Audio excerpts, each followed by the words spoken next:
Are we live? Wait for it. There it is.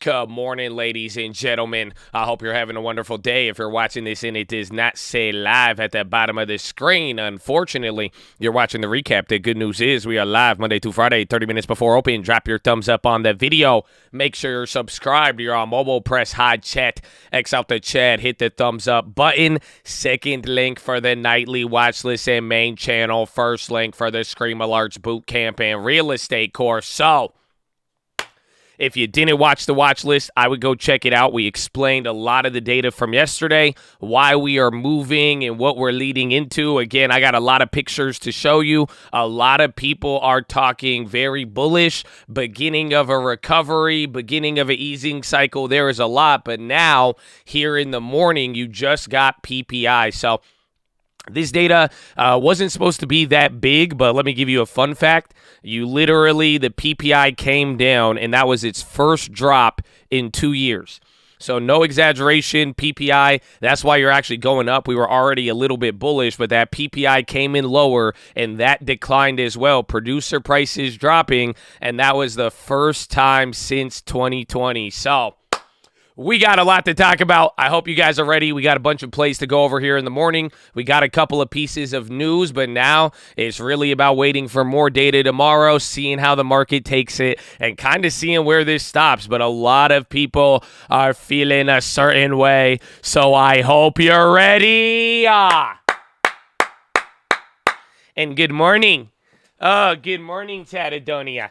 How are you? What's going on, baby? What's up, Picchiotti, Dennis, Matt, Suave, V-Crack, Jimmy G, baby. Oh, G Church. I got Lori in the house, too. Good morning. And she's saying good morning to Benny, Todd, and Jesus. Good morning, baby. Oh, send in the chats, Jesus. Tell them. What's up, B-Far? How you living, Marquise? My guy, let's go. Surfer Boy, Rick's Accountant, Luke Franco, Kurt McGirt. Good morning, baby. What's up, Mr. Morando, Corey Thompson, Sarah Sosa, Jay Watt, Thrax, Brainy, Dev the Lurker, Graham. What's up, Graham? You living good, baby? Graham, does your room get hot with all those computer screens? Like, you got to find a way to, figure it out. You said, what's up, Lil Joker? Your name ain't Lil Joker. It's G, bro. What's up, Wandering? How you living? Good to see the name. Craig, Romeo. Oh, Romeo, nah, man, I don't want to, don't you think the market is hot? Okay. What's up, Andrew? How you living? JoJo, Andy, Alex, David. Oh, good morning, baby. JTM. What's up, darling? What's up, man? A Scottish Empire. Good morning. Love me some morning tunes. What's up, Kobe McGuire? Good morning, Chatadonia. Tell them, baby. Tell them. Oh, so I hope you're ready again. Like we said, we're coming off a lot from yesterday. I really think today should be a lot of fun as well, too. You better keep your head on a swivel. You better remain nimble. We are not out of the clear yet, but you got to pay attention to a little bit of this bullish narrative here. See how far it goes. See how much force is behind this window. But right now, that PPI number, it shouldn't have been too big. But like I'm saying, the fact that that has came in at the lowest in about 2 years, I think people are really going to add that to the CPI yesterday, and it is going to make people feel pretty good for the most part. However, still got an inverted yield curve, so we will see how that plays out. But let's go, man. Let's get to the news. Friday, or factory gate inflation delivered a surprise similar to the CPI print and may further sway the case for just a 50 basis point hike in September. PPI slowed to 9.8 from 11.3, below consensus for a 10.0 pace. The core reading was also lower than expected on the month. Headline: producer prices fell. Fed officials may still remind investors that inflation is too fast and softer pricing data may change the path. Some investors may be getting a little bit ahead of themselves. So Jeffrey said the odds of a 75 basis point hike next month are just 35% from 65% before the data, but core CPI won't allow a fall below 4% anytime soon due to housing and labor shortages. Stan Chart said the CPI release does not indicate a pivot to dovishness. It reduces the risk of dramatic moves such as 100 basis points or the need for an intermeeting hike. Markets were buoyant. Futures spike after the PPI and treasuries gained with shorter-term maturities outperforming in the dollar weakened. Oil advanced even after OPEC said it expects global oil markets to tip into a surplus. Gold rose, and 4- and 8-week bond sales today may draw strong market demand given uncertainty about the next size of the market hikes. Cantor Fitzgerald's Howard Lutnick faces allegations he improperly got a $50 million bonus. He is said to have claimed he added value to the Newark commercial real estate unit by helping monetize shares of NASDAQ trading platform in 2017, but Newmark investor complained his hedging transactions didn't boost the stock, and the board approved the bonus even after finding out. A veritable who's who of Wall Street and Silicon Valley has been subpoenaed by Twitter as part of its legal battle to force Elon to complete his proposed acquisition. Ken Griffith on the list, so is Larry Ellison and Mark Andreessen, not to mention Morgan Stanley and Sequoia Capital. Musk has sent out his own subpoenas, though many fewer. Here is the full story. I don't know if you want to go into it. It's pretty crazy. Disney surged pre-market after raising the price of streaming service by 38% as sales, profit, and subscriber growth beat. Analysts were optimistic about parks and business as travel rebounds. Jefferies hired David Biller from Citi, bringing the veteran back to Asia from Europe to help boost its practice in the region. Earnings today, Rivian's production goal and cost cuts will be in focus. NEO also reports divergent views. The IEA boosted its forecast for crude demand growth by 380,000 barrels a day this year as soaring natural gas prices and heat waves spur oil use. Demand will probably climb 2.1 million barrels a day this year. It said OPEC is less sanguine. It downgraded the outlook for consumption and predicted the market would tip into a surplus this quarter. PHILO raised $2.3 billion for the first dedicated fund for large cap direct loans as banks pull back from financing. BlackRock will offer its first investment product directly in Bitcoin. The new private trust will track the price of the token and respond to demand from large institutional clients. Ether has hit a 2-year high on signs it has passed a key software test before a major network upgrade. Optimism about a planned shift to more energy efficient proof of stake known as the merge hints at a potential crypto rebound from a deep rut. Developers may today set a date for the full shift, which is expected next month. Bitcoin and major tokens also rose. U.S. rental costs are rising at the fastest pace in more than 40 years, surpassing the median $2,000 per month for the first time and pushing rents above pre-COVID levels in major cities. Metropolitan areas saw the largest influx of new residents are being hit significantly, but in the rental market is sparing almost nowhere and no one. Meanwhile, the median Manhattan rental rent has climbed to $4,100 a month, up 29% from a year earlier. The biggest annual rate increase right now for single family is Miami, which has a 39.5% increase. The lowest is Chicago at 10%. Okay, not too bad, not too bad.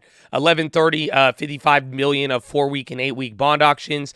U.S. to sell $21 billion of 30-year bonds. 2 p.m. Mexico rate decision. 3 p.m. Argentina July CPI. 7 p.m. Peru rate decision. 7:30 Fed Dolly on Bloomberg. Oh, I thought she was speaking earlier.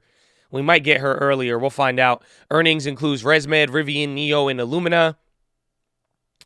America initial jobless claims rose by 14,000 to 262 last week. Consensus call for 265 new applications. Peru, Mexico, and Argentina are set to continue tightening. Mexico is set to deliver a second 75 basis point hike to 8.5 today.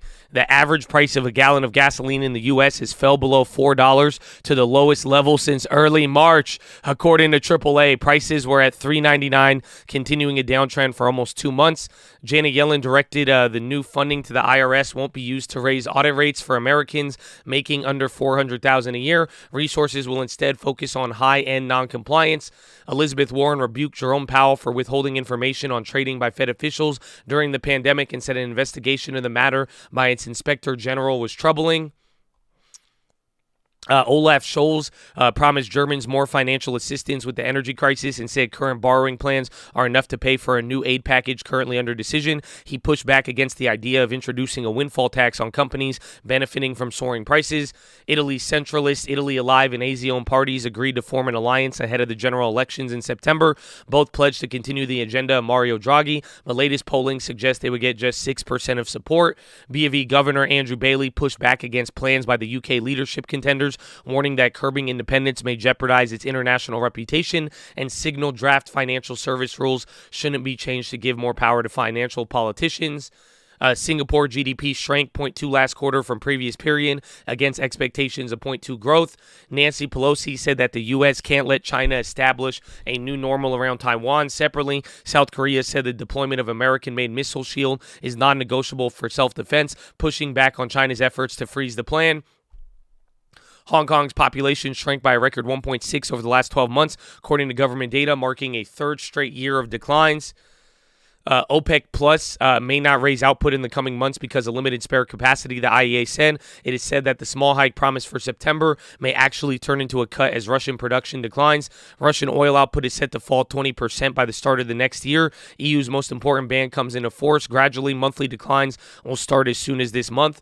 Refinery runs are forecast to rise in August through January 2020. The IEA raised its expectation for 2022 oil demand by just over 500,000 barrels a day. China surpassed the EU as the largest destination of Russian crude. Crude advanced after the IEA demand forecast increase. We extended the previous day gain as traders assessed the slow pace of Ukrainian and Russian shipments. Chinese teapots cut run rates about 1.9 ppt to 66% in the latest week as some units shut for repairs. EU's corn harvest will plunge to a 15-year low as drought gripping the continent parches fields. Strategy Grains said it has cut production estimate by 15% to 55 million tons. CVS Health was the mystery bidder that tried to buy One Medical before Amazon swooped in for $3.5 billion. The proxy filing statement with SEC shows CVS talked with firms for months and even offered the same price Amazon ultimately agreed to pay. Blackstone will buy a majority stake in CoreTrust, a business that started within a supply arm for hospital giant HCA. Six Flags tumbled early trading after revenue missed on fewer theme park visitors. That contrasts with Disney, which park profits for the firm rose sixfold. Bumble and Sonos dropped pre-market after both lowering revenue guidance. Siemens sees demand persisting through cost and supply pressures. Deutsche Telekom boosted 2022 outlook on U.S. consumer growth. Coupang raised earnings forecasts and narrowed losses. Apple is ramping up its in-house podcasting efforts, signing an agreement with Pulitzer Prize winner Futuro Studios and holding talks with other companies about more deals. The FTC is investigating operators of the Bitmark crypto exchange over a December 21 hack that led consumers to lose between $150 and $200 million. 5 takeaways from Disney's earnings.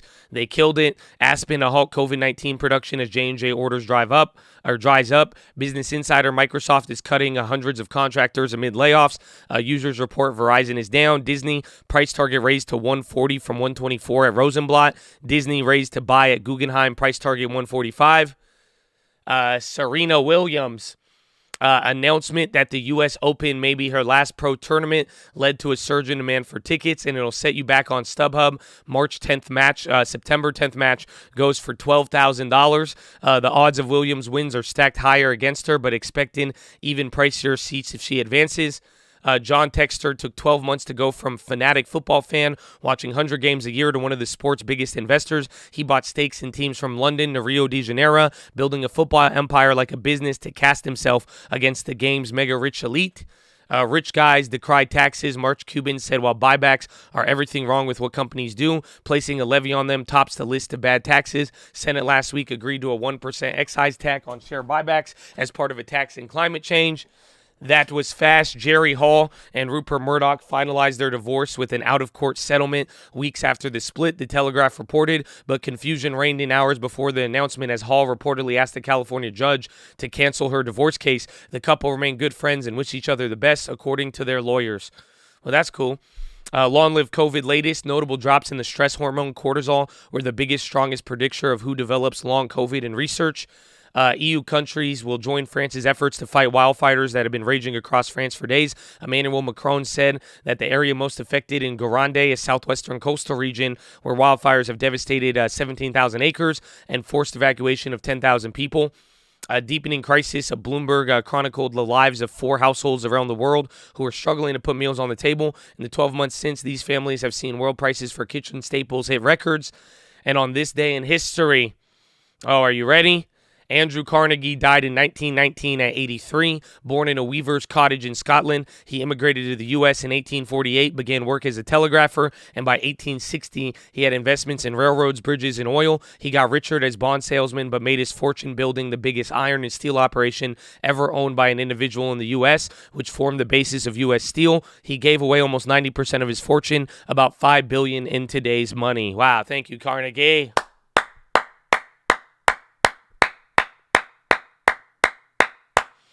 Amen. Amen. On this day, 1960, Chad declares independence. Amen.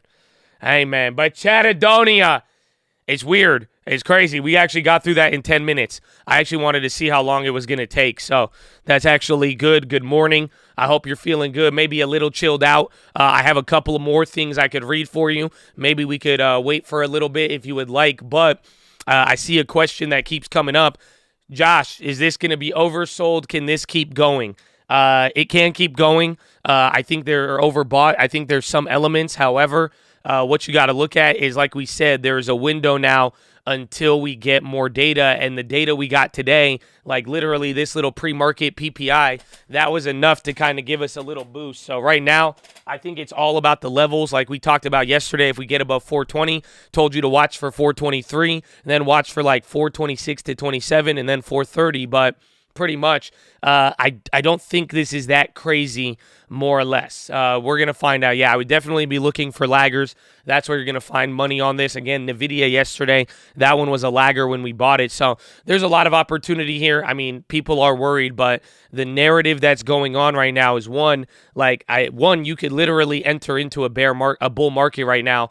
But the other thing is that this could be the early stages of an easing cycle. That's it. So now after PPI comes down, after CPI, if you keep getting more and more data sets coming down, pretty much that's why everybody is ignoring the Fed, because if the data starts to really calm down, people are going to be talking about easing. And I don't know how to explain this to people, man. This is going to blow your mind. This is what I said on the watch list yesterday. And I don't think people like this is not a joke. This is not an exaggeration. Do you realize that we have this bounce right here? This is like a 38% bounce, and this is like a 25% bounce from the bottom, right? But do you right here at 436, if we get right back up to here, the market is literally in a bull market. So we're going to find out. It could be the same reversal in May, but again, any of these other reversals, they just didn't have these same elements. I would say this one right here, but remember, you didn't have any economic data coming down. At this point, we were still pricing in a lot lower, and now we're doing the opposite of it. So honestly, it's pretty crazy. I mean, I'm pretty shocked myself, but the whole point is people are positioning very, very early. And someone said in the Twitch chat, the effects of QT and back-to-back rate hikes haven't fully affected. Probably going to go down for a while. Well, that's kind of the problem, because I agree. I mean, like I'm saying, I don't think this gets rid of a recession. I don't think this pretty much this makes the hard landing a little bit more bearable, or soft landing makes it more possible. But really, what I believe more on the lines of that is that I think this rally could kind of mess up everything the Fed has done this year. Pretty much. That's the only way I could put it, where it's like I do expect an effect down the road, like you're saying, but it's more along the lines where now if financial conditions ease like this after, if it really goes into bull market, this could threaten to unwind the last 5 months of what the Fed has been trying to, lower financial conditions. So it's going to be very, very interesting, but that's where we're at now, pretty much. I mean, if I could give you anything, I think it's all about the levels.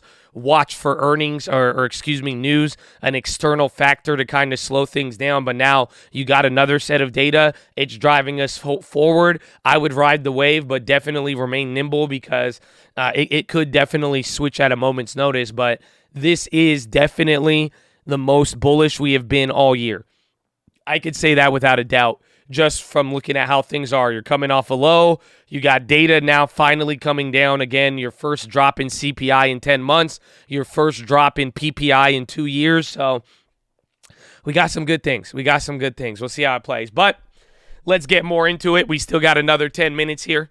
So a couple of pre-market movers, Cardinal Health, CAH, their shares are sliding 3% after the company reported adjusted earnings for the fourth quarter that missed. Citi cut recommendations on lows to neutral buy.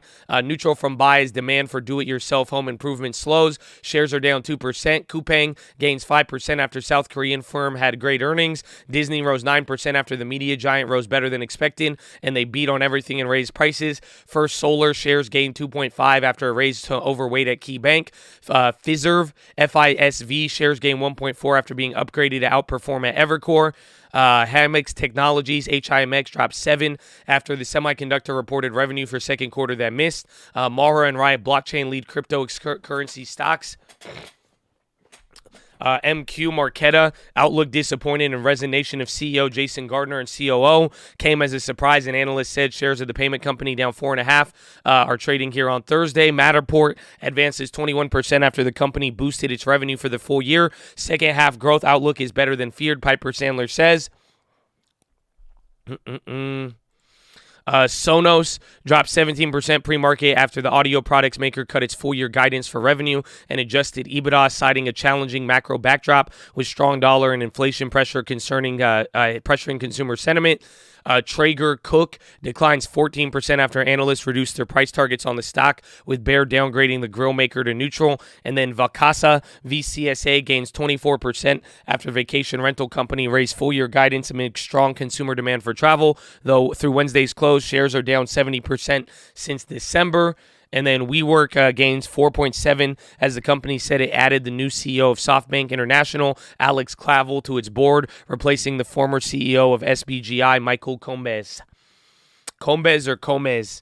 Combes or Combes? So there is that. We could do this a little bit slower here now, Chad. Tell me this.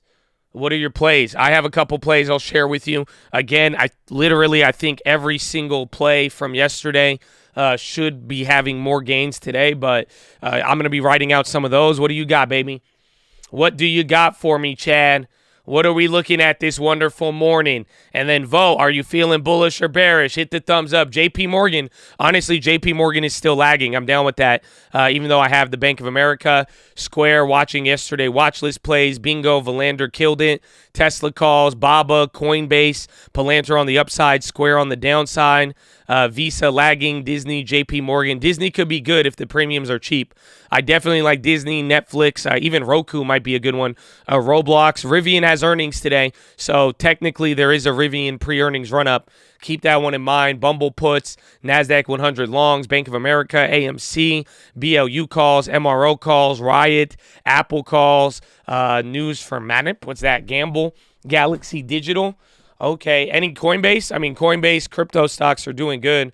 Roblo from yesterday, should I sell them as soon as open? Honestly, let your cash balance decide that. That depends if you've been hitting plays or not, right? If you don't have any cash, you don't have any momentum, get a runner to start building it up. Otherwise, nah.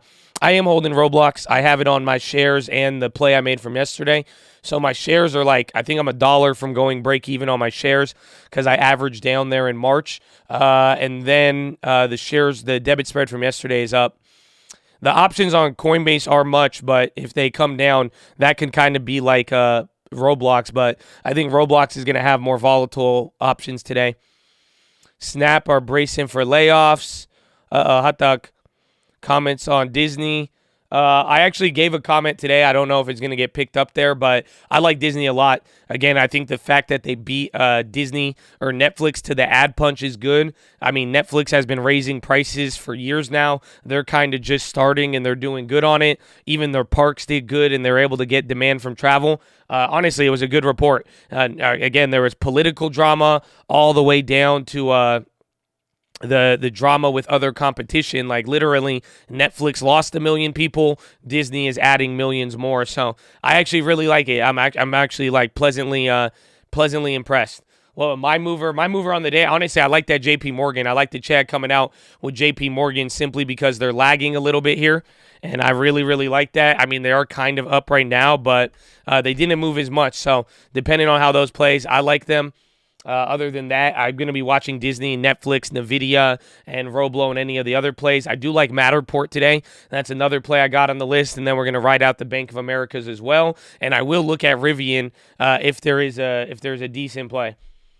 I think Rivian could definitely be a decent one. No China puts yet. No China puts just yet. No, Matterport was good. I like it. I want to see. Hopefully the plays are cheap. Overstock doing good. Top of the morning, Chad. Good morning.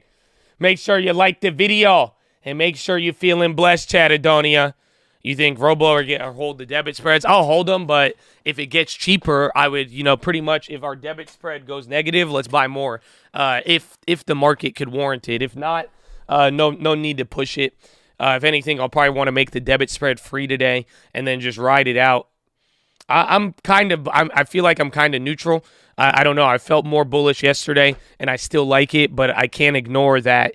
Literally, bro, they are pumping this narrative that this is the early, that this could be the early easing cycle, pretty much. So you got to keep that in mind. We have a little bit of both. I mean, my only dilemma right now is that I have to consider closing my NASDAQ short or any of the other shorts that I have pretty much on currency and the other stuff if I really think it's going to rally. So if I do sound bullish, I mean, I just check. I'm trying my best to give everybody everything, and I want everybody to know what's going on. And I'm telling you what's going on out there, but it's like I have open shorts on the market. So call me as bullish as you want, but I'm just, I'm responding to what it is. Like we said, we just had 2 back-to-back data sets that were amazing, and now we need to see the market reaction and how long this gas lasts for. But that's my dilemma right now. I have to decide, okay, am I really, really bullish? Because then I'm going to close those shorts. But if not, I'm going to keep riding them. And I'm down probably like $3 to $5 grand on them. So it's not too bad, but it's definitely not something I like. But that's where I'm kind of like putting it in there. But I can't ignore this narrative that you're seeing. Again, it was good. PPI was killer. Literally, PPI was the lowest, was the first drop in 2 years. That's it. We haven't seen PPI drop since 2020. So that, again, that's another inflationary factor that was good. So we kind of chilled out. We were up a little bit more, but we'll see what happens. Again, the only thing I have against this rally right now is that it has been very consecutive, right? This is starting to look like a melt-up mode, and we haven't really chilled out at all. I guess last week was more like doing nothing, but that's the only thing we got an issue with. Just buy more calls instead. There's too much happening in other parts of the world. I feel you. That's kind of what I've been doing, and we just have a lot too. You know what I'm saying? It's like we still have, again, the long term I'm very excited about. Like today, if this continues, your long terms are going to keep looking pretty. So I feel you. Buying calls and keeping insurance, great strategy, but there's volatility. Like I said, I still expect a recession with the yield, unless the yield curve normalizes through natural curve steepening. Then I'll be extremely bullish. But until that occurs, I still think we're kind of on a one-way road to hell, more or less. So we'll see. We will see. But like I said, plays I'm going to be watching: Disney, Netflix, Matterport, Bank of America, JP Morgan, Rivian for the pre-earnings run-up, and Nvidia. I think we got a lot of other plays. Rivian, I don't know. I just want to see the plays. What's your out on Disney? Well, we only have the random play. I don't know if I'm going to sell it right away. That should be like $6 in the money or something. So we'll see what happens. I really like Ethereum right now. Ethereum has been looking great. I don't know if I'm going to go buy back in with some of those profits we have, but I'm very curious to see what happens from the merge, more or less. Yeah, Bank of America is going to be on fire again. I would even look at JP Morgan. They had a little bit more premium yesterday, but we'll see how it plays out. Calls on Beto. That could be a decent one, honestly. It wants to wake up. What would induce natural curve steepening? Can you dive deeper in that when you have time? Yeah, definitely.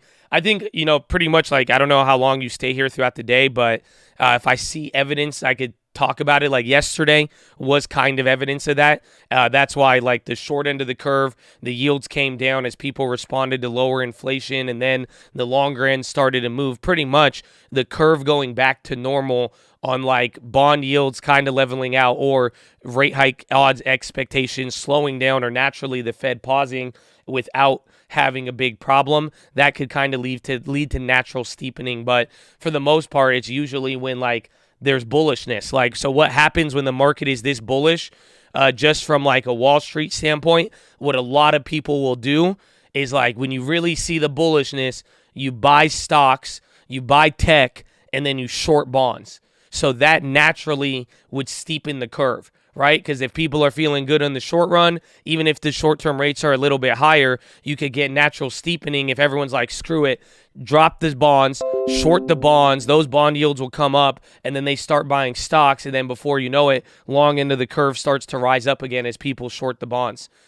But that's what you really need. But if there's not enough conviction, or if people are really worried about funding markets, the short bond play you could get blown up on, so people don't really do it as much. But that's kind of part of the natural steepening, and that's part of the rally that we're seeing here. That's why TLT is so interesting, because in a weird way, you were watching TLT go up. You kind of saw that, but it's not fully in effect, and that's where now we're going to watch where things play out. But great question. Great question, my friend. But ladies and gentlemen, boys and girls, are you ready? Here it is, day 2. More data supporting some easing. Markets feel good. People feel good. Everybody feels good. But you know what I feel good about? The opportunities we have every single day, ladies and gentlemen. Ladies and gentlemen, before we do anything, before we try to chase our dollar, before we try to enrich ourselves, we must pay homage to the people who have sacrificed more than most of us ever have and ever will, and that is the veterans of the United States of America, baby. So on behalf of the cult, the people here, the people not here, we want to give a huge special shout out all the active servicemen, past servicemen, anybody who has served this country. God bless you and thank you for doing what you have done. Shout out to the vets, baby, and don't forget about the police officers, the firefighters, the doctors, the nurses, the teachers, all the other public service out there as well too, baby. God bless you and thank you for doing what you have done. Ladies and gentlemen, please rise. Place your right hand over your heart. Say it with me. I pledge allegiance to the flag of the United States of America and to the republic for which it stands, one nation, under God, indivisible, with liberty and justice for all, baby. Senate of the Jets!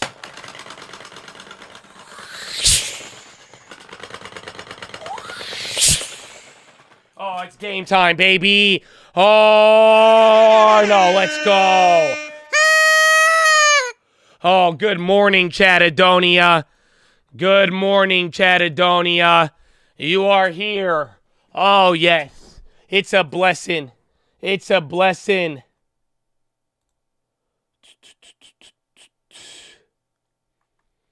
Oh, my goodness. Oh, my goodness. So, Chattadonia, I hope you're ready. I hope you're locked and loaded. We're going to have a fun day. Again, we already went over our plays. We're going to find out how all of this plays out here. But again, we are coming off of pretty positive PPI data. Let's see what happens a little bit. Honestly, some of Disney and tech, it kind of sold off a little bit weird there. So let's see what happens at this cash open. Call out any plays. We got about 1 minute here. And again, just if you see anything, we got to keep an eye a little bit on the biotechs, the meme stocks, and then anything if you notice a defensive shift or rally, we will see what happens. So watch that, watch the bank stocks, and then hopefully nothing changes too much. We should hear from Fed Dolly today, but that might even come in a little bit later after hours, so we will find out. But Chad, 45 seconds here until the bell. I need you to like the video. I need you to love yourself. I need you to put a smile on your face. Enjoy the moment. Otherwise, you could go back to sleep. Call out plays. Let's have some good discussions. Let's learn something new today, and let's have some fun. That's it. That's all I'm looking for today. That's all I'm looking for. You know, not too much. Not too much. It's going to be a good one. So call out those plays. God bless Chattadonia. And let's get it. Less than 10 seconds. It might be too late for Bank of America calls, but look, I mean, I'm going to be looking for JP Morgan right here at the open. I'm going to see if they're cheap. I'm just going to go through every hot play. I would just try to see if you could get a discount on any of the contracts. Round 1. Fight. Disney, I'm sad Netflix dropped like that. I thought Netflix was going to go crazy, man. Why are they scamming like that, bro? Why are they scamming like that? Yeah, the Bank of America is up over 100, up almost 200, I think. I don't even know. They're doing good. The Netflixes are up too, so even after the drop, there's a little bit of premium. Dude, JP Morgan premiums are up 300%. You're screwed. that's that. They're kind of expensive. Nick, welcome. Amen. Amen. Yeah, dude, it's already it's the same price as yesterday. So like it's not like too bad, but it's not like the best. Pretty much you could buy JP Morgan now like at the high price of yesterday on any of the short-term contracts. So honestly, a debit spread could help you out with that a lot, actually.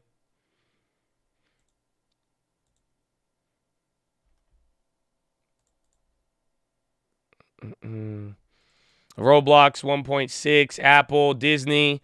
Let me check actually the Disney there. Ford was moving pre-market. Good call out. I would watch out for them.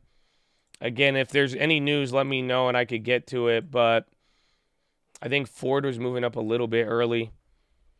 Disney, what are those calls up? Damn. Disney has in the money call. Dude, some of these Disney what? Bro, some of those Disneys have only went up like 100%.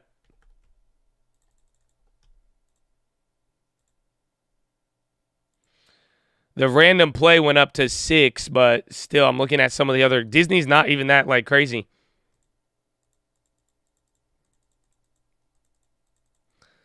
Are up 800. It depends. I'm just saying from yesterday though. So if you bought yesterday on some of those weeklies, they've already got clapped. Let's see, Ford. I don't know if it takes one more leg down, that'll be bad. We're gonna find out. JP Morgan 2, Roblo Wick, Netflix is coming back up now. Yeah, I watched Roblo at 15. Nvidia sold off. Roblo.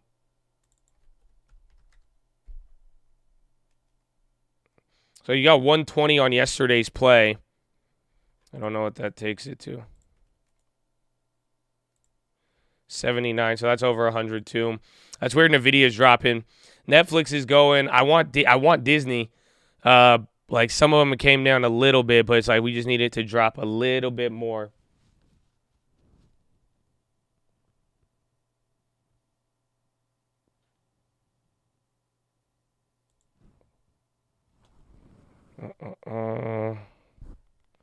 Roblo, Airbnb pop. Yeah, Disney's just selling straight off there. Oh, half of the Bank of America. Good work.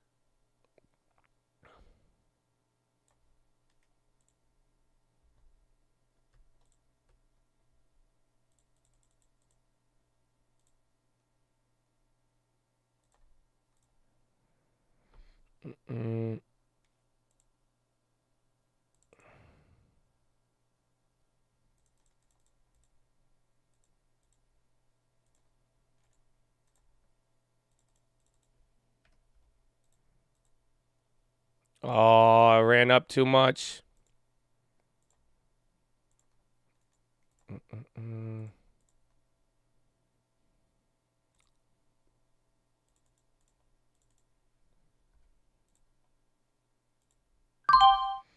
All right, I just grabbed some of the Disneys. They came down.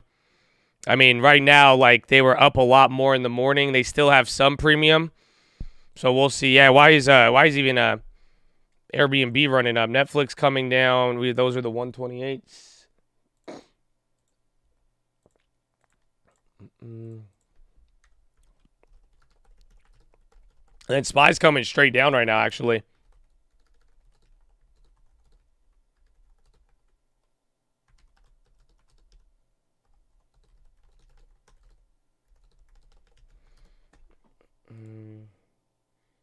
What did I pay for those? 71. Honestly, not bad. What is? I grabbed a Disney for August 19th. I wanted a debit spread on it, but it was a little bit weird. Oh yeah, the Bank of America's, bro, those are killing it. Have you guys seen that one? That was a good one, man. That was a good one.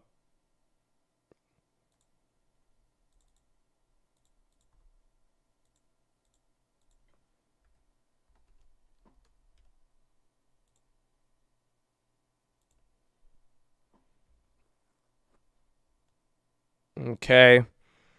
Yeah, AMD. All right, I sold one of the Bank of Americas. I made that free. So we bought 3 of them for $45, and I just sold one of them out at $50. So now you have $100 of free contracts about to go in the money.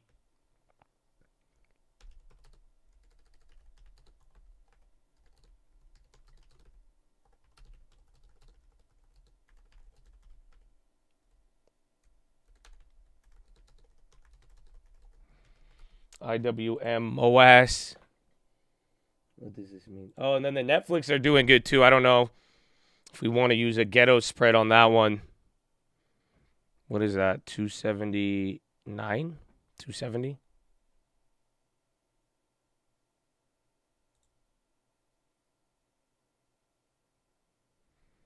Roblo, are they still going up? Yeah, Disney had a big pop right there.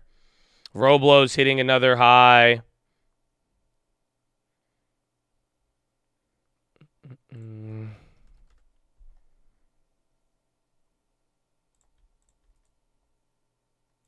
91. Those are great. Wait, where's our strike? We're at 52. XLE, CLE. I still can't believe Roblox, man. But if Disney comes up, that'll be good. DraftKings dropping. I'd watch to see if Netflix. But again, even though we're dropping here, I haven't even checked the industries. It's 0.5% all across the board. Like literally Dow, S&P, NASDAQ are all just at the same level.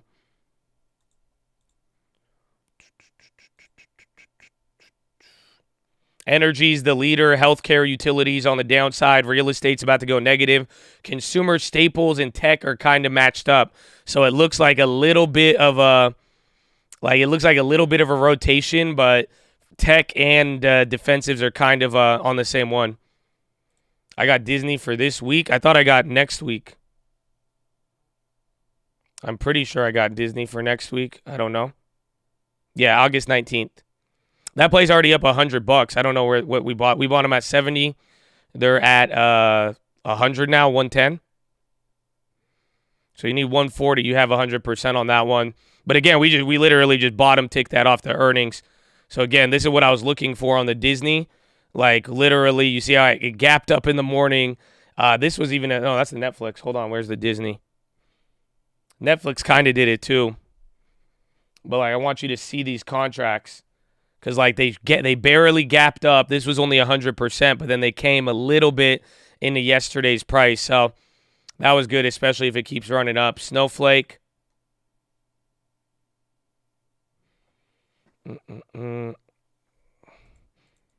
Josh used to talk to me until I mentioned GME. No, I still talk to you, man. You're chill. You do say some very negative comments at times, so it's more likely to get ignored, but I would never judge somebody based on that. Just be positive, bro. We love you. God bless you. That's it, man. It's 6:30 in the morning. I would focus on what you're working on right now. Amazon coming up here, too.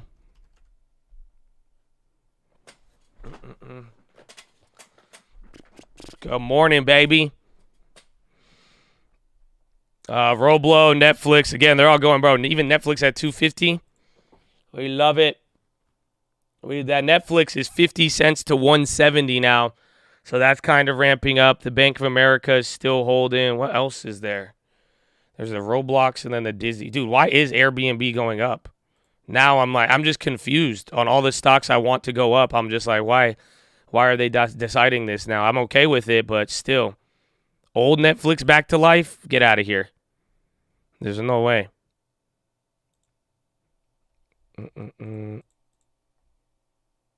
Conoco's even up. Again, Bank of America. The NVIDIAs are doing great too, but NVIDIA's still down. They came up a little bit.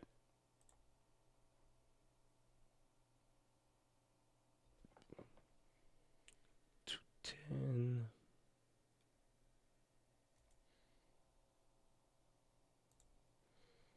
Yeah, I could do that.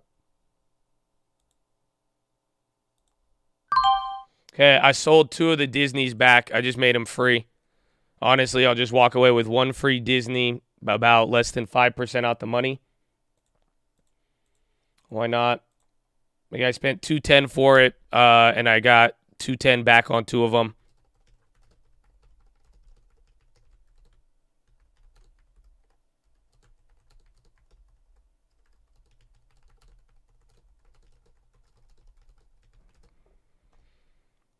Have you old Airbnb? Yeah, I have a lot of old Airbnbs. My other option post earnings, they're like up 10 cents from 40. And then all the other stuff's trying to work its way back up, but that's about it. Roblo again. So now we're at 51 on that. Again, yesterday's debit spread right at close there. It should be up at over 100% now. These guys are doing good. These guys are doing good. And then SPY bounced up with all of that. Where's NVIDIA? NVIDIA is now starting to move back up here to the high side. AMD. Where's Uber? They were up. They're kind of chilling. And then Ford was a leader the morning. They gave up.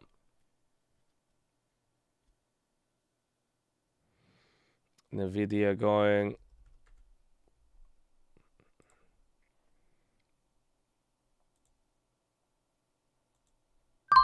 Okay, I sold the Roblos at 102.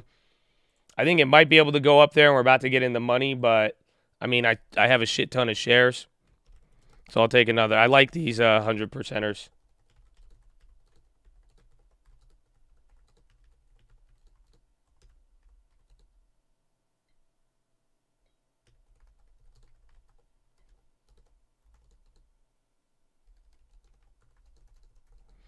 Intel pop in. Netflix wants 250. Let it, man. Let it. So I'm still holding the Netflix, and I still got the AMD, and then we got a Disney for free, and that's about it. Yeah, the Netflix was killer. That play 50 cents to like 170 right now.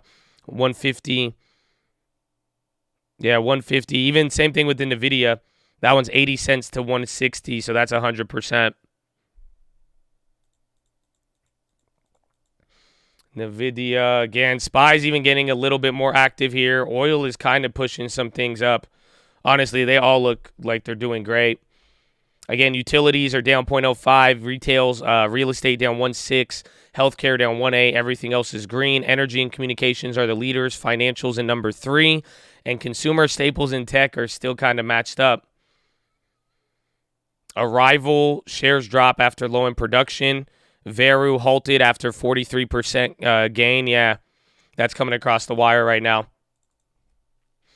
Tesla's on the low. Tesla's going negative. I'm checking news. Meta looking nuts. I remember we had him. I think we sold the Meta call too early. I don't know if we still have one. I think the puts now, the January ones are getting clapped. Oh, I do have that old call, but it's down still. We needed to do a lot more. And then SPY now, new high on the day.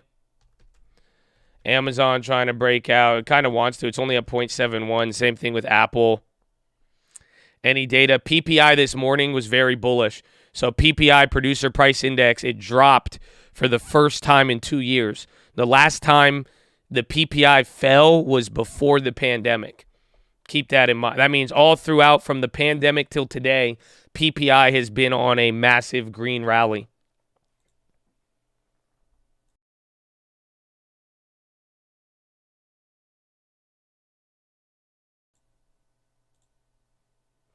No Tesla news. I'm not seeing that.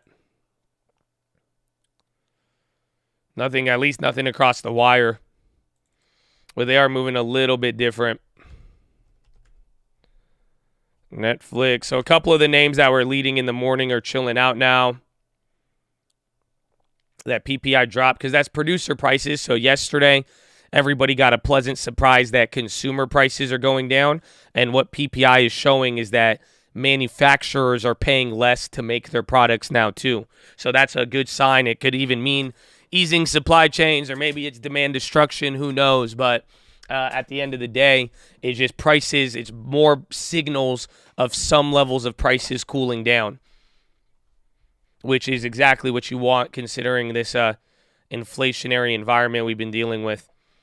TMP, Tesakos Energy. Is this Greek?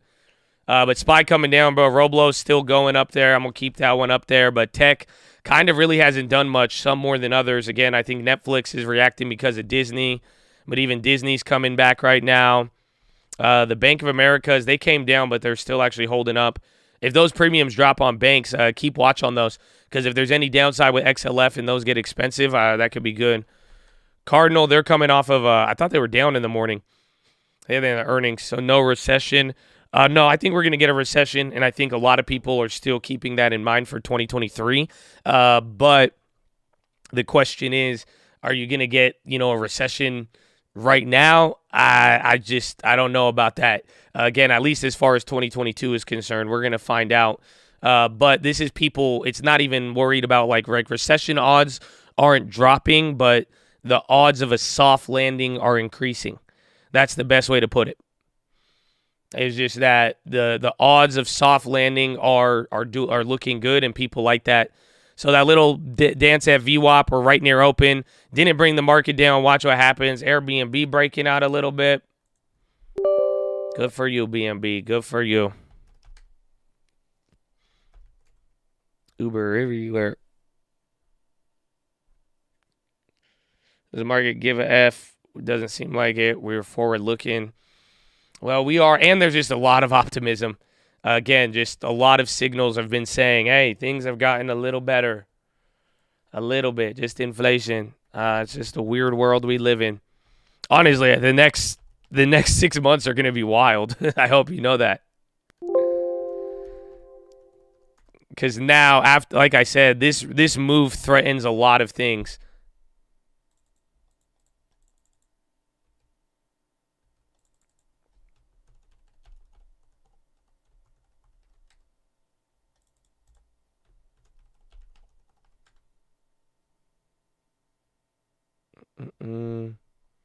Officially positive. I think I might be too. And then that call might hit, actually. That debit spread is about to get in the money on that. Yeah, I am now positive on my Roblo shares. $50. Wow. It only took a lot of time and averaging down. So let's go.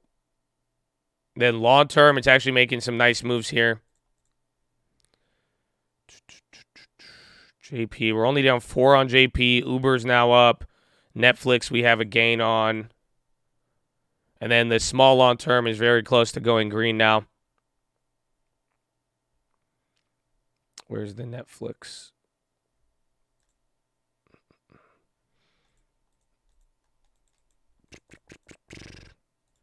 High does Airbnb go today? I don't know. I'm just shocked. I'm shocked Roblo and Airbnb are going up. More so Roblo, but that's how you just know my expectations are fried. Because like I'm not even expecting anything to go up. That's how we've been playing. So it's not. I'll take it. It's nice if it does go up. I don't know how high it could go, but I mean we have the plays and we'll ride it. But I mean I'll just take it as a blessing. But it's just again I would have expected this move a little bit more after earnings. But we could ride with it. We could ride with it. Up 6% on my Roblo long term is beautiful.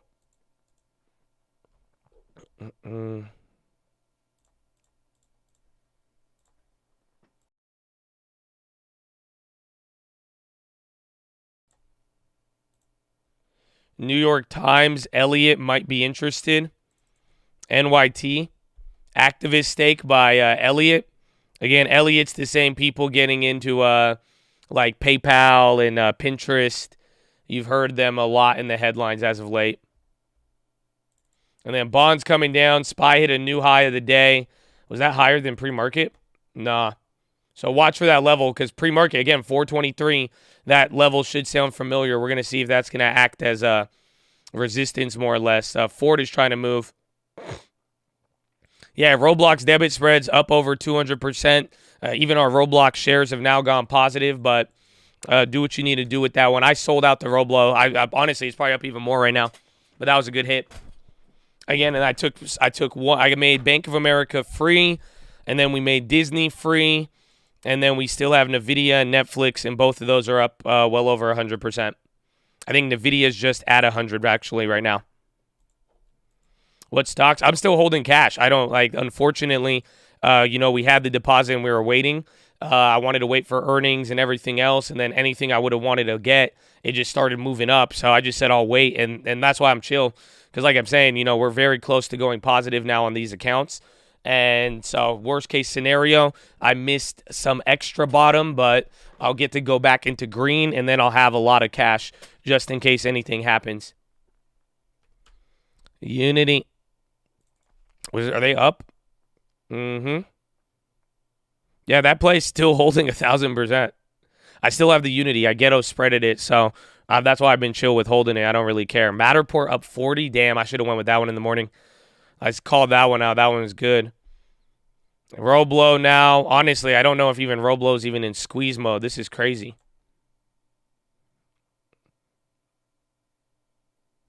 Mm-mm.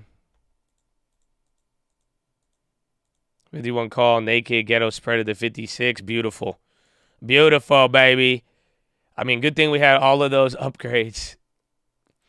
Right now, for the long term, we have about like $4,400 or $4,600 in cash, about 5% of the portfolio. Which again, that's why I said it seems like we've waited a lot because we usually buy so much, but it's a really small cash portion if you think about it. To me, it's a lot though, because I'm like, yes, we've saved up. SPY going up now. Watch out for Rivian too. Again, they have earnings.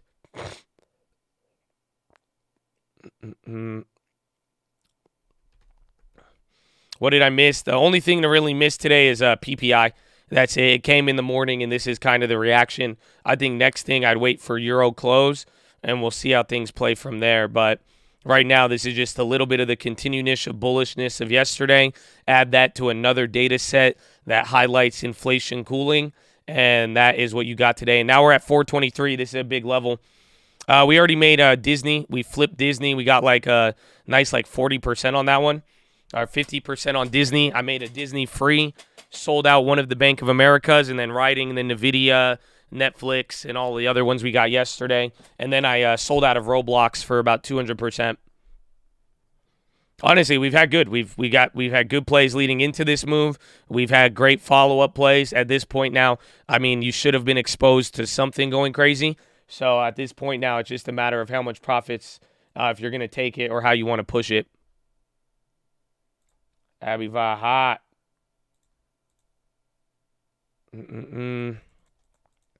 422. We'll find out, but higher. I mean, 423 could lead into 426, so we're gonna find out.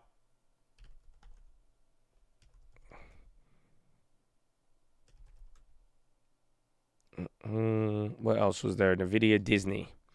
Disney, I grabbed a play in the morning. I flipped it around. I just made it free. We grabbed the Disney at the bottoms there this morning. I grabbed a 128 for 70 cents, and like literally just a couple minutes later, 6 minutes later, it went up 50%. So I sold out 2 out of 3, got 1 contract for free, got 200% on the Roblos, and then that's about it.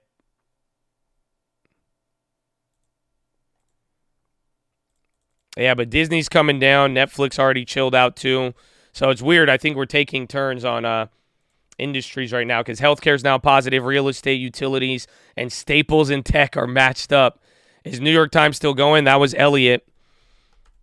So that was posted earlier. So Elliott, New York Times, that one's still going now. Disney red, Roblo big red, Airbnb a little bit of red. So some things are chilling out right now.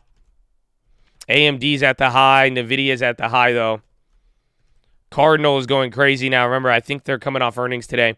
And then New York Times again, that's related to news about Elliott possibly taking a stake.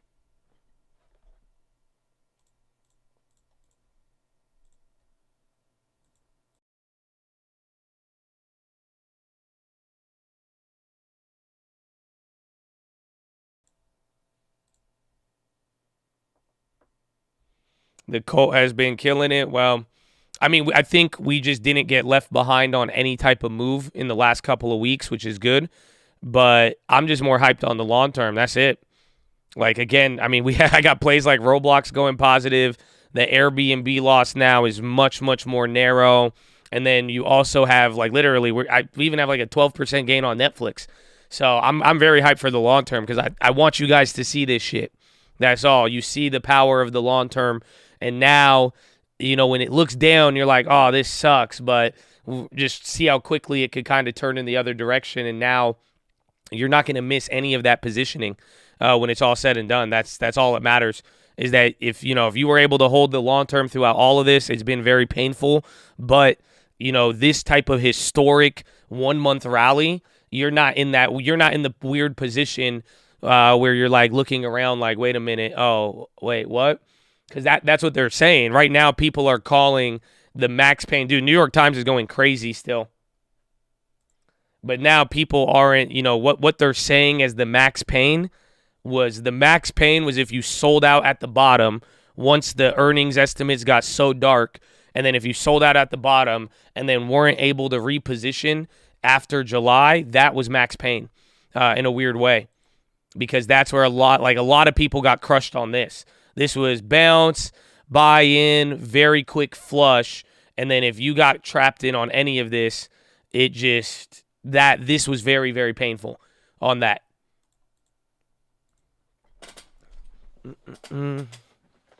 So it's good, but I'm actually just more excited for the long term. That's where you buy more. I mean, easier said than done, and I mean, people saw it. That's all it is. That's just all it is. Like, a lot of people, like, it was painful. Again, like, I could have, I mean, how many times did I answer the question, should I sell out of my long term? And I say, hey, I wouldn't do it, but if I was you, I would only do it on a green day. But it's just that's just the nature of it. Roblo again. Roblox has to be getting squeezed. It has to. Bro, I wanted to short Roblox. Again, I'm positive on the shares now, but I did not even think that was going to go up. Like I said, I thought there was no chance after that earning. So I'm sure some people got lured into shorting the shit out of it, and then now having to deal with this.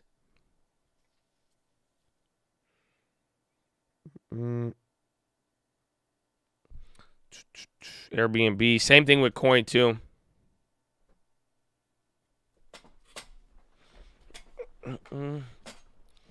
Yeah, Airbnb's up a little bit.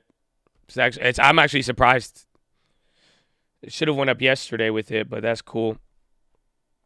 Each quarter I went a little harder in the paint. Now I'm lightening the load, taking advantage of the turbulence. Amen. We went pretty hard in, like, I think March to June, and then I started slowing it down a little bit I was like, all right, let me hold a little more cash. I wanted to use those 2 deposits, but I think what I said yesterday on the watch list is the best way to describe it. Again, with this rally, because, like, I want to make sure you guys get exposure to everything, but I also, like, don't be dumb. Like, a lot of this shit could still change. Like, just don't forget what we've gone through. And I think the best way, whether it's long-term or short-term, and you're making a play right now, I think it's just very, very simple. Just think about what you would have done 60 days ago and find a middle ground between today and 60 days ago. Does that make sense? So you shouldn't be as bullish as you were last year, but you shouldn't be as bearish as you were 60 days ago. It's like, or just think about the fear you had 60 days ago that was making you cautious. Keep that caution, but then also, find a way to find a middle ground between all of it. Uber on watch after Lyft spike. Yeah, Uber's been going up very nice here.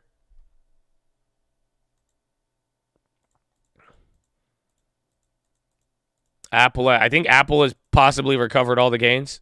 I don't know. I'm pretty sure. Yeah, Apple is literally at the same price it was at in December. Jesus loves you. You know that? Jesus loves all of you. That's actually wild. Airbnb a new high.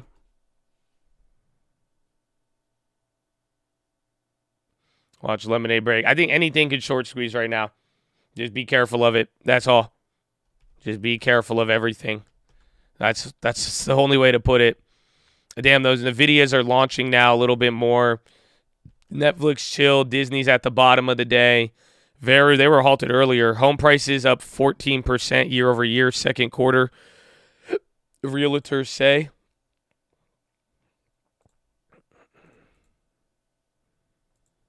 Beyond, why Tesla down? I do not know. I think Tesla, again, usually on these days where like the market gets very bullish, unless it's like really, really bullish for Tesla kind of comes down because it was leading the days prior.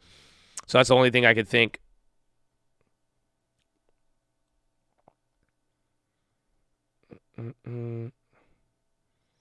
JP Morgan wants to come. JP Morgan's going slow. I don't know if the plays are good yet. Again, that Unity is still holding up.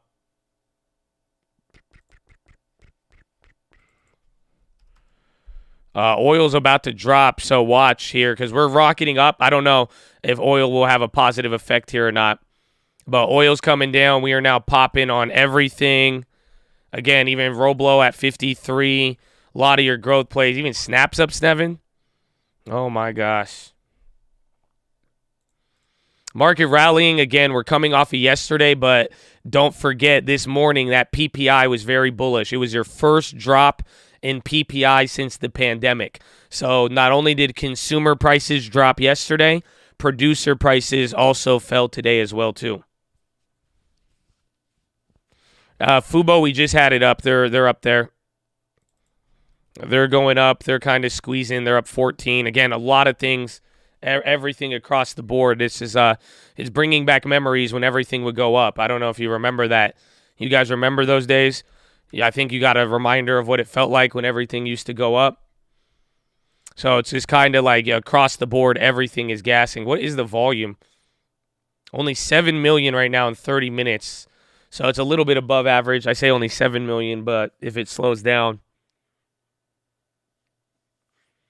BJ hitting Chicle on the lows. It doesn't feel the same. It doesn't. Feels like you have to work for this one. It hits different when you have to work for it. You know what I'm saying? It's just like it's not like every day. You were like, man. Now you like maybe I should sell something if it's up right now. Maybe I should consider.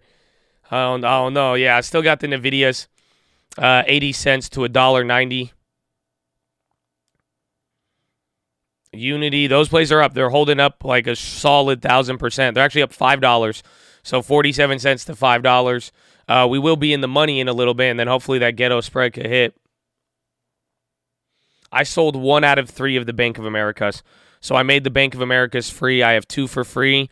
Nvidia, Netflix, made Disney free, sold out of Roblo, debit spreads, and then that's it. Yeah, Unity's rocketing up. Roblo again. Jeez. See if Disney and Netflix pop up. Disney was the random play. I still have it. I haven't sold it out yet. It's up like $6. $600, like $6 in the money. Roblo doing it for the kids. Honestly, bro, that's just a pleasant surprise I was not expecting. We're still down a shit ton on the Nancy play, but I'll take it. I will take it.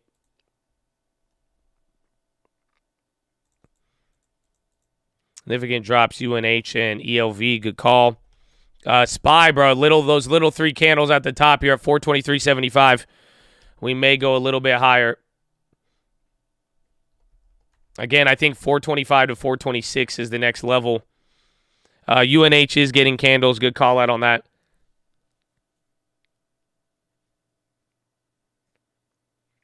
For a SPY play, the later it drops, the better. Yeah, for the free one, but the SQQs got clapped, and then that other $200 on the SPY weeklies clapped as well, too. That Lemonade wants smoke. A couple people called that one out there. It's up 7. I think Fubo looks good, too. And then Roblo, honestly, I just think Roblo, I want to short it. That's why I'm like, I feel like I'm conflicted. Again, I even sold out of the debit spread already. But that one could be a little bit of a short squeeze there. But Fubo and Lemonade, I've heard a lot of people talk about that this morning. Rivian moving, SPY 423.82.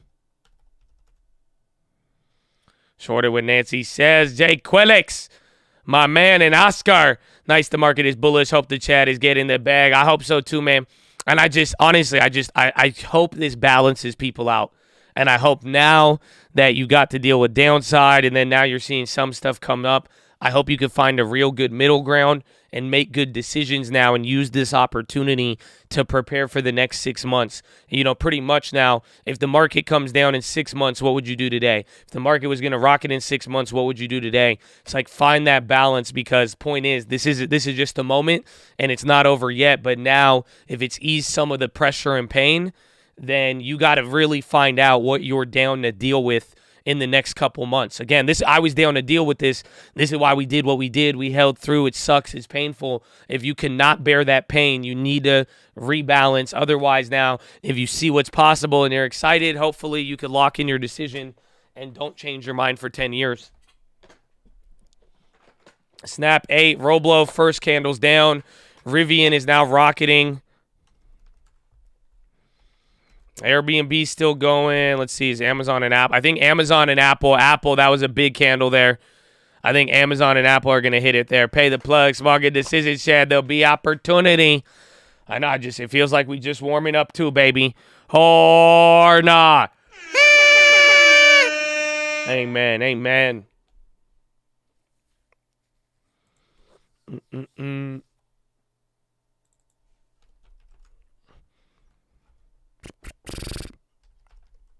Bear market rally. We've heard that one. Again, this is just optimism. I think this is just bringing up, if you really want to simplify the last couple days, odds of a soft landing are increasing. And that's really it. The narrative's alive. The fact that numbers and inflation are already easing, people are feeling extremely bullish because now, again, you could see why they feel bullish. I mean, you see how fast, quickly things go up. It has people thinking, all right, maybe we could get this elusive soft landing, and that is what's causing a lot of this. And again, it's just supported by data coming down.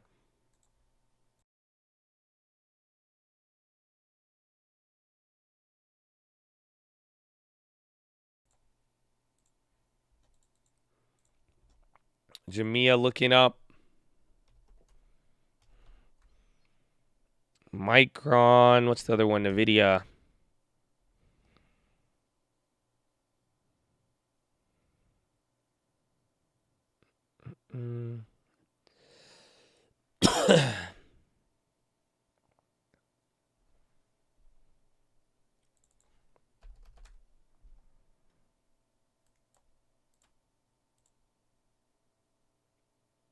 Let's see.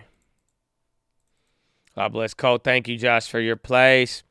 Well, thank the long term, and hopefully our long terms get back to the glory. God willing, baby. God willing. Pretty solid. I think NVIDIA just pretty much recovered the guidance loss, which a little bit below, that's exactly what we were going for now. And then now we got an earnings run-up play. We'll ride with it. So the Netflix, good work, baby. Let's see, 423.83. Uber closing in on pre-market high. Airbnb still catching a candle. Lyft is running. Like, Lyft is up 5 while Uber's only up 1, but Uber kind of led the way.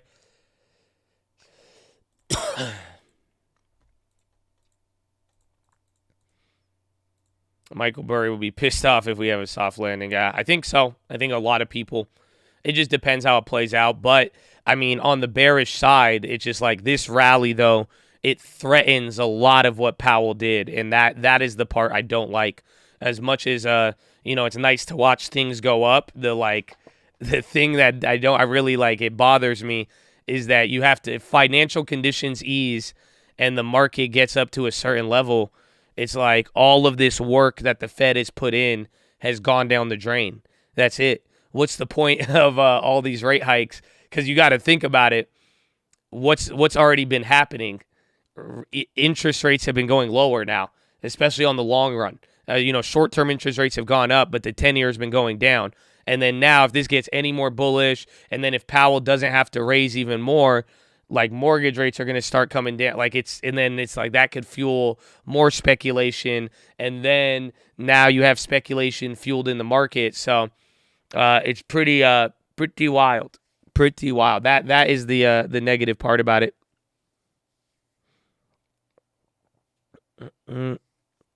Why are you so bullish? I think I'm just explaining everything, man. Honestly, I think we've explained the positives and the bullish and bearish over the last couple weeks. I think we've outlined it quite well. If there's any ways we could do better, let me know. But it's, I don't. It's not even about bullish or bearish. there's like feelings and this and that, but this is just all data dependent. That's all it is. Data comes out, good data, we're going to respond to it. Bad data, we're going to come right back down, and that's it. And it's just going to go from month to month. So, that's just all it comes down to, I think, when it's all said and done.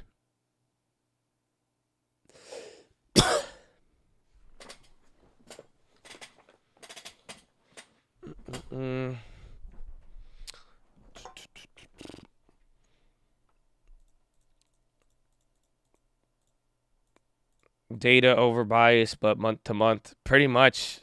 Sadly, I say sadly because it's just not. That's not an easy market to trade in. That's it. Just when it's all said and done, it's not an easy market to trade when everything is data dependent, and then half of the time it's the opposite of the reaction. So it's just like, we know the data that's important, anything inflation related, all of that. So it's that's what we got to be watching, and it's like if it produces a response, I wouldn't get too like, just stay nimble is the best advice I could give. Roblo again. Jeez. Airbnb moving now. This feels like FOMO. Well, there's a lot of buybacks. Again, that was the quote from Bloomberg yesterday. I can't believe they even said that. They literally said what? They said everybody wants a piece. Let me get you the quote. It was on the keys. This is the direct. They said nobody saw it coming, and now everybody wants in. Again, I told you there was just I read you that thing at close yesterday. I was shocked myself. We have to just pay attention if they want it. Like, there is an element of Wall Street pumping this. Again, it's like buybacks all the way down to now all the people who were short having to cover and try to get back in on a hedge fund side, not even retail.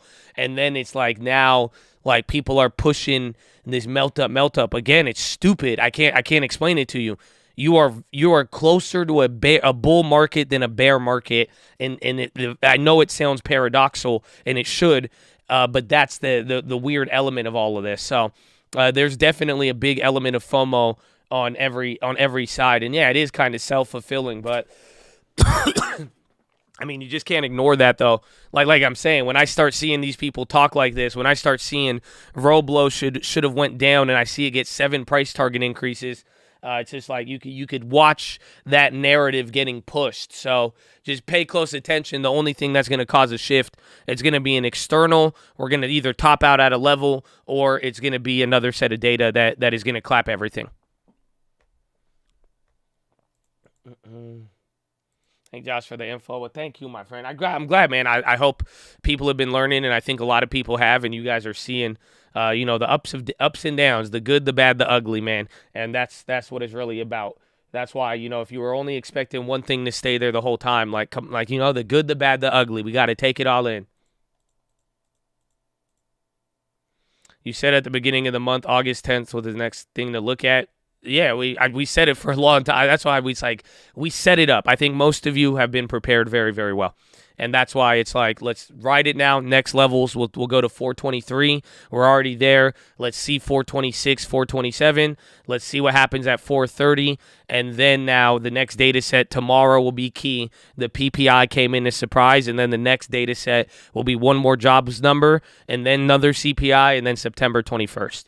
And then that's it. We just have a window. Technically, we have a window till September 21st or the next CPI, which will come in a little bit before that. And now the question is, though, we were talking about this window. If things were positive or negative, it'll open or close up this window.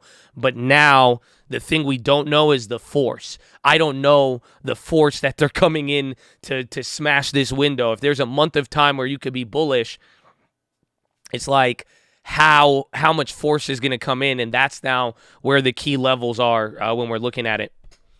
Minutes too. Minutes are next week. That's another good one. I forgot. That one is next week, and that one will be another catalyst. But again, it's just like you guys are noticing it with me. That's why I love documenting it, and that's why we call it out, just throughout the days. But it's like, dude, the market is ignoring the shit out of the Fed.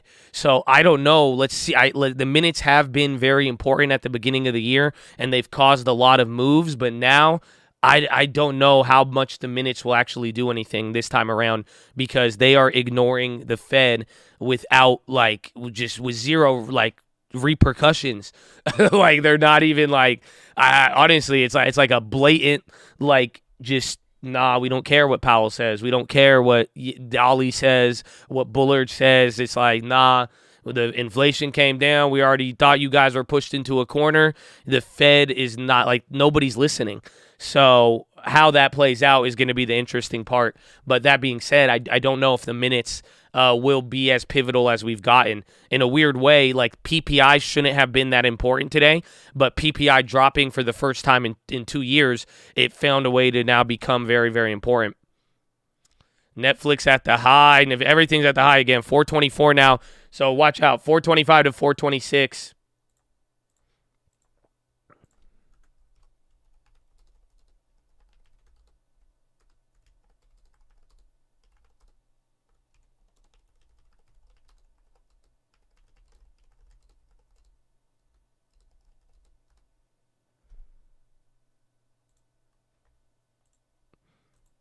Ignoring the Fed after seeing Powell hike, the act alone is confirmed.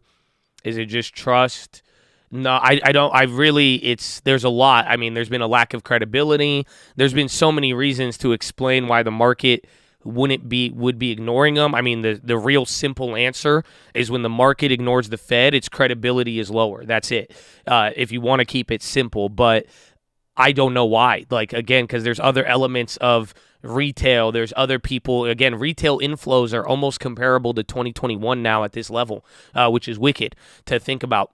I still have an open short, unfortunately, so I'm getting smashed on that every time this goes up. It's not too bad, but that's why I'm saying my next dilemma, I'm gonna watch all the way up to like 4:30 and make my decision there. It's because, again, I do think we have a window. I don't know how forceful it'll be, but at the same time, too, it's like if you think I have full trust in this, and confidence, I mean, you might be just as foolish as anybody getting fooled on both sides, but it's just more or less like I'm still see stuff a little bit over the horizon I'm worried about, but this does open up a window, and that's now going to be the balance we have.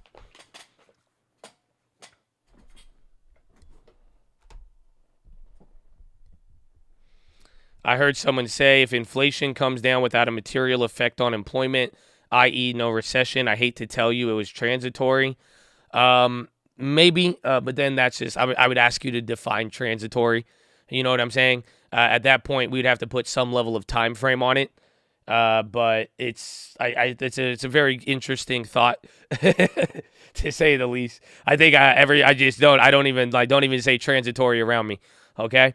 I don't even want you to, like, don't even sound it out. Don't even, like, that's the weird part. Nvidia, new highs. Airbnb, 126. Let's see.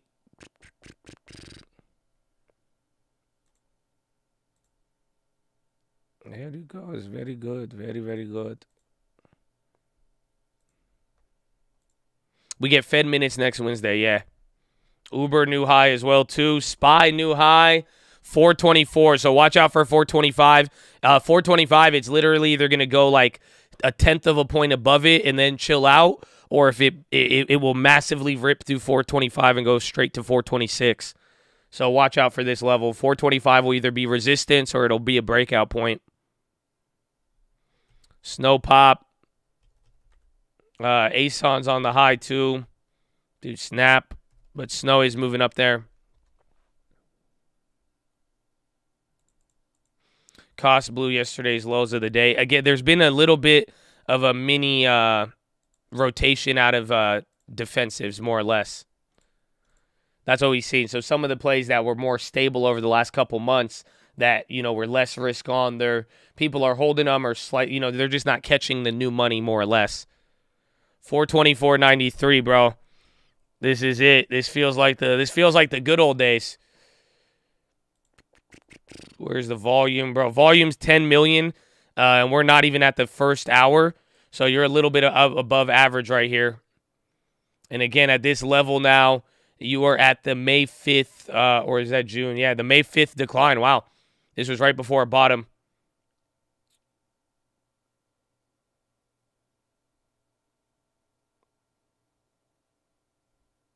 Yeah, so watch out. We don't really hold 425. I think it's either gonna hit resistance at 425 or we break to 426. Or wait till next year to get. I about 12K. What do you think? So remember, I answered this question for you a couple months ago. Just little by little is always the answer. So no matter what, I mean, if you've never started a long term, you're always gonna want one. It sucks that we're up 20-something% from the lows, but like we've been saying, just little by little, $1,000 a month, $500 a month, whatever it may be, that will always be, again, because when things move around, it will always help you find balance. So there's your first little cheek lay. We were right below 425, but it didn't drop too fast, and then VWAP is climbing up with it. Chinese stocks in U.S. jump on track for best 2 days in months.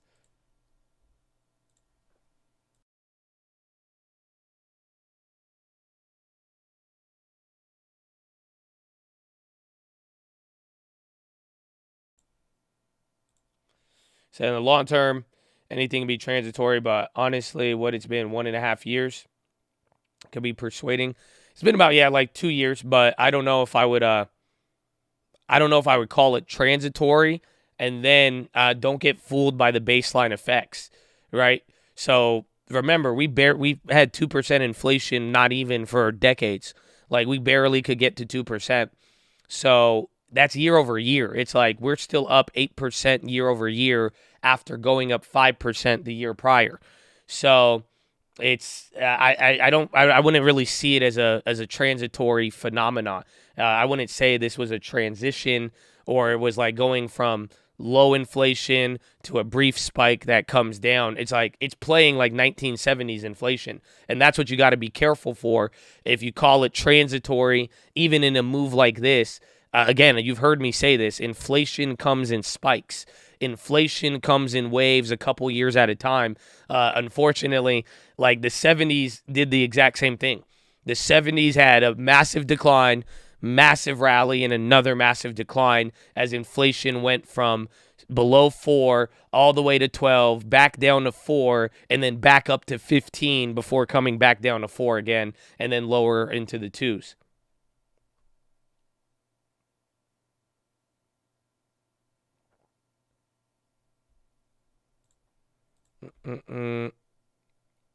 South Carolina, little vacay, staying at an Airbnb. Did you get it? You get a good deal on it, man? I've been seeing some great Airbnb deals in South Carolina, baby. Enjoy it. Bright and early. It's 10 over there.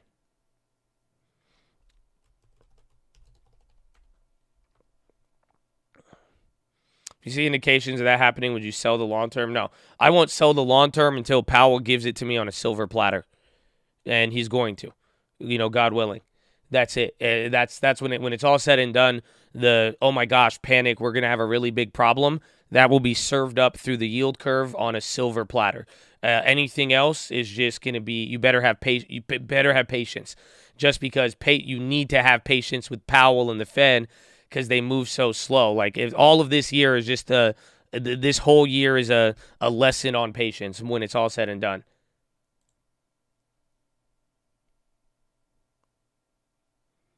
You could hedge with puts, too. That might be a better opportunity. So yesterday was 2 years watching Stock Market Daily. Haven't hit the membership on 2 years, but getting close. God bless you, Ethanon. Thank you. Let's get it there. Here, I need to show you guys my favorite chart.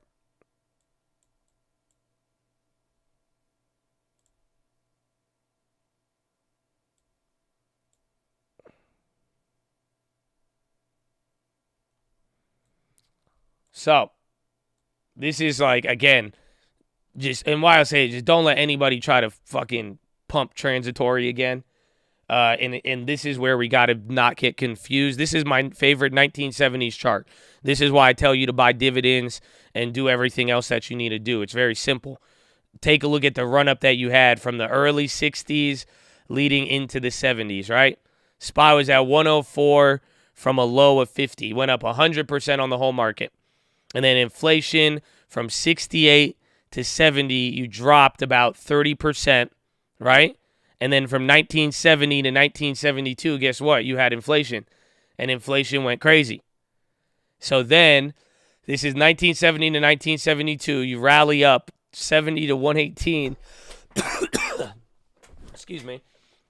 And again, inflation went from 4 to 12, peaks out at 12, and then market comes down again, even inflation do. I'm telling you the dates. I don't know if you could see it, but I like the bigger chart. Again, y'all, if y'all follow along listening, it'll help you. Don't worry. Relax. So 70, if you could see it, 70 to 72, 30, 40% gain. And again, inflation had a massive peak. And then 72 to 74, you drop now another, 40%. And then from 73 back to 76, you came right back up to the highs again. And then that did that until the 80s. And then after the 80s, it quadrupled.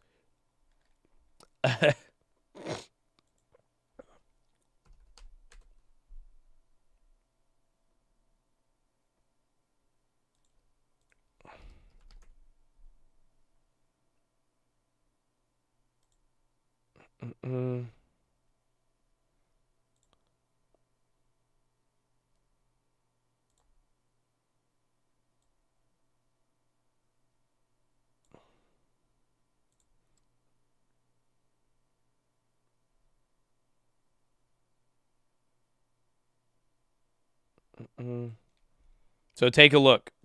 This is the CPI chart. Like I'm saying,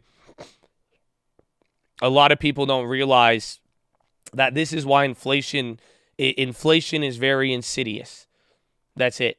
It's an insidious topic, and it's slow and it's subtle, and that's why everybody is scared of it. Because again, deflation is even scarier, but the whole point is once it settles in, this is why everybody is so worried about the 70s and the Fed falling behind. Because take a look, again, in the 1970s, it went from that 2% all the way to 5.9. That was a big deal, right? And then from 70, it dropped from 5.9 to 2.7.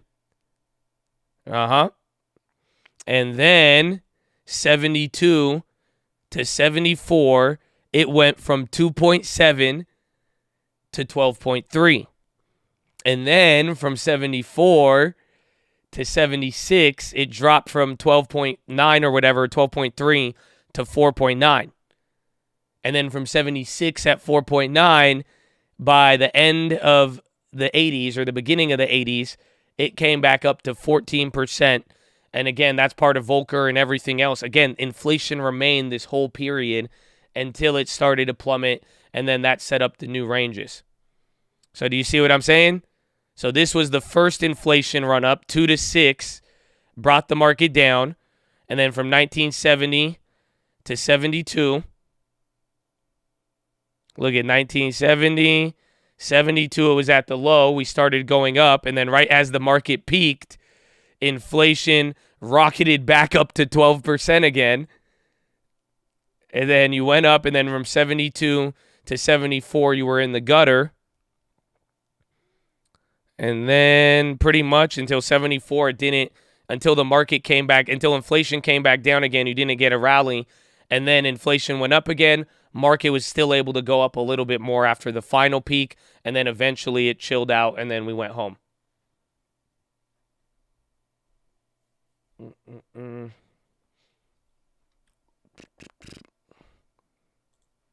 So, yeah, fun fact. But that's what I'm saying. It's going to be, you're just going to get a bunch of back and forth.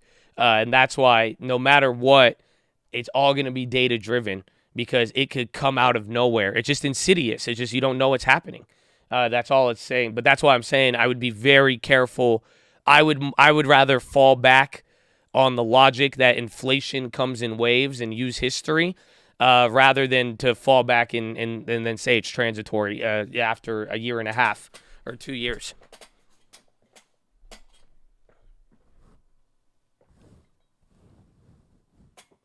You think the timeline will speed up modern day? Maybe. But I also think, like, Powell and the effects of the Fed. Again, Volcker had an impact, and that's why, Nadruk pointed it out very clearly.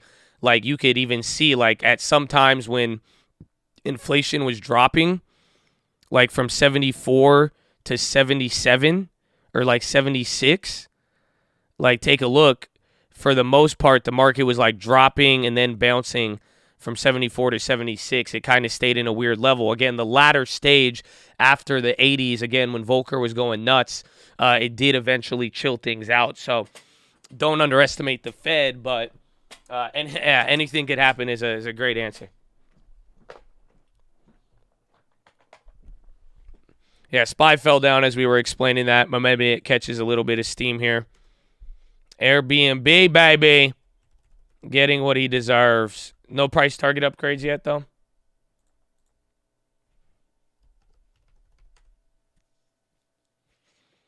Do they have stimulus as well? Oh, yeah. Oh, yeah.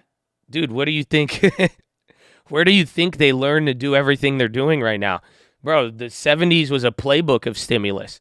Do you realize how many, like, do you know the FHA was starting because of this for the most part? Again, in the 70s and like real estate assistance or leading into the 80s, all of it. Again, the social programs of Nixon and all. That's why when you compare Biden and Nixon, it's actually quite phenomenal. Again, even the whole, even everything they blame inflation on or it's exactly the same. That's why actually the 70s, 80s, some would even argue the government social spending contributed to a big part of that decade and problems there. But yeah, like it was like the 70s was our first experiment. Again, we just said ditch the dollar so we could spend more, or ditch gold, and then everybody went nuts.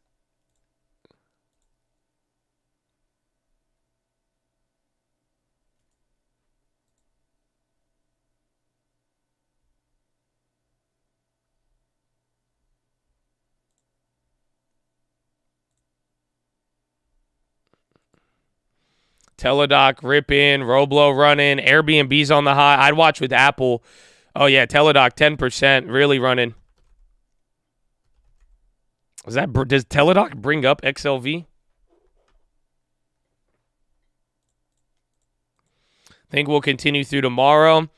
I think it might trade like today if and only if inflation expectations come down on consumer sentiment. So if consumer sentiment is bullish, it's going to be just like today with the PPI. Maybe a little more subdued since we're literally up like 28% from the bottom. But, yeah.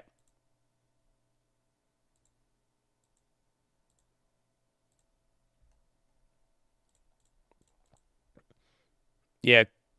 Consumer sentiment tomorrow is interesting. If it comes down, then that could kill the rally a little bit, or that will give you a little more volatility. If somehow consumer sentiment drops and then the 1 year inflation expectation goes above like 5.5, then yeah, we're gonna probably have a little more volatility. However, remember what happened last time? It was in July. Remember when consumer sentiment dropped and we rallied up there, and then it started, daisy chaining with all the other positive news that started hitting. Like, that is what could happen tomorrow, and that could be the very positive for tomorrow. But we'll find out. Again, it just depends on the data. I could tell you what the reaction will be, but I can't tell you what the data will be. However, we do know now if the White House says nothing, we know exactly what's happening. Bro, the CPI, I realized, bro, I was talking about this with lending tips, bro. We were just cracking up, man. I was like, dude, it's so like, bro, they were like, yeah, we don't know. Like, we don't know the numbers. Like, we did a lot of hard work, but we don't know the numbers. So we'll see what happens, but we don't know. And then I was like, wait a minute. How the hell were they coming in every time? And they're like, hey, we just wanted to warn you of an elevated CPI reading. I thought you don't know. How did you not know? What do you mean? If you don't know, how would you know it was an elevated reading? I don't get it. But then wait a minute. And then that's it. And then this shit drops unexpected to a rate which nobody's seen. And then they're like, oh, we don't know. We'll see. A lot of hard work. I was like, wow. So at least we know, though. At least you have like literally, that's a signal at this point.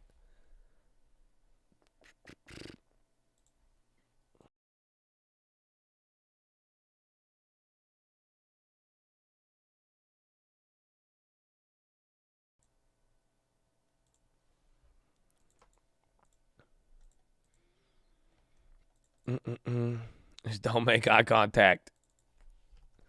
Bro, it's crazy.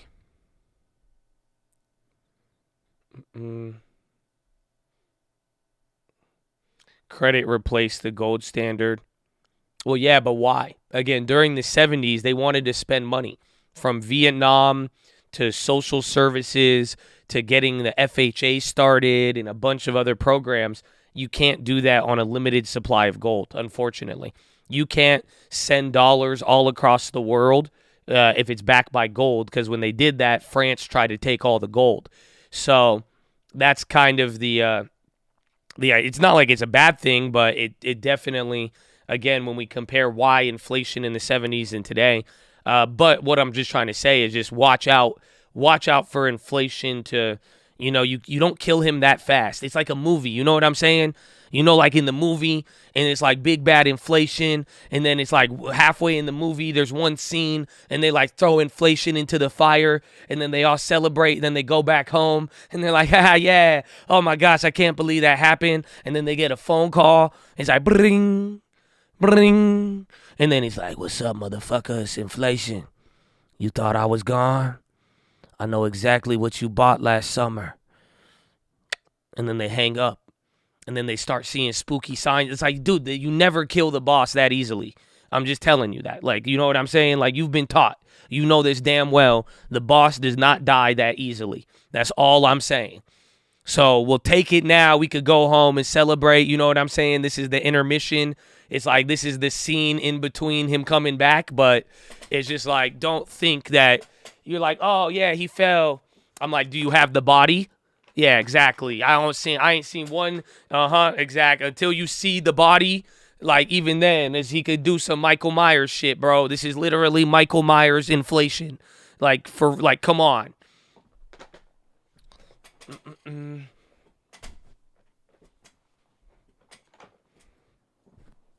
This is Lion King.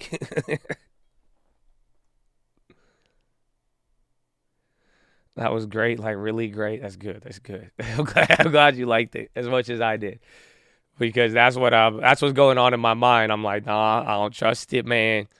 I don't trust. That's why, like, and then some of y'all act like movie characters. Y'all like, nah, it's chill, and we're like, no, man, trust me. And then I turn into the crazy character. I'm the old guy in the rocking chair 15 years later who, like, you start seeing signs of it again. You're like, what does the yield curve mean? And then I'm like, yeah, I remember. It was 2021. 2022, I'll tell you, just if he comes back, you better run. If he comes back, you better buy real estate first and then sell it again. But I'm just telling you, if he returns, he wasn't supposed to return. Oh, nah, it'll get crazy, bro. That's all I'm saying. What does the yield mean? Tell us what the yield means. I'm like, come closer. Come closer. Come closer. And then I pass away before I tell you about the yield curve, even though all my insulin was paid for at a lowered rate. But now inflation was already at 19,000% at this point in the movie. And little did you know that even at 2% inflation, you still experienced inflation after every single decade. What the fuck? Hold on, what? I've just said, wait, hold on.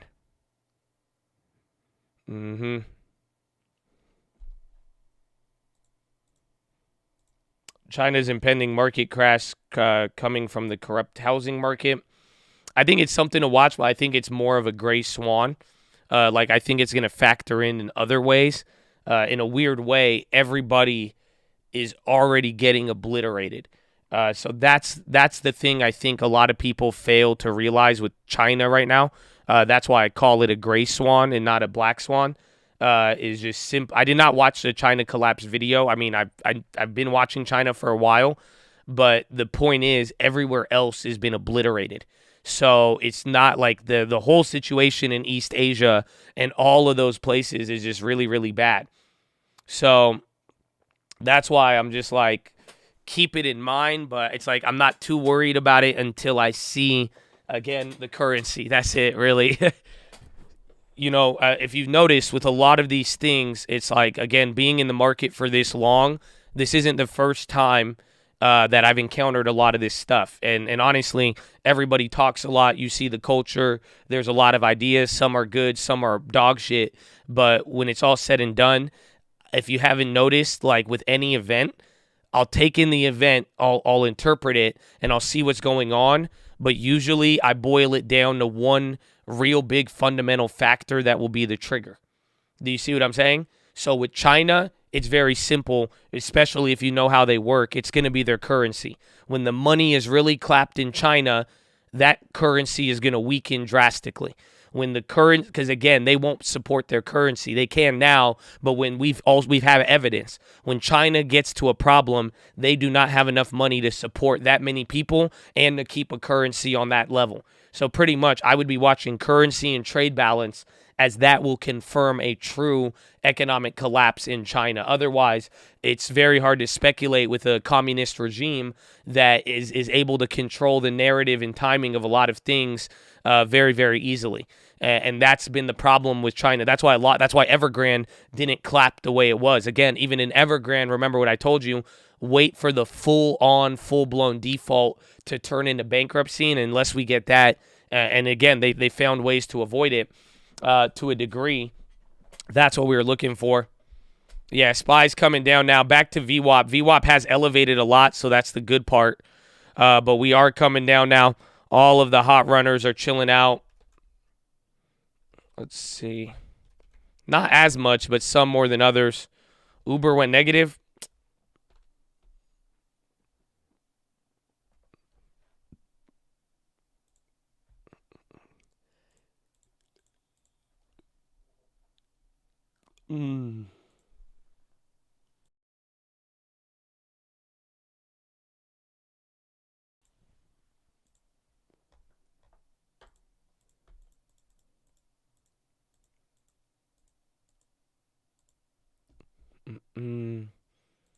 Even Amazon, everything is kind of slipping now. Maybe this is it. This was the morning hype now. And now, oh, whoa, those Airbnbs came back to life. Oh, shit, they expire tomorrow? Oh, I guess because they're 130. Shit. I'm kind of down to push them. I didn't realize that. Airbnbs came back to life. Remember the post-earnings play? So I guess, yeah, you're about like, what, a couple dollars from the money? Longeveron earnings tomorrow. I'm not holding them, but I will see what happens. That'll be, I think if they make any big updates, who knows? Because remember, they still had a lot of stuff in their pipeline.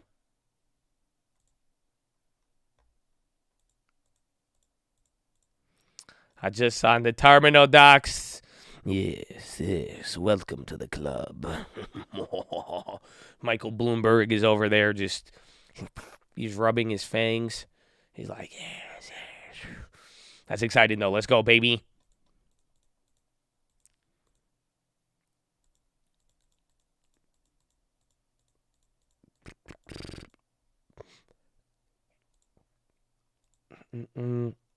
The real estate Big Bird flight was straight fire. TNT went off for 4 hours, drop a game. I was actually there for, I think, like 2.5 hours. I wanted to see how you guys operated. That's why I kind of hung in the background. I didn't want to distract.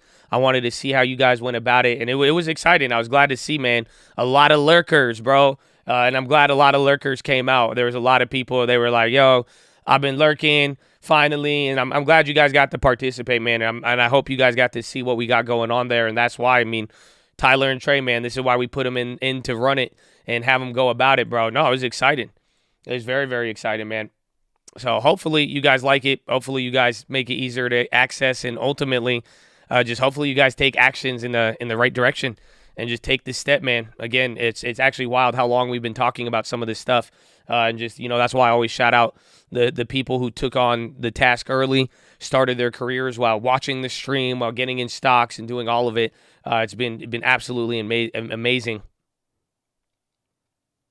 I did not get to watch Terminal List, no. Yeah, 6 p.m. West Coast time. Pac B, Pacific Biosciences on the high. I'll check news on that one. I don't see anything.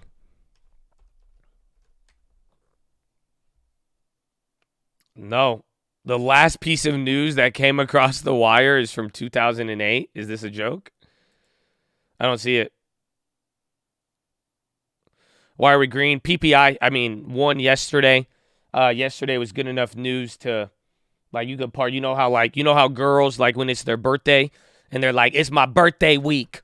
Like, that's kind of how CPI was yesterday, where it's like you could celebrate that for a whole week. It was that good comparatively. Again, it was the worst, best data, or the best, worst data. But the PPI today, which should have been second tier, that dropped for the first time in 2 years. So that did give a little bit more support to the logic here that the soft landing is in play and that prices are actually coming down. Yeah, it's our CPI month. It don't matter. They're like, it's my CPI. I don't care what you say. It's my CPI. I could cry if I want to. I could party if I want to. I don't care, man. I'm going to buy Roblox. UWMC, Popper. I'm sorry, guys. I'm just jaded, man. I'm just jaded. Bro, I don't even get excited by any of it anymore. I am fully okay with nothing going up for the rest of my life now. After that last 8 months, I have zero, like, okay, I'm like, cool, bro.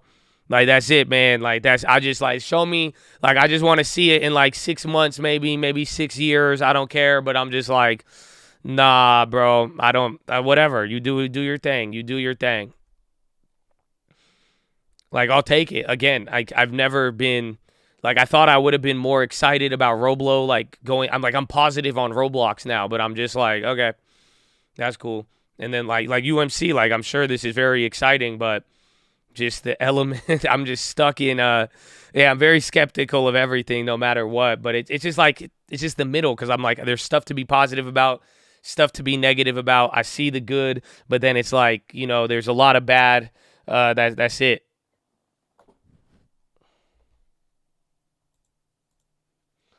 So sick and tired of the Photoshop. Low key. I just want to see it. Let's see it last. But that's good though. UWMC is popping. Is there news on it, or is it just squeezing?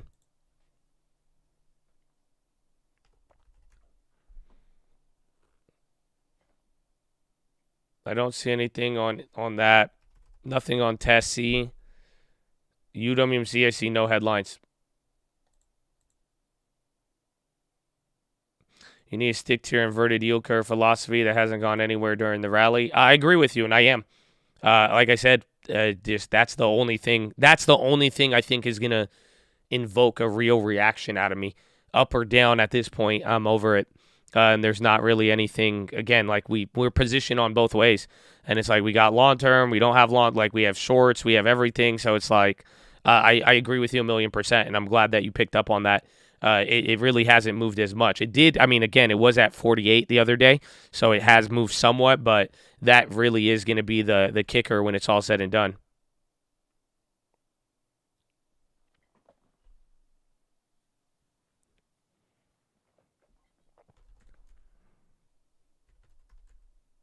Apple, Amazon, Google, they're all getting clapped. The small long term is about to go positive. I think it's around 3% down. And then the big one is now like about 10% down. So we're right there. But then we're positive on a lot of our purchases from this year now, finally. Just waiting.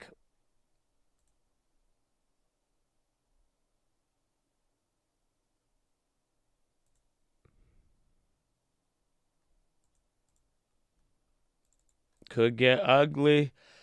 We're back up to the higher levels. We're pretty much at the highs of pre-market, though. And that was the PPI release. So we will see. This is VWAP. At the very least, that rise and drop, it did move up VWAP considerably. Google is kind of plummeting. Google's about to go red. Unity's dropping. Roblo's holding up. Airbnb's holding up. Netflix kind of coming down, but still up. Where's Disney? Disney, oh. Disney might be a good double dip.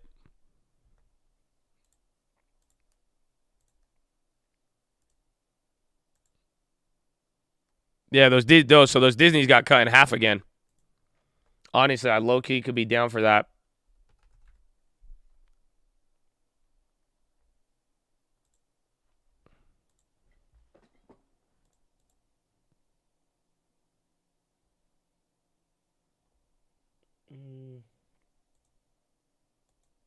The tainted MRK is up. I know, dude. They're like, damn, bro, the FDA just gave out a huge warning saying we contaminated a big portion of our drugs. Investors are like, honestly, we think this is bullish for the third quarter. Yeah, I think we're gonna go long, and we'd like to increase our price target and increase it on Roblo.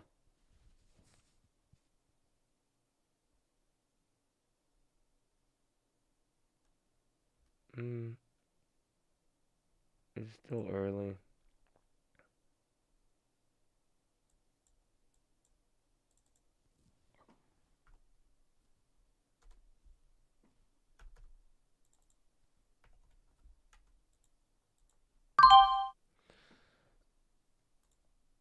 All right, I bought Disney again. I went for the double dip. So literally, we bought those plays at 70 cents in the morning. I sold out 2 out of 3 to make them free at 110, and now they just dropped back to 40 cents.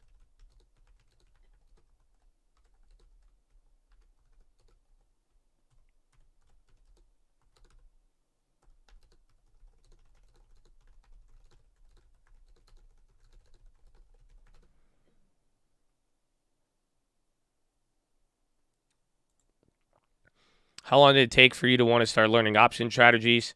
A couple years. I mean, I was exposed to it early on in my career, but what ended up happening was like I learned it for like real stocks. Like you know when I traded options or when I learned about it, it was only to like buy insurance or use it to protect a short position. So I use very traditional. Like just how to like literally you buy stocks and then buy puts to protect it. Like that's all I learned about it at first, and then a couple years went on. Like it was like about 4 or 5 years after I started seeing people trade them for like money. Like without, I remember I always say it like legitimately.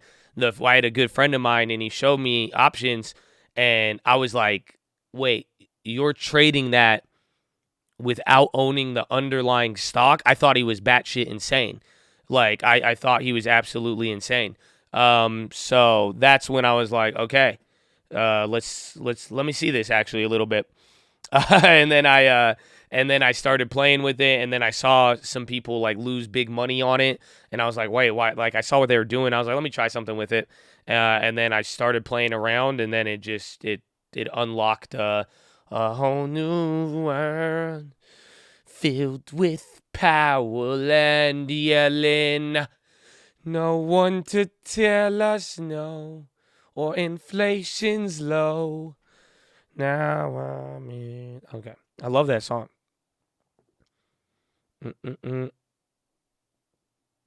My wife was like, who the F buys worthless stock coupons? I'm convinced you watched the whole Disney Plus collection over the weekend. Nah, bro. Only Lightyear. I like Lightyear. It was good. Amazon GE partnership to stop counterfeiters.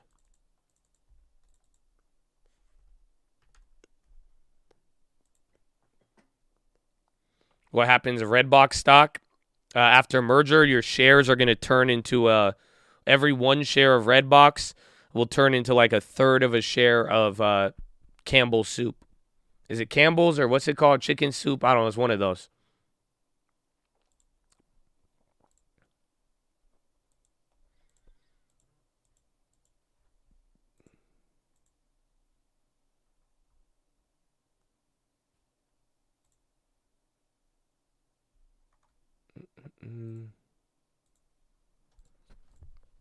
Disney expires August 19th. You could wait a little bit, honestly, because if it flushes from here, one more flush, those plays are going to go down another 20, 30%.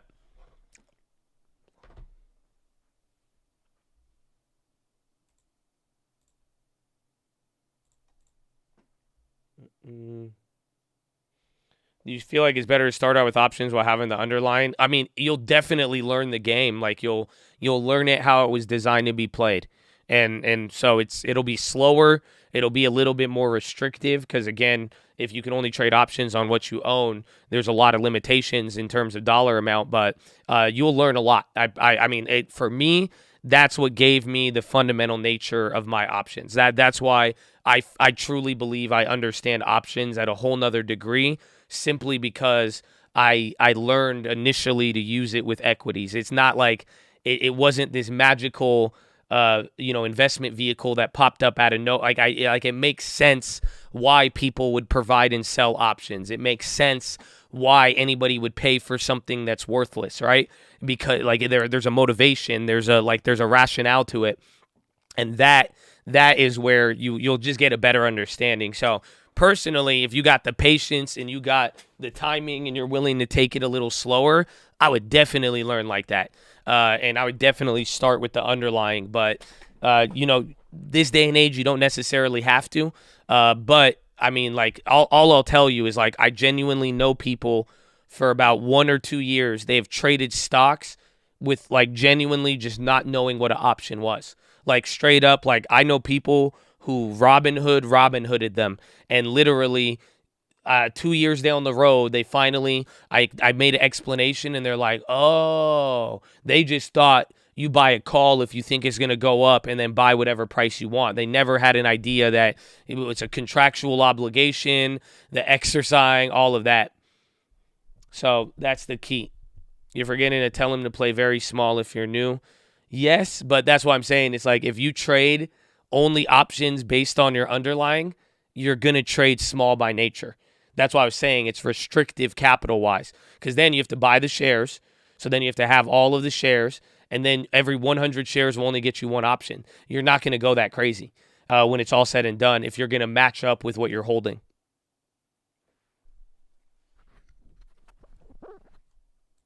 He said it's still me. It happens, man. It happens.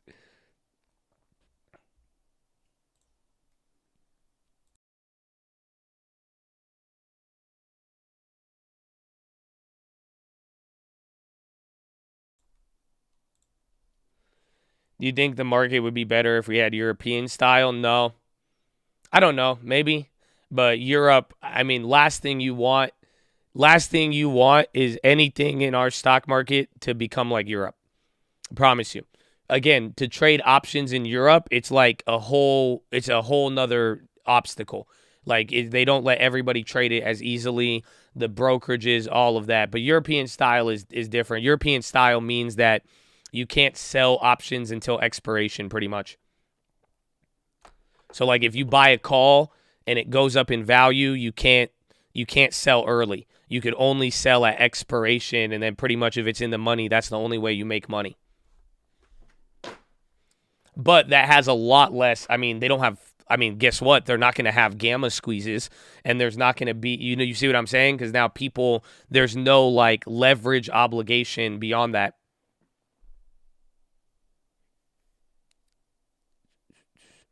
You could sell only, or you can't exercise. I think it's something like that.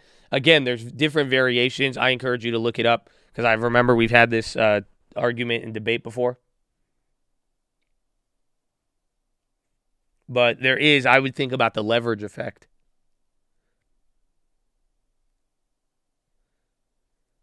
In the past, you said you foresee stricter option rules. I mean, I think it's coming. I mean, I think by the time I'm like old, it will be. Like I think they're gonna do some level of option. I mean, look, do you not see it? Do you not see the bills getting passed? Do you not see the crackdown all around you on everything? So it's like I don't think the option market will be safe. Unfortunately or fortunately, there is a lot of big Wall Street money that lobbies because they make a ton in fees, but I do think it's I don't think they're gonna let the party stay open too long.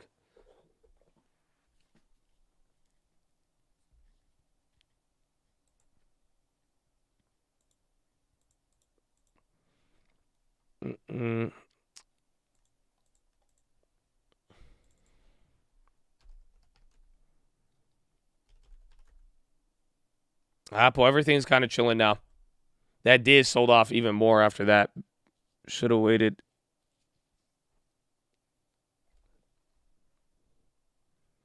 They might stop cash accounts. They'll do something, but we'll find out. Till then.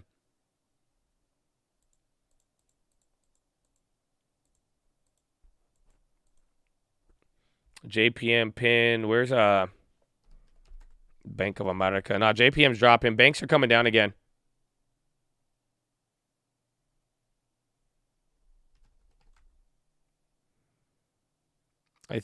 I think they should be restricted. I don't know, man. I just think it's I think people should be educated and be wiser at all moments. I mean, sadly, you can't control it, and culture has a lot to do with investing at times. But I'm just not. I mean, at this pace, I don't like restricting anything. I just feel like it just gets to. I don't know why it's not like I don't think things should be restricted. I just personally don't trust the people doing the restrictions. That's it. It's just like and I only say that because I haven't seen it end up working out pretty good, and that's why my trust level is low. Day trades, I think just Disney twice, and then we took profits on Roblo and another one. Bank of America we made free. Fubo, hear me out. I mean, they coming off decent earnings. I think it was really good earnings, and they're squeezing today. Maybe.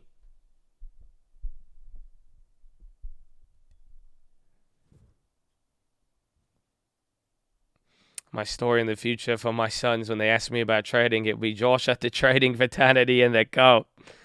Amen, amen. And you'll be like, this is why we got you a long term. Now, don't blow it. Don't blow it, bro. Don't blow it.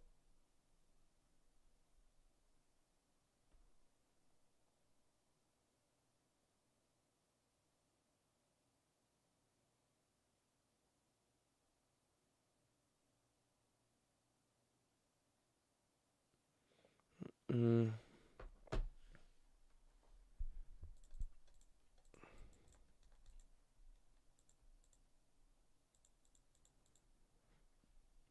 get your girl to listen to PHILOs. That's good. Be careful, though. Even my girlfriend, bro. After that, I forgot with that PHILO. When I was telling you, I was thinking about praying. And I was like, I don't pray, like, for some things at the same way. It just reminded me of back in the day. She was like, so you don't pray for me anymore the same way? Like, when you first met me? And like this, I was like, whoa, whoa, whoa, whoa, whoa, whoa, whoa. I said, yo, PHILO cannot be used against you in the court of law. Please do not misconstrue PHILO to take it to whatever point. I said, man, this is crazy. I took profits on the Roblo debit spread. That's it. Microsoft selling off now. We're coming back to open, so we are dropping a little bit before the pre-market move. Belander, IBD pick. It's not called Belander, but that's how I read it. BLDR, Builders First Source, Belander. Overstock on the high. Overstock's launching, but Microsoft and the big names are all on the low right now. See, Netflix even starting to sell off. Kind of nasty here. We are definitely chilling out. 8:04. So we're about 30 minutes. Watch, because this is what we did yesterday. I'm pretty sure, didn't we sell into the Euro close a little bit? And then 10 minutes right before, it kind of set us up. So be on the lookout. OB on the low, Outbrain. They're getting clapped, but it's not showing up.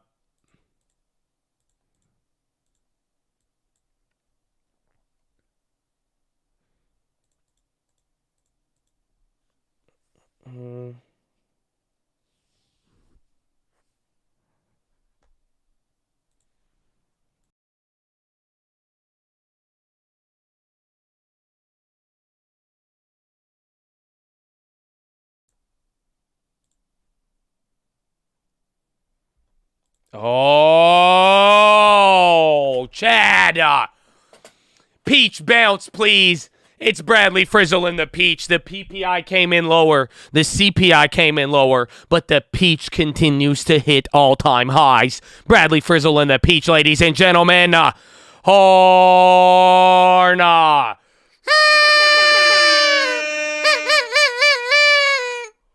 Oh, my gosh. Oh, my gosh.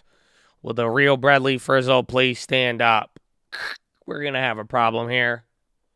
Nowadays, everybody want to talk like they ain't got the peach, but nothing comes out when they give the peach. Just a bunch of peacherists, and everybody act like they forgot about peach. Small, good decisions. Let's go, baby. 32 months. Amen. Amen. Amen. Who is the Bradley guy? You already know, bro. That's the point.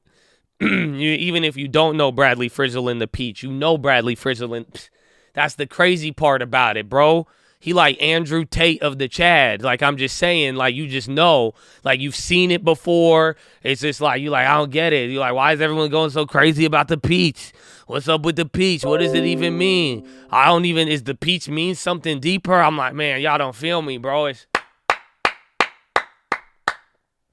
That's not a good thing. Well, I guess Bradley Frizzle's not like, yeah, women can't drive. Like, I guess that's a little bit of difference, but okay, I guess a little bit. You get what I'm saying. You get what I'm saying, man. You get what I'm saying. SPY coming down now. Apple, new low of the day. Apple flip negative. Microsoft already negative right now. Hot dog. Pfizer sell-off on Zantac worries. Amazon GE files suit to protect GE branded water filter. Dude, it's dumping now. Hot dog, you're still positive, believe it or not. You got 0.35 on the NASDAQ, 0.6 on the Dow and S&P, but we are now flipping, so it looks like 425 was a no-go. So keep that in mind because we might have to work a little bit for 426. So now, do you fill your gap? All my gap fillers out there. I'm going to say it has to go to 420. It's only 2 points, though. So let's see. We're about 23 minutes off of... what's it called? Off of young Europe close. The rug is set. I know, right? Ah!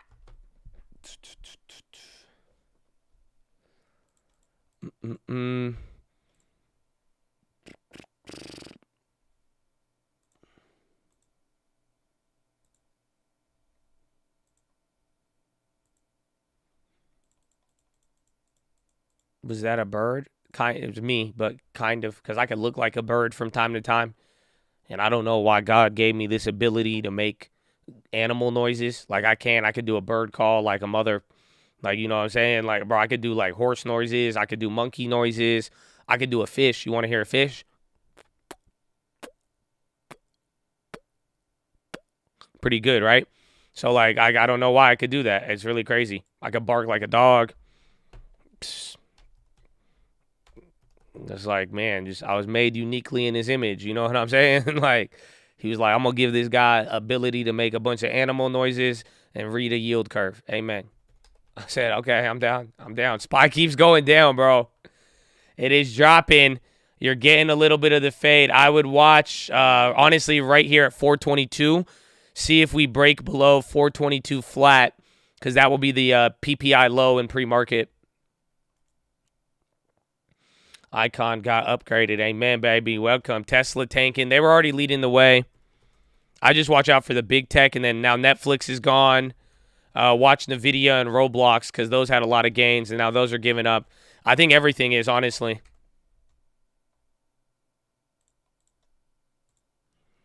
Oil bounce back up. Industries-wise, only... discretionary's negative. That's the big flip right there. I think it's something with Amazon and discretionary stocks. They've all flipped, so that's risk on. Your risk on category is the only one that's red right now, and then tech is now right below it, and then healthcare and staples are still up. So energy and financials are leading, and that's doing good, but right now this is discretionary. Yeah, you broke 422. So we might go a little bit lower now, or that could kill some momentum. We'll find out by Euro close.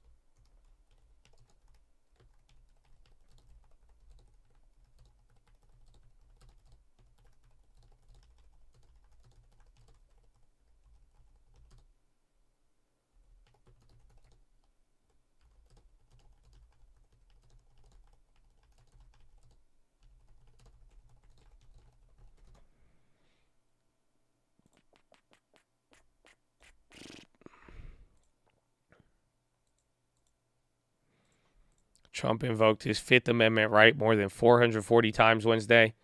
That's like the Lil Wayne deposition. I don't recall. I do not. Honestly, we should watch it for old time's sake.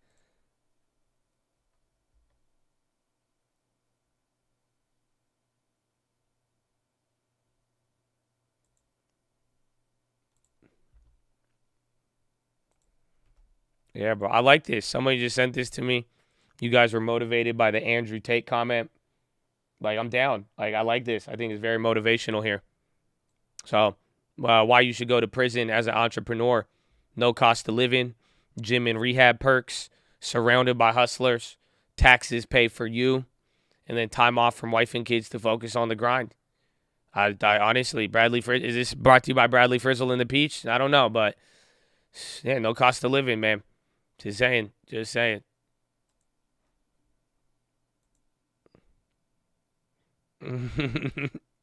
Taxes paid for you. Man, I don't think he said that. I think that's just a meme. But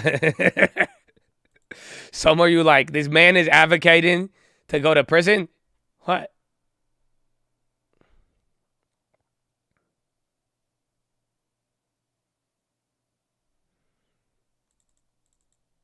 Mm, 421. Little bounce did not hold. Watch if Banks give up.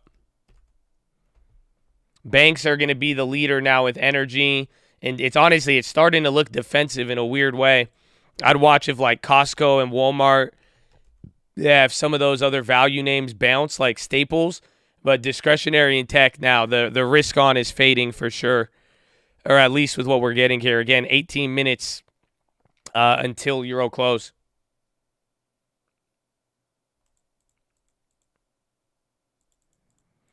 Puts on Roblo. I mean, I'm kind of down, like low key.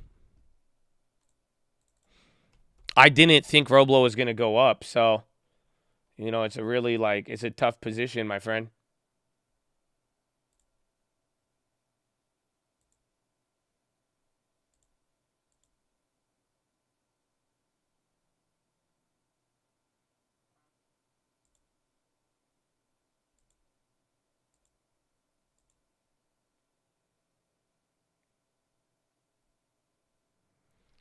Mm-mm.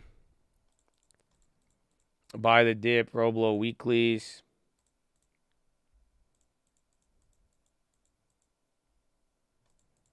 The heat map's starting to look good. The industries aren't bad though today.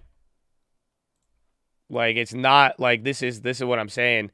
It just pieces. It's the risk on. Like this is all like technology stocks, like your big caps and then all of that. And then this right here, this is the category. This is consumer discretionaries. So the top one, that is just like total.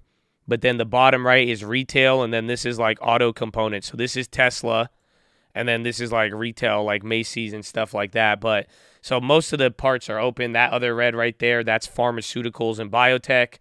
And then that other red sliver is commercial services right here. So it's not too bad, but the risk on area, like right here specifically, like this is discretionary. And that is, again, that's about to go all red when that is your risk on. And then this here is just tech, which, it's not too bad when you look at all of it. Again, chips and other things are holding.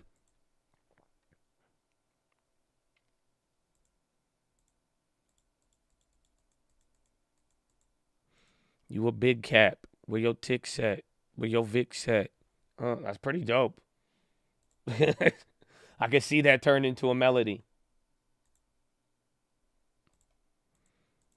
Station it, bring up the non-fun stocks. It could be. That's what we were saying. We wanna try to find evidence of rotation, and that's what we said to watch yesterday. Because that would be where it gets super bullish, where you could uphold if you could uphold everything else and then let the value and like you don't get an exit out of Staples. That could be great for the market for a little bit, but it seems like that's happening now. Pretty much, it's not. Today hasn't turned full dog shit yet, but we'll see. Again, it's very very early. That's why pointing this stuff out now. I'll bring up this chart here in a little bit, and we could just get a better idea of where the industries stand. But for the most part, I mean, you got a lot of fundamental or just the foundational green again across all the industries. Like it's just holding pretty good. All subcomponents and everything else. It's just a couple of factors for the most part.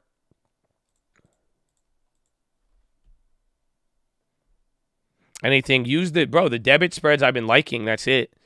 I mean, even if it's expensive, like if you could, like just, you don't have to go for the max gain, but a debit spread could get you in some of these plays with higher probability for just a lot less money. Like again, our Roblos almost went in the money today. I think they did go in the money. If you think about it, I only had $1 or $2 extra, but that play did a nice 200%, and it allowed me to get an option on Roblo for $30 that I would have spent probably $100 for.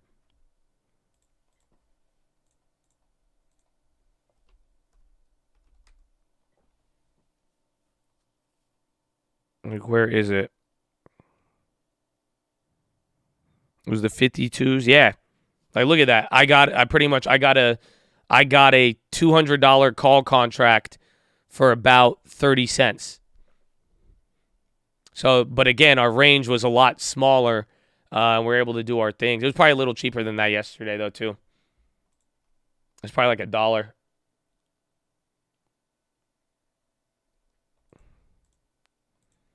Disney call. My other Disneys came down again after that drop. I might need to go for part 2, but I'm going to wait.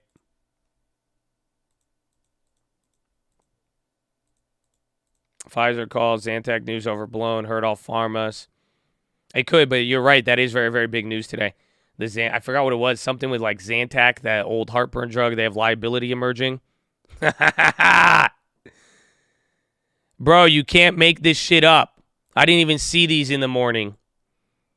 So, in the early morning, Morningstar decreased Roblox's price target to 75. So, even though it was a decrease, it was still 75. And then, before market open, Wedbush, $34 price target upgrade to Roblo. And then right now, literally a minute ago, Deutsche Bank just gave a $52 price target to Roblo.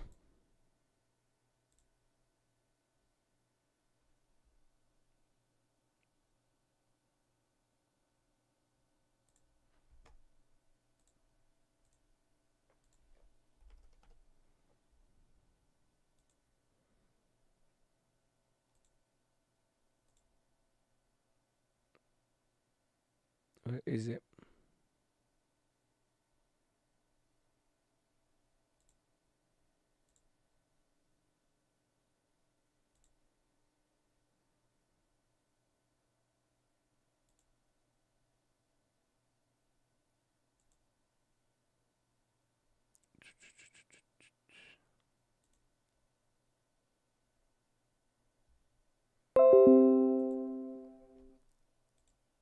Let's see. YOLO might pay off. Oh, yeah. That was a bigger... Bro, that's almost... that's a 1-point flush right there. That is near... Where is it? Let me check the Fed future. Let's see what's moving. So, I mean, in the midst of it, from this morning, Fed future odds went up. The yield curve is still recovered a little bit today, but still down. And then again, where does this place us? You are now at the pre-market open at 421. So otherwise, if it goes below 421, it's just going to fill the gap, go 420. But now we're down below the PPI. This flush kind of came out of nowhere. NASDAQ 100 turns negative, erasing some of the market's gains. I'm looking to see if there's anything. Tesla's power stock remains fragile. Dollar's extreme valuation means extreme decline. Levels for the S&P to watch. That's about it.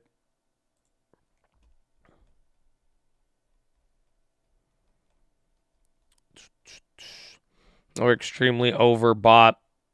And now everything is, again, that was really, really active in the morning, but we have completely flipped. Watch 420 flat. That's literally like your pre-market open at like 421, 421.14. But none of these bounces have held, and then we got 10 minutes till Euro close. We're selling into Euro close. We did that yesterday. So, again, that's the thing. That's why I'm not like, I mean, I think we're holding up decent, but this was 10 o'clock to 10:23 yesterday. We did somewhat similar, but, again, I don't know if you're going to have the same amount of juice.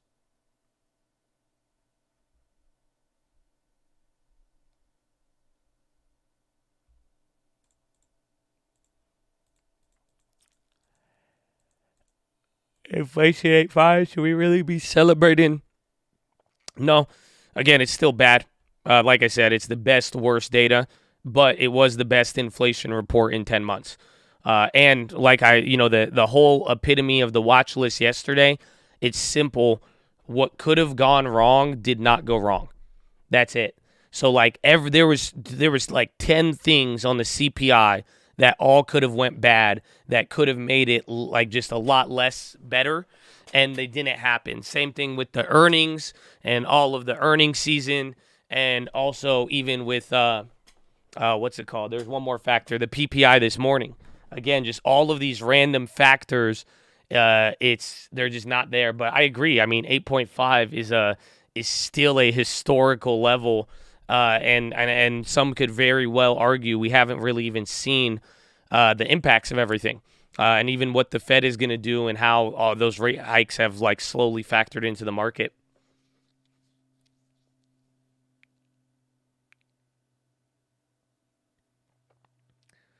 Better bad data is not good data, but for anything pricing into the future, it is good data technically.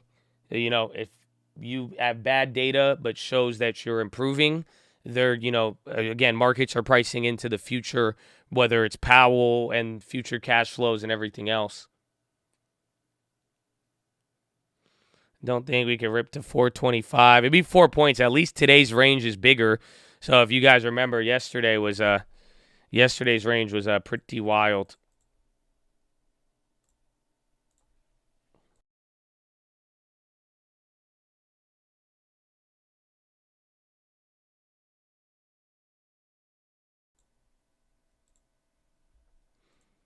Attack on FBI building in Cincinnati?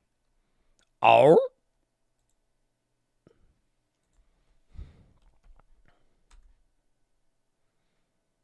I don't see it coming across the wire. Is that on Twitter?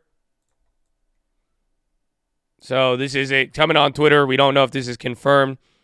Attack on Cincinnati Interstate shut down after suspect drove towards Waynesville, Ohio. Unconfirmed report said he's now firing at police from a cornfield.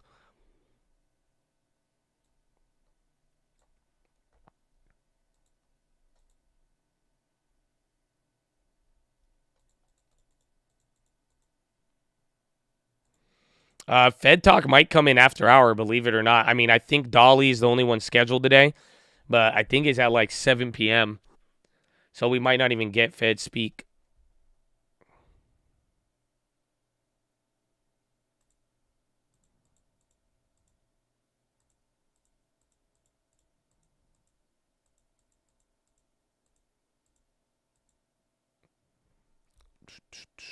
As an Ohioanian, that is the most Ohio sentence ever. He is now reportedly shooting at police from a cornfield.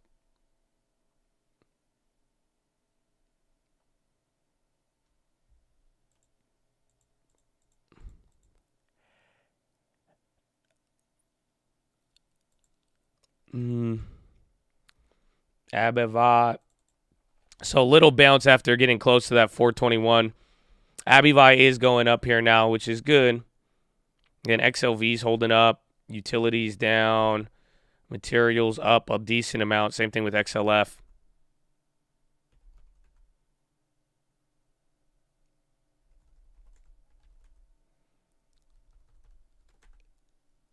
Why? Fred, it's been a while. How you living, Adnan? You living good? You feeling blessed? You missed the bull market? You like the bull market rally? Bear market rally, but we're close to becoming a bull market. I still think that is the craziest sentence ever. That legitimately we are on the cusp of a bull market, technically speaking. That's actually wild.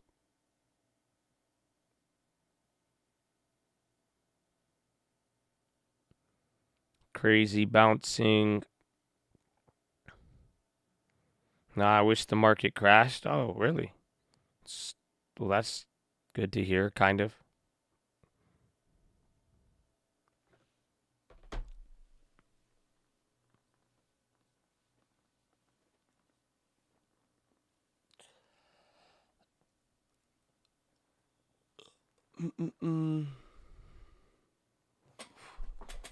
Thoughts on Disney going forward? I think it could be a pretty good continuation, but it really depends on the market here. But I still think the bullish window. This has kind of now been this has been the first like cooling down because even yesterday we didn't sell off 4 points. Yesterday's range, you only dropped what? You went from 412. I guess you did drop 2.5 points. This one was like 3.5. But it really depends on the market. But I did like their earnings a lot. Again, especially compared to Netflix. I think it had a lot of good implications.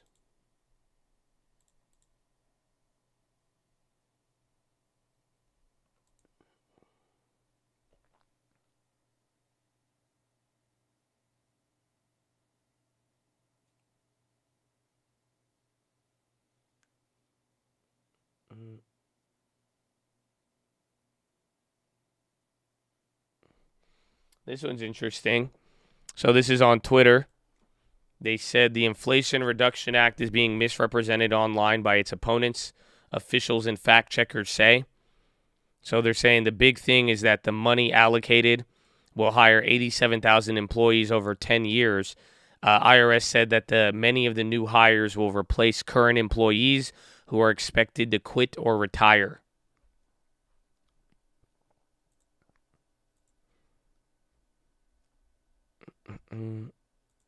But I think I figured it out. I feel like if they have to explain it, it's fake. And then if they don't explain it, it's real. That's what I've learned in the last 30 days. I just feel like if they have to come out and then they put out like articles and then it gets like really like socially hyped and it's like people are like again like transitory, like if they have to explain it, it's fake. Like it's clear it's the opposite. But then if they're like just like, oh well, we don't know and like this and then they don't say anything, it's just like then that's the reality of it.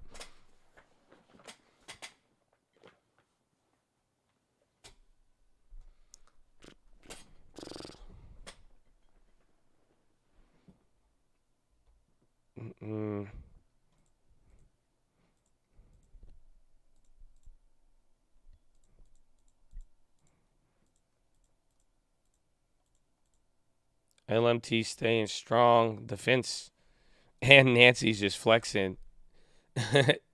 Nancy's like, I don't regret it. It was a great decision.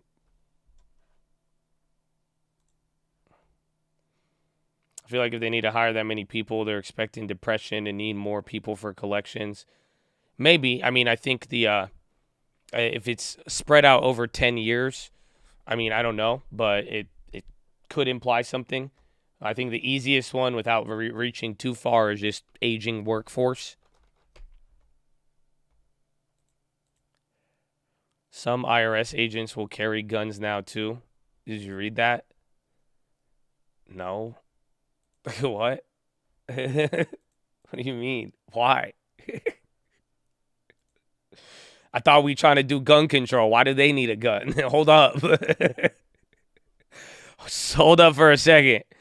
Why?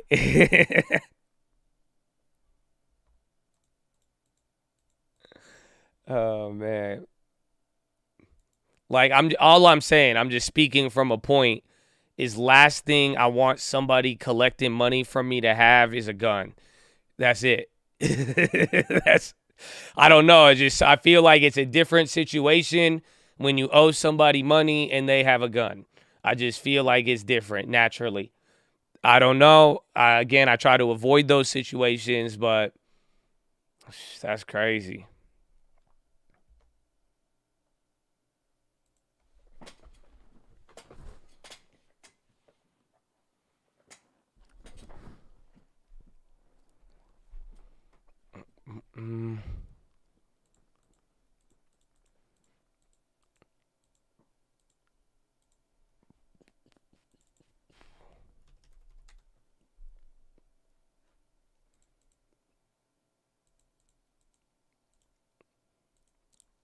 Deep QQQ. They've always had the ability to arm themselves. I guess I honestly, I've never really encountered an IRS agent. Like, I know a couple people who work there, but I've never encountered, like, one of your, like, IRS, like, auditors who, like, you know, stalk your house and shit. Moving up alerts. Well, we're back to that first level again, 422. 421 was a little shaky. But like I said, 422 is a big level here because that's where we kind of leveled out. That was the PPI drop. Remember, PPI was very bullish this morning. Sadly, VWAP is climbing right now. So let's see how this plays out.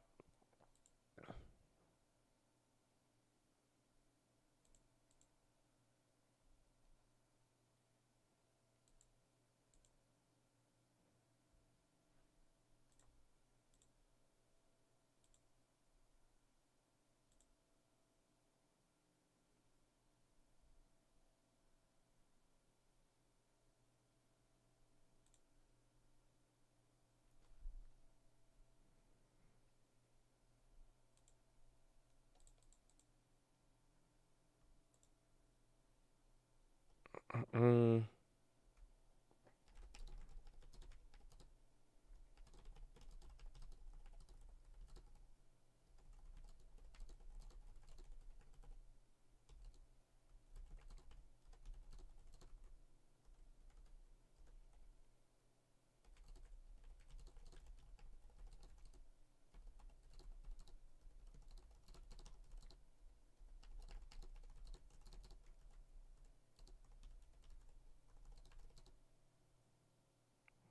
Uh,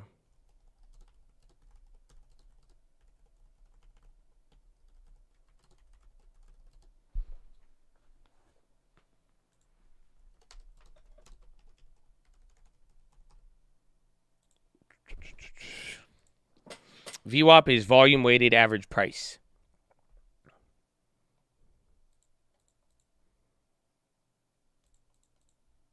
Still no news on Tesla. And automakers are down, though. So that's the chart we had up. Again, I could probably get an updated one, but it actually looks the same. If anything, retail actually recovered. So take note, like look at on that drop and how it's played out. So I'm going to give you the update right now. So take a look. This is now right now. So retail went green. This one right here, the automobiles and Tesla, well, that's why I put the T. They're the ones that are red. And then this one on the right, that's pharma. P for pharma. This is just overall software and services. And then this little sliver right there, that is commercial and professional. So at least retail, I think retail is on the cusp. That could add green or red. But again, you still have mostly green. There's just a couple of pockets that showed some weakness here.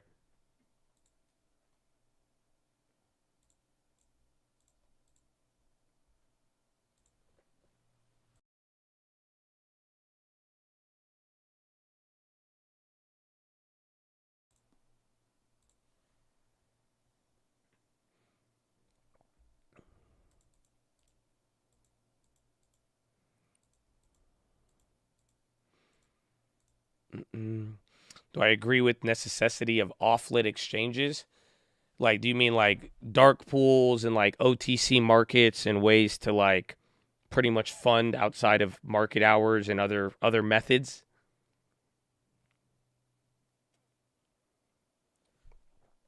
Oh yeah, Europe close. I forgot. So Europe close was right here, brought us back to 422. That is going to actually be a little bit more interesting. All right, follow me on Instagram at the Trading Fraternity. I need to go pee, and I love you. Amen. Amen. Like the video. God bless you. Don't believe that, Zantac has caused cancer. So I think they'll obviously be defending the claims vigorously. But these sorts of things can go on for years. Yeah, here's what I don't understand, Idra, is that Haleon got hit also. That stock closed down 5%, but that was spun off from GSK. And from what I understand, that has like no actual exposure here. What do you make of that? What does that tell us? Yeah, that is one of the strangest things of this. I mean, they even highlighted in their prospectus before they were spun off from GSK, that they had certain indemnifications on this. And today they put out a statement saying that they have never sold Zantac as an over-counter drug, either within GSK or separately. But I think it's just one of those ones where it's kind of all getting caught up in the rout. Obviously, Pfizer's shares are down. I mean, they are facing some litigation because there was a period in time when they were also marketing the drug, and also some generic companies are going to get caught up in this. So I think it's one of these things that as the market has slightly panicked, as they've realized the potential liabilities here, it's kind of catching all of the companies that have had some involvement along the way. Even if for Haleon, it's not actually an involvement. Absolutely. Useful context, useful analysis. Deirdre, thank you very much indeed. Deirdre Hipwell joining us on what is happening in the healthcare sector. As we've been speaking, the London market, European markets have settled for the day. Little tick lower during the auction, but not quite taking us down to session lows. The London story has been, for the FTSE 100, just one-way traffic, really, since the get-go this morning, and we've been heading south ever since, down by around 0.6%. The DAX finishing in negative territory. The Paris market actually managed to grind out a little bit of a gain, up by 0.3% of 1%. Absolutely. We're going to dig further in. Yeah, the Sanofi, SNY, Pfizer, again, the stuff related to Zantac. It's old. It's an old issue, but damn, they recovered. Bro, they were down it was like 10%, I think. More. What's up, Big Dog? What's up, man? How you living? Happy, what's the day today? Thursday. Oh my gosh, it's Friday Junior. Wow.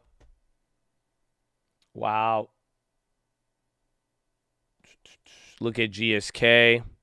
I think, are they the one down 15? No, they're pretty clapped too. But like he said, they have different exposure. I think Sanofi, Pfizer, and GSK.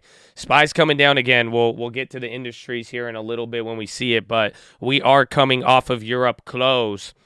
So give it a sec. Honestly, let's see if we hit a new low or not. We also got to do some push-ups, but let's just see where this takes us here in the next couple of minutes. Roblo, NVIDIA, some chip makers holding up.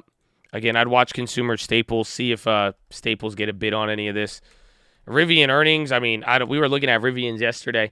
It would have been nice in the morning to catch the pre-run-up because it didn't move much, but I don't know. It might be a little bit jacked up there, and I'm not the biggest fan. Damn, those Airbnbs went from break-even to zero now.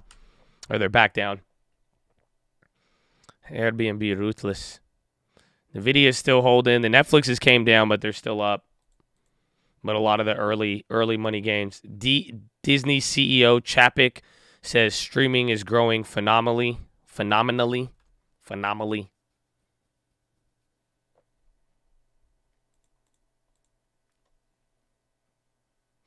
Premium murderers. It's good, but at least it didn't go like red, though. That's the thing. But it slowed down, but the premiums are still jacked. Again, like on these calls, like those NVIDIAs today were on fire. And they were on fire yesterday, too. So it's just like we're still kind of watching that.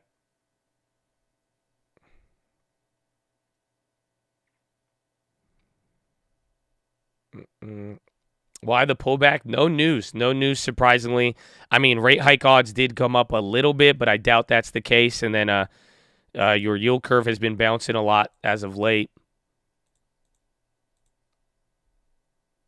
Yeah, no, rate odds, they dropped back again.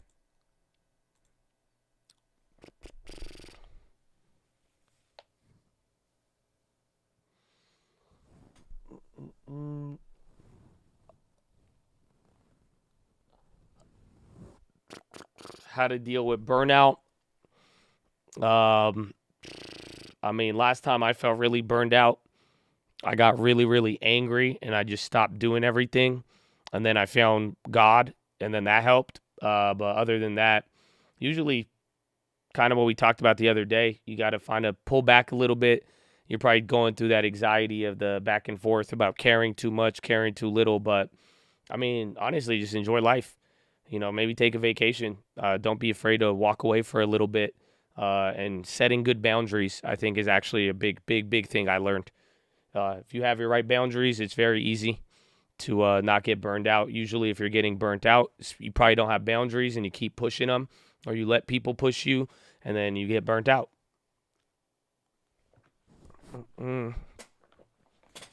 Yeah, Sanofi, GSK routed. Investors wake up to Zantac woes.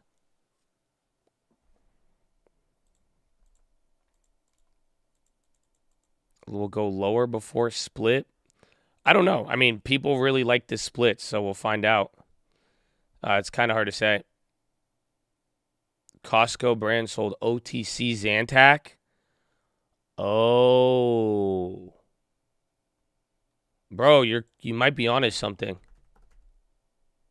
Because that's actually very interesting. You should look into that. See if they stop selling. See if Costco stopped selling it and when they did, and if it falls in that time frame. That could be another. That could be a good one. That's a very, very crazy point. Tesla split, I believe, August 25th. So in like 15 days. Yeah, same thing even with like Walgreens. They may get exposed to it too.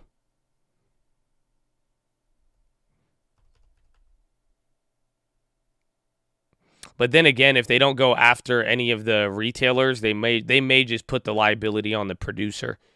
You see what I'm saying? Like they're going to go after the guy who they're going to have to go after the guy who made it, not necessarily the people who sold it, if that makes sense. Like they didn't go, I think, but then CVS got clapped on the pharmacy shit with the opioids. Yeah, there's a big lawsuit that's going to come from the Zantac shit. That's why people are worried on him. That's why they're selling him off. And it's old. Like this is from like 2016, I think.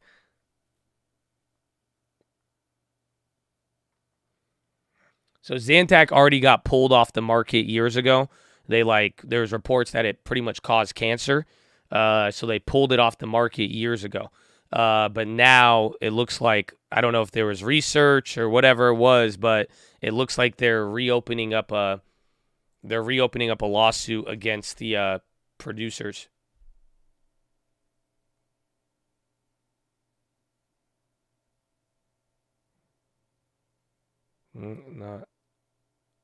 No, because actually, wait, even 2020. So like April 2020, they said they shouldn't be used. And then 2019, Zantac. This is all from 2019. Zantac recall widens as Sanofi pulls drug over carcinogen fears. That was 2019.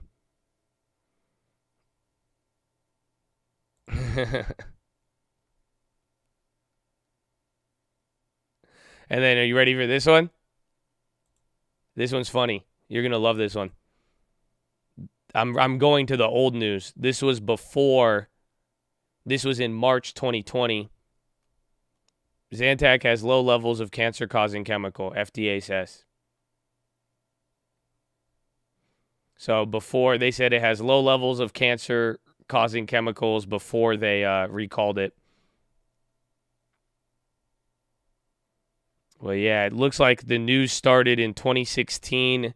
It's been a long thing, so pretty much there's news that goes back to like 2016 of people saying that these drugs can lead to cancer or kidney disease and heart failure. And then like 2019, the FDA said there's low levels. And then by a couple months later, FDA issued a warning on it. And then they recalled it. And then all the companies pretty much throughout 2020. And now it looks like a big lawsuit is coming in. SEC investigating Melvin Capital's investor disclosures. His brand name is Zantac, but I think the generics apply to it as well.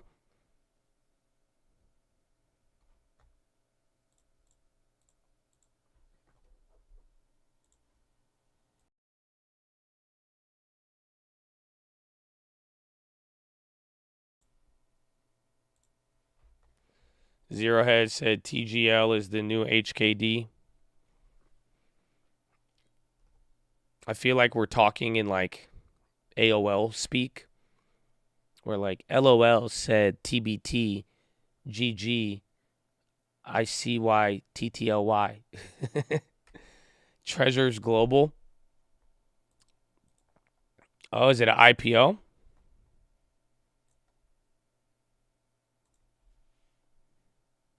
I read it perfect. I know that's why I was like, why do I understand this? What's it called? Treasure Global. Check the float.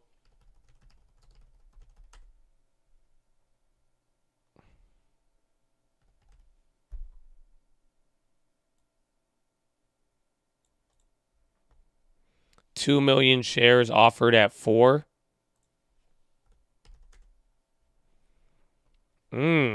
Looks like you're doing the float right now. And you have a 50% premium. Software, their corporate is in New York, though. I mean, everybody, it looks like they are,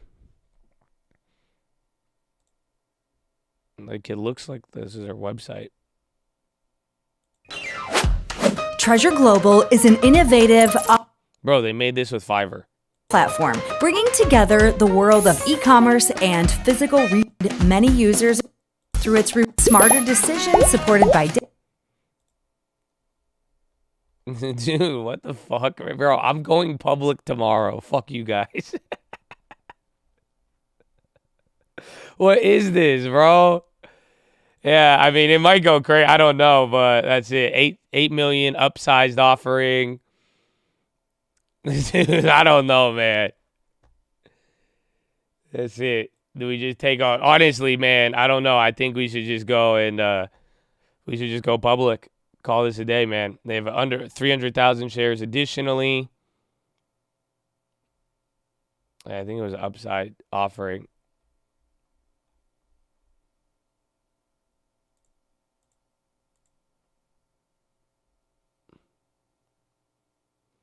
Founded on March 20th, 2020.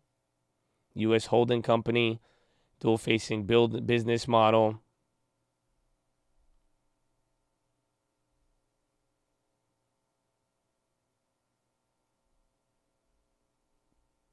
I don't know. Meets criteria, though, technically speaking. But it just has 50% premium.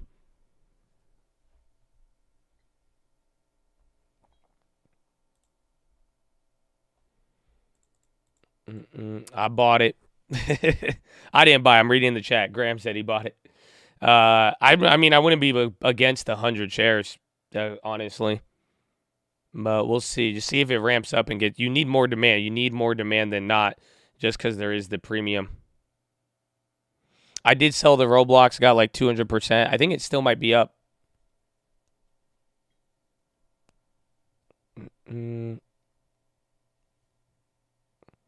GMBO pop. I bought some. Damn, you all bought some. Y'all just got $100 on it. Y'all each got one.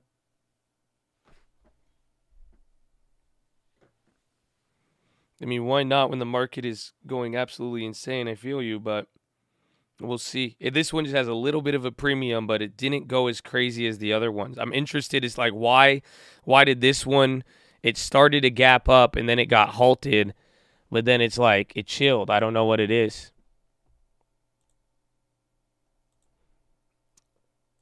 Fine.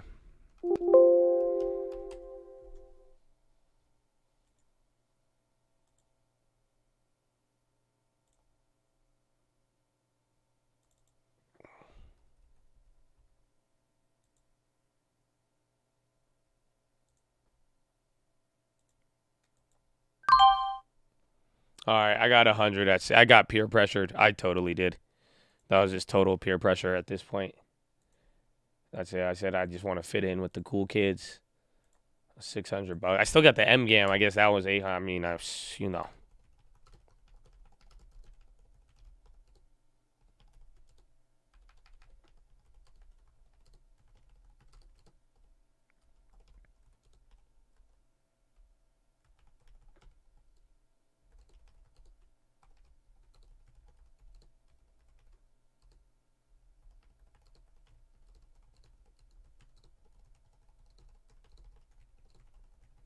All it takes is one. It does. And, I mean, like I said, it meets criteria, but the only thing about the criteria is that the premium is kind of high. So, pretty much expect to,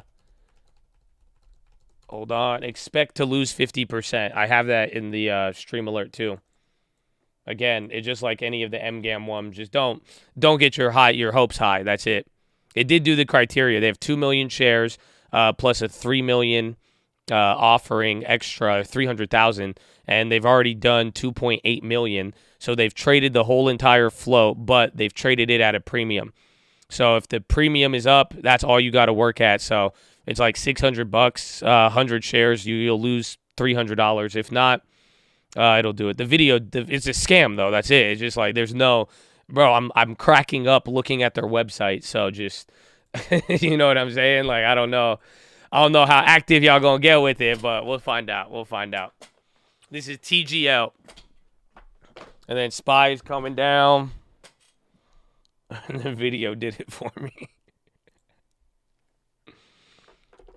So be careful. I mean, don't get into the FOMO. Again, if your balance ain't looking good, if the plays ain't, like, just don't force it. You know what I'm saying? Like that's all it's coming down to on this one. And just know you can lose more money than not.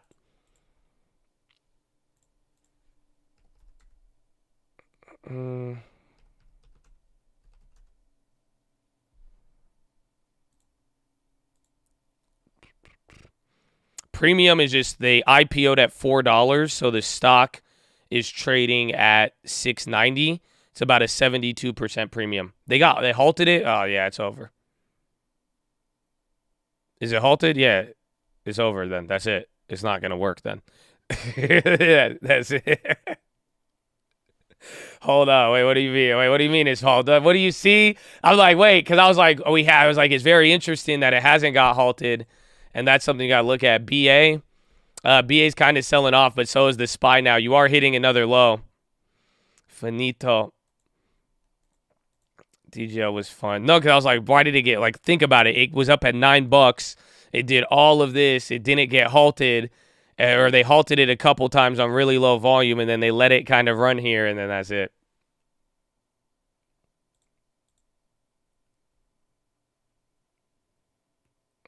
It was up 10. Now it's only 1. A lot of things moved a lot like that. Even Airbnb flipped big.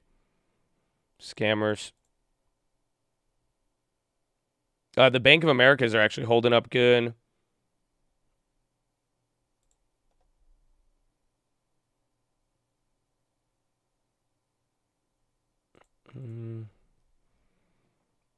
Tilray just went.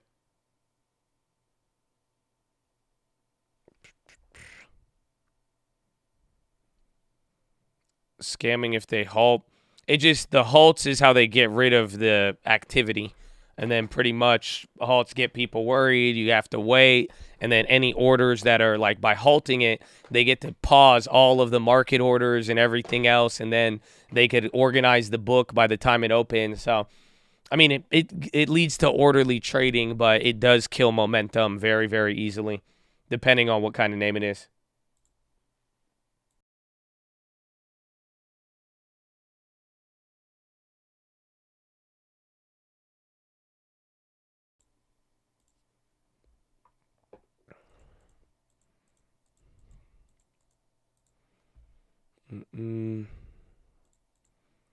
They're doing Did they take the website down? Oh, no. Why? That website was the best thing they had going.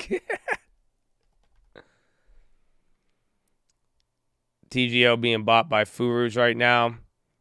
I mean, I think that's it. If people start, we've already just seen so much bullshit, and all of the meme zombies are running. And then again, at least for me, at least it met criteria. That's the only thing I could justify about it. But I wouldn't. I mean, again, keeping it small. No way. That website was hilarious. Should I call them?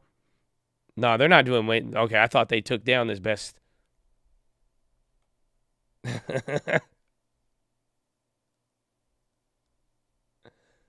Bro, this is the best website I've ever seen. It's like super laggy. It's like glitchy. It's like, it's crazy.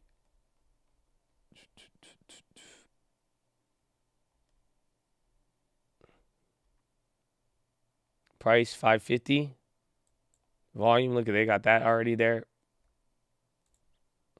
And then SPY is just like slowly coming down here right now. You won't call them. Stop. I always call them. I can't. They got foreign numbers. They're in New York, but they have all their numbers are, I think, based in China. Plus 6012. They don't even have a U.S. number you could call.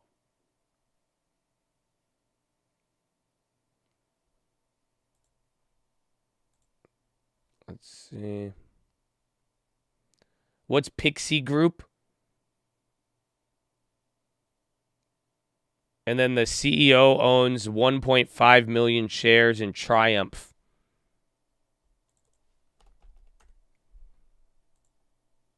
So maybe if this I don't know if they're related, but this CEO of TGL, he has 1.5 million. He has $21 million worth of TGI. And then now he just came here with TGL, and he owns 41 million shares of TGL.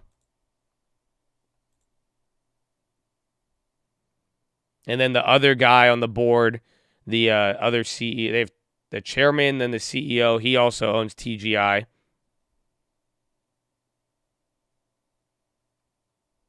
And then the chief financial officer, Tile Management Co. Cayman Islands. That was his last one. It looks very, very sketch. TGL's back open. We'll see if they halt it again. It's already turned the flow. It's already at 2.1. 2 million is the float number at $4. We got in at 6, so we'll see how this plays out. But I think a lot of people are picking up on it now. Yeah, bigger orders coming in.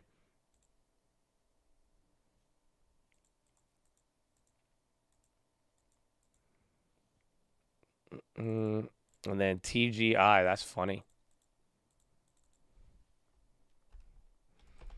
200K. Biggest volume on that minute, but let's just, hopefully it doesn't get halted again. Let some people take profits without being super volatile and just see what it does.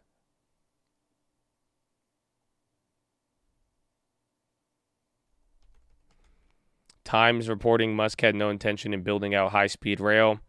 No reason for the sell-off. We kind of just gave up everything. I mean, one thing could be the bonds that we didn't notice here is that the bonds, you would kind of expect them to go up, but the bonds kind of selling off in this fashion. It's not I mean, it's both good and bad, but still. I think today's just a little bit more chilling out. Even Europe closed had a pretty muted response.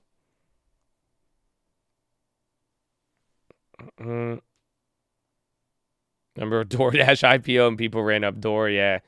TGO halted again? Oh my gosh. Yep. Now it's 107. Nice. We'll take it. It's like 30% or 40.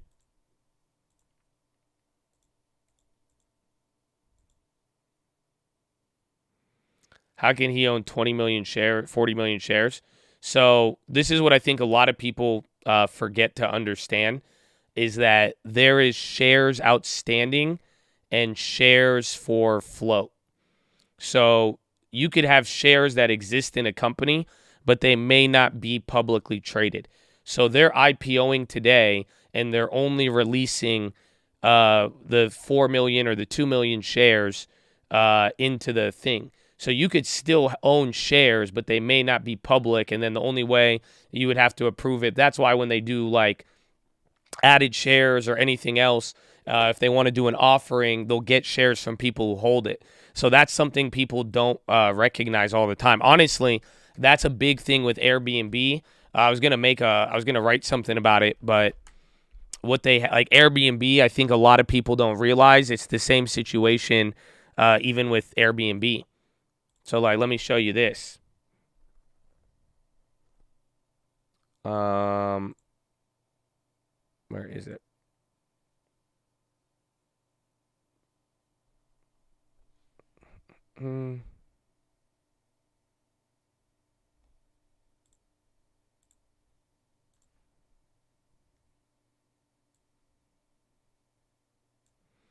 This is for Airbnb, but this is what I want you to realize. Like Airbnb has 400 million shares outstanding. So that means there's 400 million shares held by individuals all across the world, right? Out of those 400 million shares, 91 million shares are what is publicly traded on Airbnb stock. So you see the difference? So it's like that's something to keep in mind too, because you've noticed like Airbnb, they've increased their shares outstanding, but the float has actually stayed somewhat decent. But there's a difference between what is held by people and what is actually open in the market, trading, creating that value and even the supply and demand of the equity. Bond's going to kill the rally. Well, we're holding that 420. I mean, we're going to find out here. Again, I still think even with data for tomorrow could even be decent.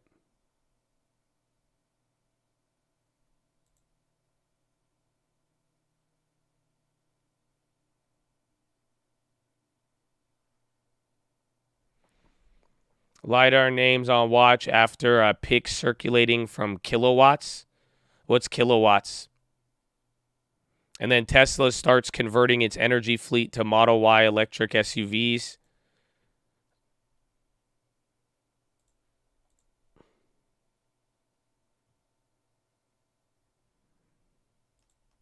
This pick.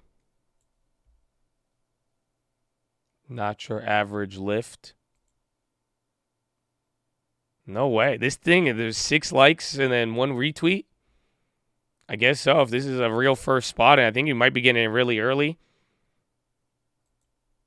Interesting.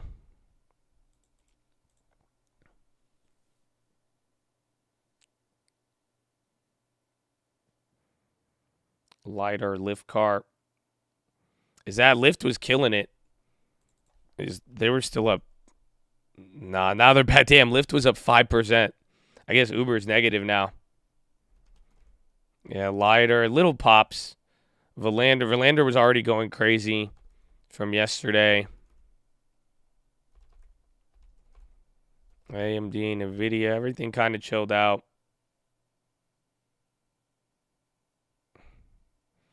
Take advantage of that tax credit. Hit me up for solar. It's a good sales pitch. I already have it, man, unfortunately.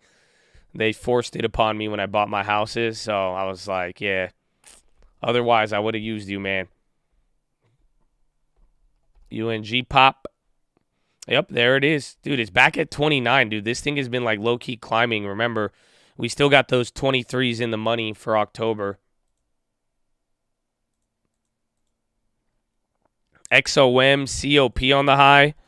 Why are all the energy names running?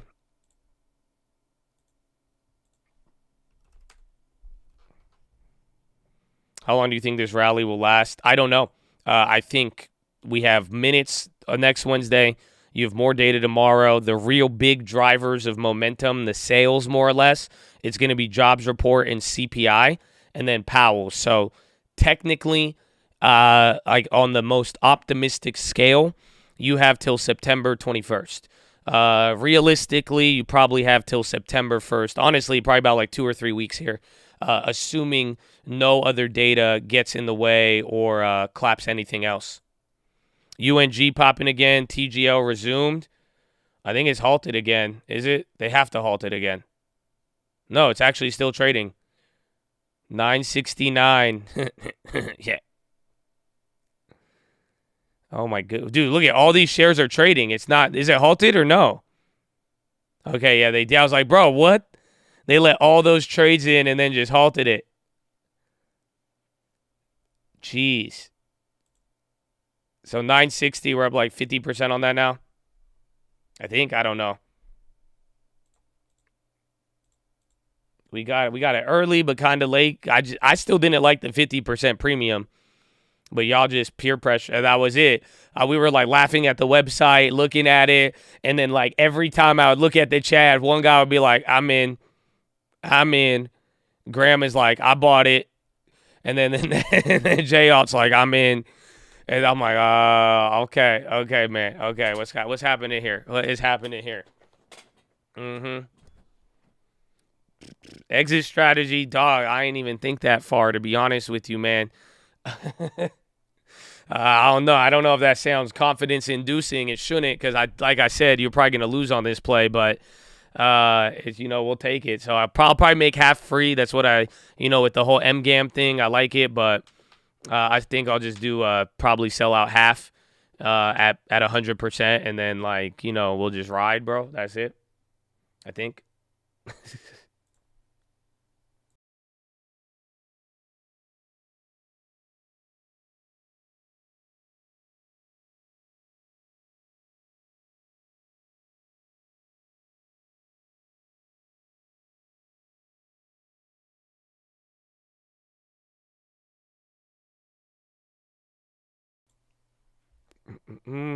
Yeah, honestly, perfect timing. I was going to say the same thing. Time for the ghetto lockup.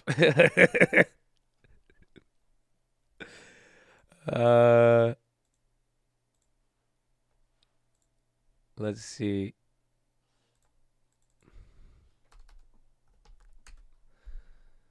Oh, sell. I won't do good to close. I'll just do on the day 100. So $100 limit. What would I get? 10 grand? That's beautiful. There you go. Yep, limit price set at 100. If it hits, I'll be like, that's amazing. God is good.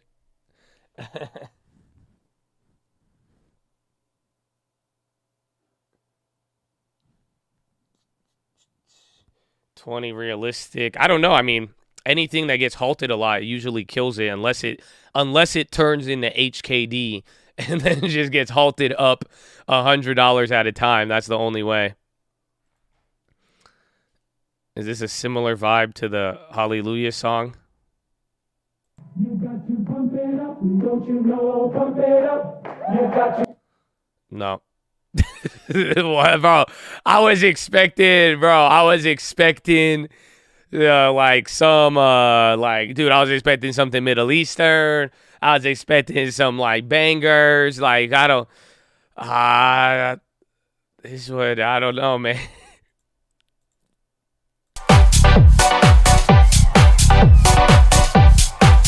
Bro, they sound like Miami in the 90s, bro. Not like this. That does not give me a Hallelujah vibe. That's like, yo, where are the blow and whores at? Like, what is happening right now? That's not like boom, boom. I feel like Night at the Roxburgh. Oh yeah, what's up, man? You trade stocks? Oh yeah, me too. Yeah. Okay. Yeah, you heard about TGL? Yeah. It's like HKD. Yeah, you know a short squeeze? Oh yeah, I know about GME. Yeah, I got in on that shit. It was like January, bro. Oh yeah, I'm just telling you, man. Oh yeah. It's hype. Yeah, no, for sure, bro. Crypto to the moon. You got to pump it up. Oh! You got to pump it up. Like, that's just very different, bro. That's like super, like, I don't know. Like, it's super different. That is such like a whole different vibe. You know what I'm saying? Like, I don't know how to describe. Like, it's just so much more different than like this is, I don't know. Like, this is like wholesome and like hallelujah.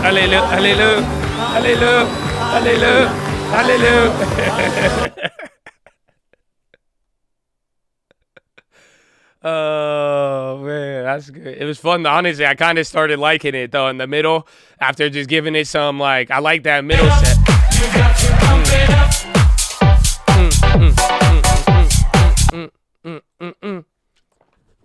Oh my gosh, it's pretty good. It's not bad. Yeah, it got me. It did actually get me moving. TGL again. So this is gonna be fun. $11, $11.73. I think they halted it again. Bro, this is the scam, I think. Look at it. Because look at how they halt it. It looks halted. Is it halted or not? Because the orders are coming through. Let's see if it goes to 1140. But then they might just print the last candle. I don't know why we're crashing. Yeah, it's halted. Yeah, that's this. So they let the orders go through, and then it's like, it's really, really weird. I feel like they let the orders go through, so they like pseudo halted at first, and then they let the halt come in if it gets too much. Does that make sense? Yeah, just watch the bid and ask. But the orders, like, usually on the timing. But I think because, like, they were, like, both times, like, a bunch of orders kept coming through after it technically looked halted. So, I don't know. Either way, we'll just see what happens. That's cool, though.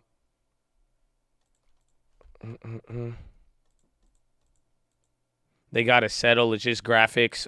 Honestly, you might be right. Low key. I feel you heavy on that.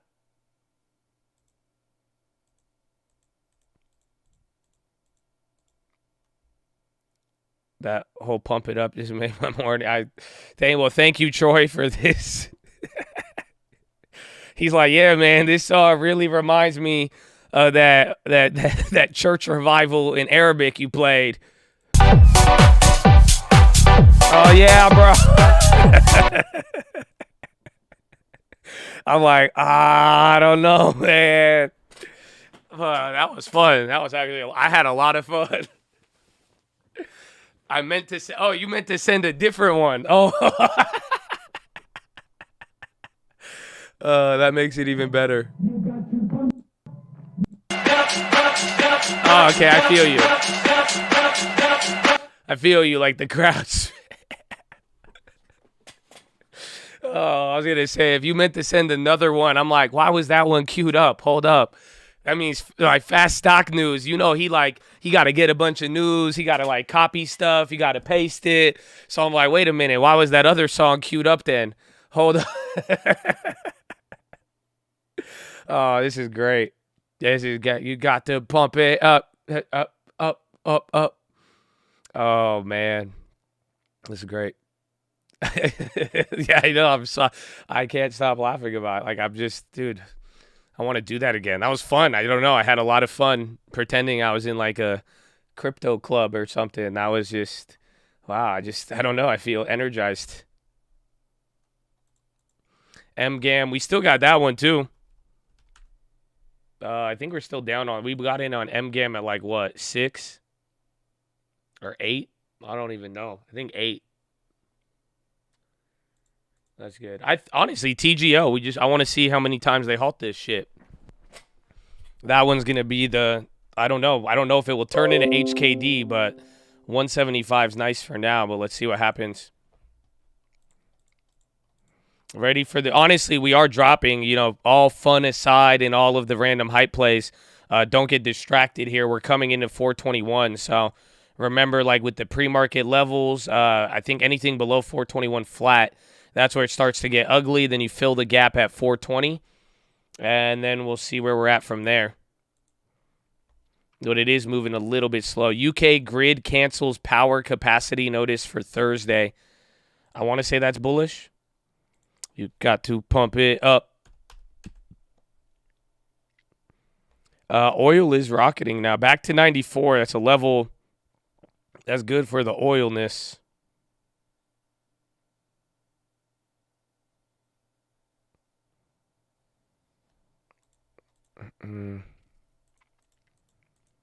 Crude on the high.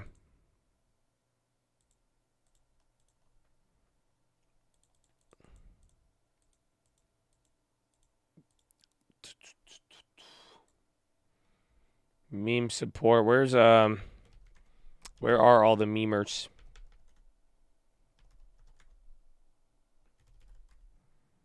Birthday Saturday. Happy birthday, my friend.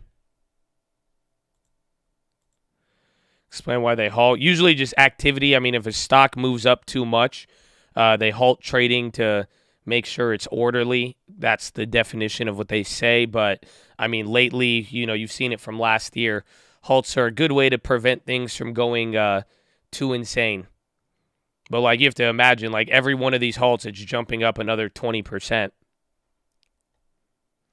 Oil demand, airline activity picking up in China. Chad helped me get through my breakup. That was fast, man. That was good. I feel like it was just yesterday a couple people are like, oh, this sucks. That's it. All it took was one club joke and a little bit of hallelujah, and you like, yeah, I feel it. Yeah, no, I'm feeling great. Oh, yeah, we gonna do it. This Safe Moon? Oh, yeah. I love this song now, Troy. Holy shit. You have no idea. You have no idea now. This song is gonna be crazy. Safe Moon, you guys are like, Safe Moon. I feel like some of you, if you heard, like, let's say you were in a club, and then, like, I feel like if the DJ said Safe Moon, I feel like you would go crazy. Even if you don't even invest in Safe Moon, I feel like you would be like, oh, he just said it. I'll be like, oh, no. So 421.20, you're coming down a little bit. So true. I totally would. I know. I got you.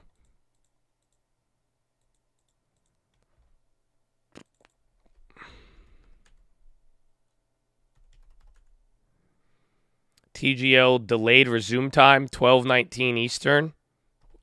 So they did another 5 minutes. The market won't rebound because it's just holding up. I mean, NASDAQ is red.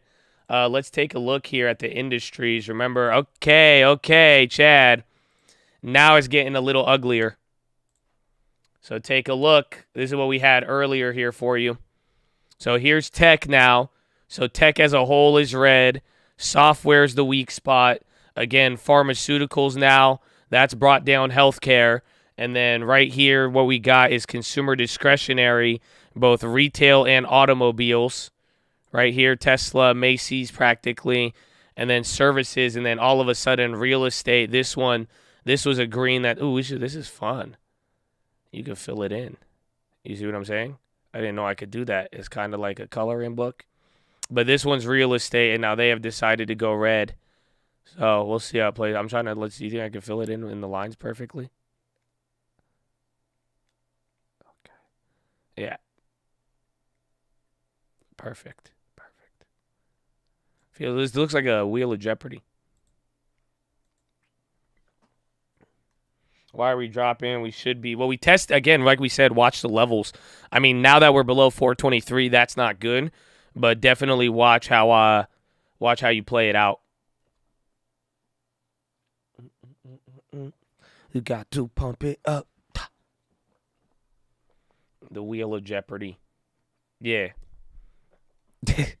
I mean, let's be honest. You knew exactly what I was saying. So you should probably correct your brain, not me. Okay, you should be like, brain, why did you understand that? You genius. It's because you're a genius. That's why. It's because you're a genius. So you picked up on it quick. Happy birthday. It's not my birthday, but thank you. You know you should pump it up. You got to pump it up. There it is. The market heard you. A little bit, but honestly, we're not out of the woods just yet. This is a pretty interesting level. No other news. Again, a lot of people have been talking about Sanofi, Pfizer. We had a little bit of a talk about that. You got a random IPO, Hong Kong type beat playing. We got in on that one, and we're just waiting. Bonds have been a little bit weird. They've been coming down. Yield curve kind of recovered in Fed futures. They've went up a little bit today, but not to the point of anything. No real hawkish shift. Now it's kind of at 22, but we'll see what happens.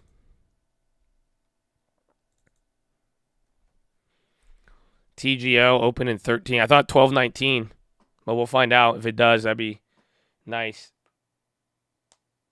ABSI run in. Is that NFE? New Fortress Energy pop in big. Check news. NFE, New Fortress Energy. Exports picking up. That's it. This is an LNG exporter.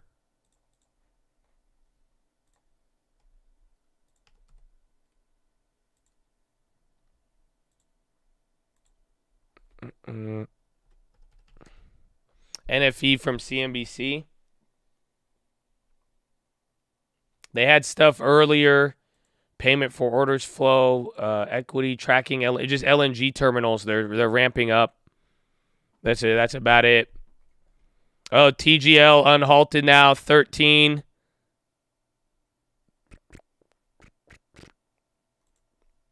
TGL resumed.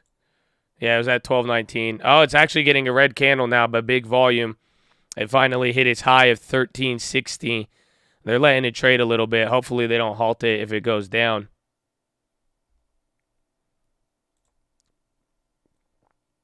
They halted it? Yep.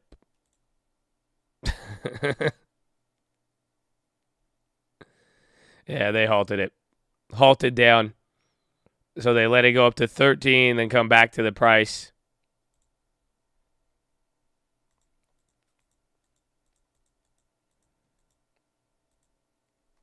I'm out clean. Yeah, you guys did good. There you go. There you go. Tempted to sell my long terms that are at 5 and to buy back later for lower. If that's your only logic, don't do it. Right? You know what I'm saying? Like, if there's no other motivator except the little idea in your head where he's like, hey, man, why don't you just sell out for 5% and buy it back cheaper? That's not going to work.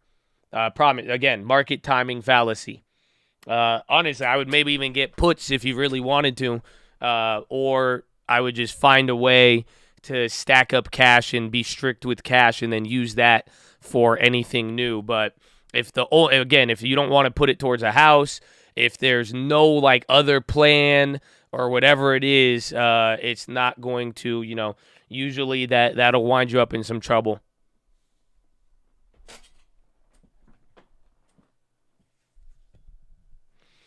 NVIDIA, it is, but the premium's expensive on NVIDIA. So we're up about 100% from yesterday. Aren't you kind of timing the market since you think the rally will fizzle and let you use the deposits? No, I'm just not taking a price higher than what I paid last. That's all.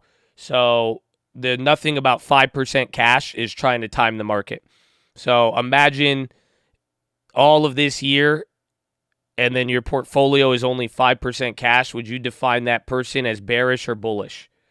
Let's say, hypothetically speaking. If you saw somebody after, 12 months, market goes down 39%, and they are 5% cash at the conclusion of that 9 months. So it's like, if we had a lot more, then yeah. Again, I've never sold anything to try to buy it back at a lower price. If I bought it high, I bought it back lower. And that's kind of my logic here with the deposits. I'm saying having cash isn't going to kill me.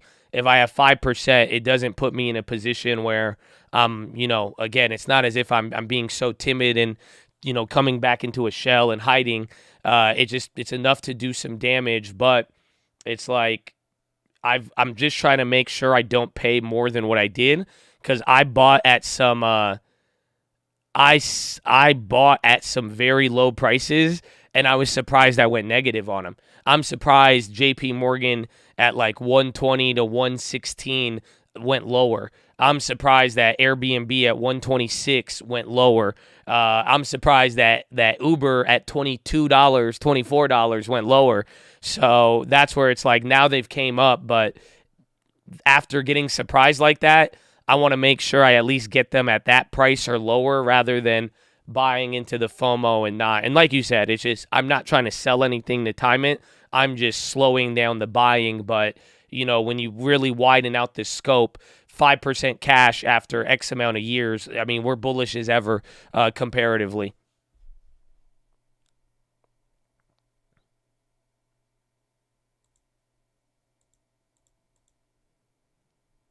My ASO. So what have you considered? Selling covered calls?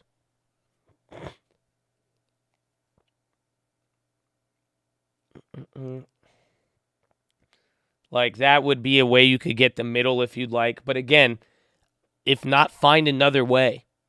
So like if you want to sell out, like just go buy a house then. I know it's like I probably sound insane telling you that, because you're like, bro, I just want to sell out a couple of stocks. I'm like, go buy a house. But like legitimately, like I would let an outside reason motivate my purchase, more or less. Yes, go buy an EV.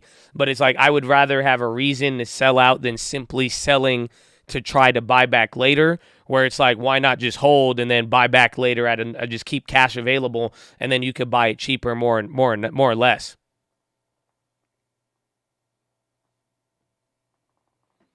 And you're timing the market in this sense. You only buy if it comes under your price as opposed to dollar cost, but you're not in the sense that you're strictly waiting. You just don't know what to buy. Well, uncertainty. So like, let's say if I could reasonably have uncertainty drop, I could be more down with buying at even a higher price, or this is something you got to note.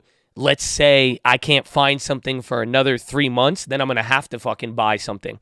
That's what happens to me every single time. Anytime I've ever stacked up, eventually when I start holding the money too long, it's just burning a hole in your pocket, and you got to buy. I'd rather buy something than hold it. So In this case, it's really just been about building cash. I wouldn't look at it too crazy. It's one, we bought really low and prices still went lower, but now we're up on them.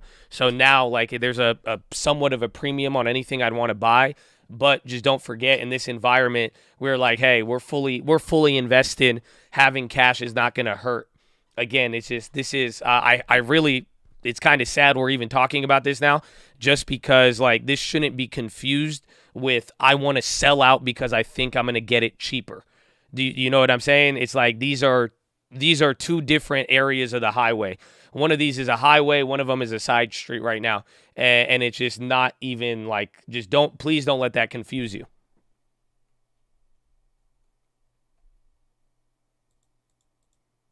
The main difference is I'm not selling. That's that. So maybe we make that clear and that's it.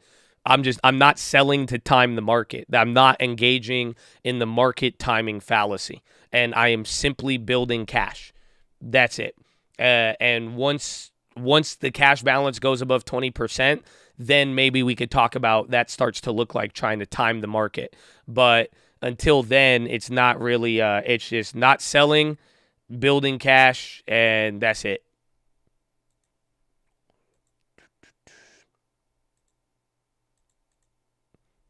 Position isn't quite large enough to sell cover costs. I got a year or two before I have enough.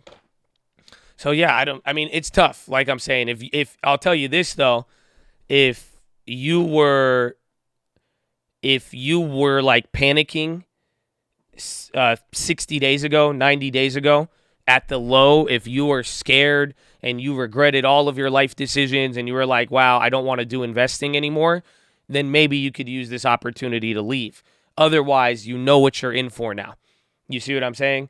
So, like, that's the only logic I could see is, like, if you're willing to quit, then quit. But do not try to sell and try to time it and buy it back later, where literally budgeting can help you get the better price better than trying to time the market any day.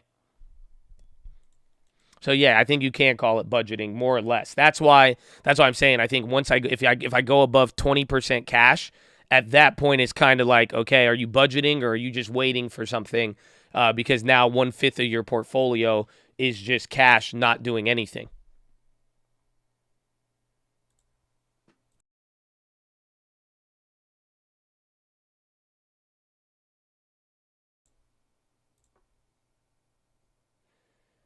$60 days, I was buying up. I have more capital. Yeah, then chill, dude. Chill, 100%.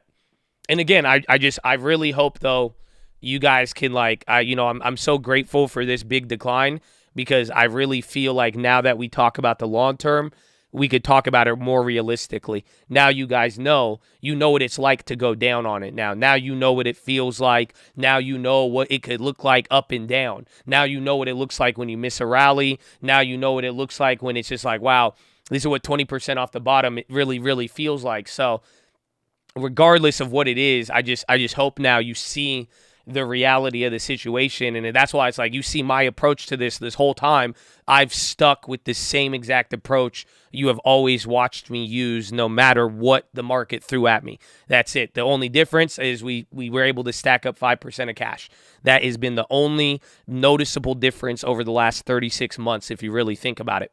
So now that you see it, you know how I feel. I'm always down to hold it. Because if I'm not going too crazy with it and I'm waiting and I'm not letting it, using it for something else, I'm just going to hold it. And again, that's the logic with it. So it's like if you were buying the shit out of this dip and you're riding it up and now you're positive, why would you want to sell out and try to time it again? But in reality, though, you have a goal. You're saving for a house and God bless you. That's amazing. And like you're on the right path.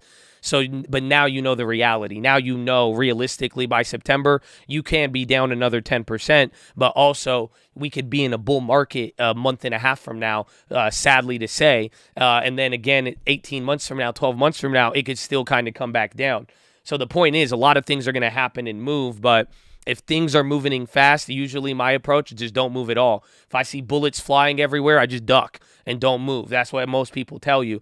So I wouldn't try to move too much in the long term, especially if you understand the reality and understand the goal. But like I'm saying, some of y'all, you were crying to quit fucking quit now then. Here you go. You got your money back, then that's it. But that I could justify because then you at least you got to see the reality and now you're like, okay, no. I really wasn't down to hold for 10 years. I did change my mind. Now you got to reassess in that sense. But if it's to time the market, hell no. No, I don't care if you already seen the reality or not. You already know that timing is not going to work. Just when it's all said and done, there's studies on it and everything else. So if you're already committed, I would keep riding it. That's what we're doing. And then best thing you could do if you want to go for like trying to buy back, stack up a little bit of cash, keep the balance, and you'll be golden. Yeah, TGL halted again.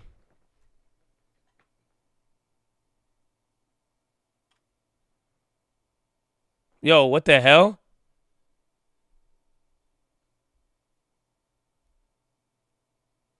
Bro, what? Bro, the URL of today's stream has fucking it. Look. FUCKFEA. Who's FEA?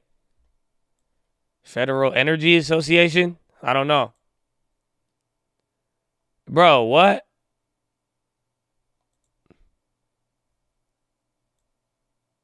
No, like literally, like the actual.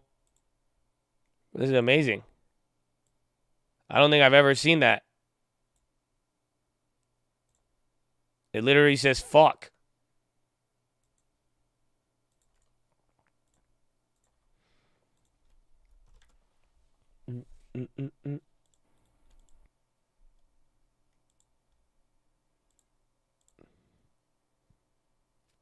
Financial Ethics Authority.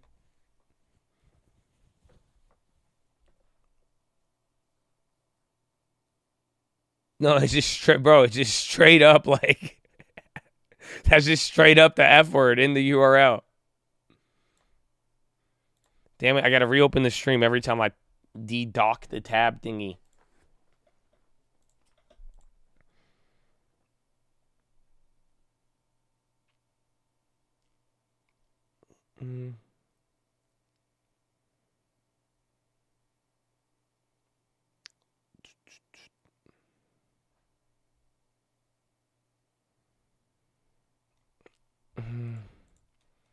About the way down the dip a little as we went up. I haven't bought in weeks. Baba and Meta. So as long as your outside financial situation is warranting that you need the capital, you see what I'm saying? And if at the very lows, if it didn't make you panic and reconsider your life, just hold strong. You're good to go. Again, it's just the best thing. Like I'm telling you, it's if you do not have the external pressure of like you need the money or there's something else going on, you're actually in the best position possible. 2 key lawmakers briefing NHTSA on Tesla's safety investigations.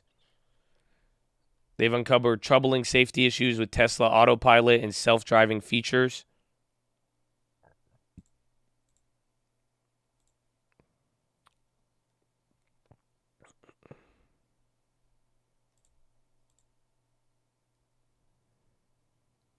They killing Elon.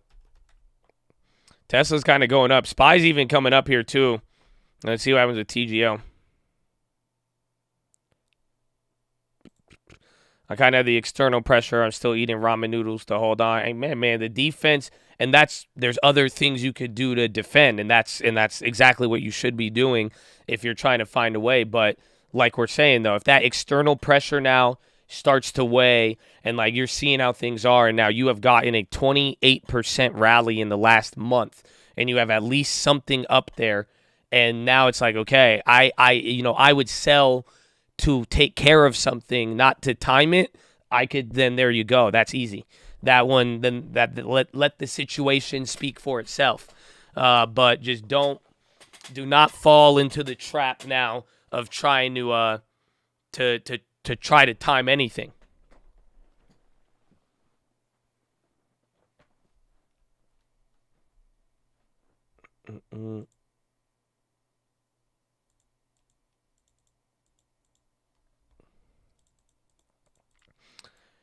Didn't put myself through hell for no reason. Amen. He didn't go through hell to stop there.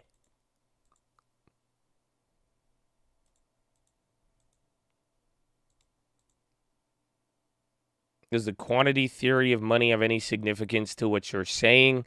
I honestly don't know how to apply it. Depends what you're getting at.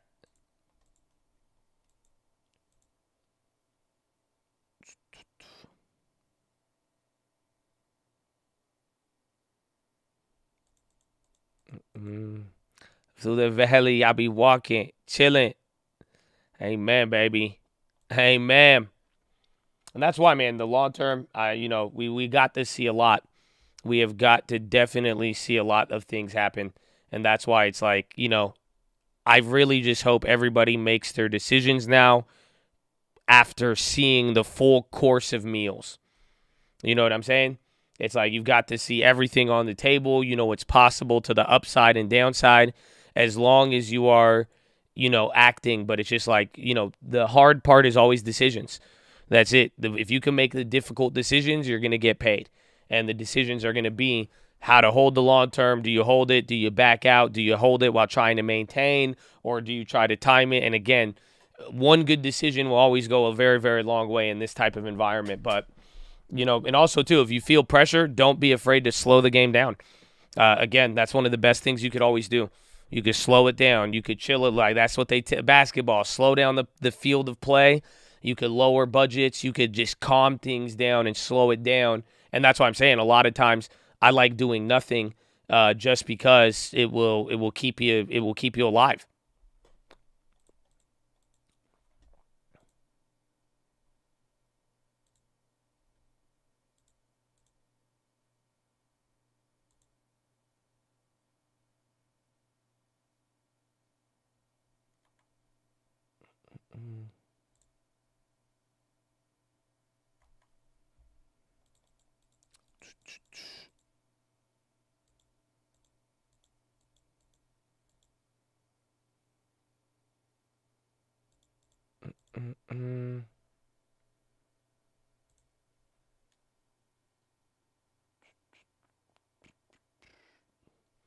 You got mad at the chat before? Like actually upset? No, it's only just disappointed. I just get sad. Like I don't think I get mad. And then it usually doesn't last too long, but I do get sad. I got sad at one point. Again, I mean, I literally got banned for it. I got very, very sad that people would be willing, like, what does this world and culture come to where people would want to, like, take down what we do, like, legitimately, man.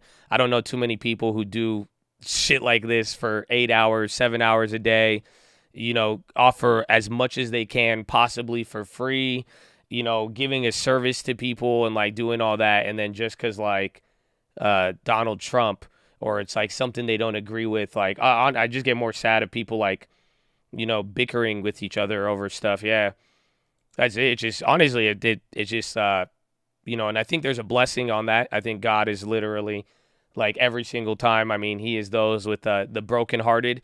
But I just sad to see. Like, honestly, like, I get very, very sad that, like, there's people who have watched me help people every single day. Like, you've watched me keep it real, like, ups and downs.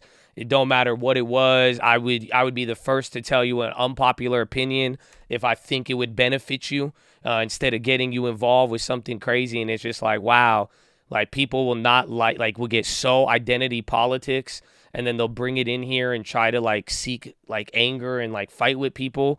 That's probably the only times I've ever been like sad. But usually, I mean, it doesn't last too long.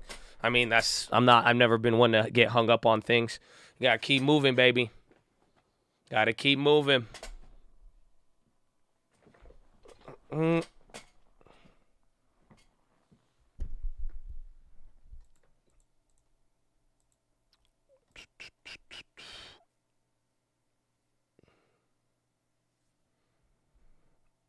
You really are Arcad. I mean, God willing, man, that'd be dope.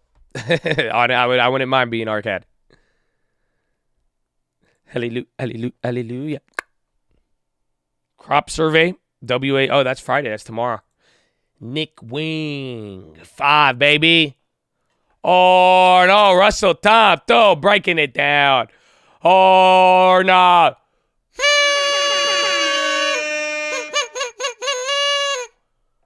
Hey, man.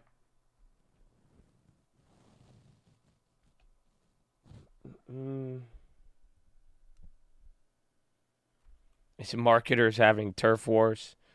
I feel you.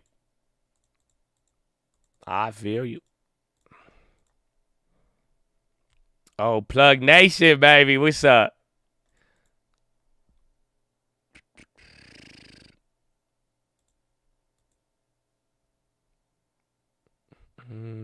DMS, you guys called that out, right? That's Conoco. DMS got unhalted. Is TGL dying now? No, TGL, it's unhalted. It's at least, just let it cool down. As long as you're not looking at it the whole time. That's where again, because remember, they gave us a 10-minute window to trade it. So we will see. I need to take it off the screen, though. You guys are going to go too crazy and get it halted. It needs to, like, do its own thing in the background. You can't be watching it too much because then it just gets halted. Cop some real estate in northern Idaho and in the downturn. Max, you remember our bet on real estate at the beginning of the year? I didn't forget. But I am totally down to buy more houses. So give me some deals, baby. Okay? We'll roll your lost bet into the commission. Don't worry. Don't worry. Oh, hey, Sus gifting them out too, baby. Order.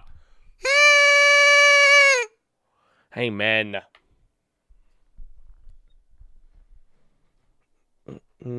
Lots of deals in Canada. Canada, I'm actually worried about, though, because you guys, I don't know what the hell is. Like, Canada, you guys are, like, some of the best people and then some of the, like, wildest. You know that? Like, you guys are nice. Like, you guys are chill. Like, I love Canadians. I told you the Canadian girls are dope, too. Like, it's just everything. There's a lot of good things about Canada. And then y'all got Trudeau. And then all of it. And then for some reason, y'all would be like so advanced in some places. And then you're like, we're going to stick with the variable mortgage rates. Yeah, we love the why don't we attach every mortgage to a variable mortgage rates with our bank? Okay, yeah. Let's do that. That's it. And you're like, yeah, we don't have any gun problems, but we should take all of your guns because, wait, what? They're like, yo, man, there's a bunch of shootings in the United States. We need to take your guns here now. That's the last thing we want to happen. And please pay your variable mortgage rate. Thank you.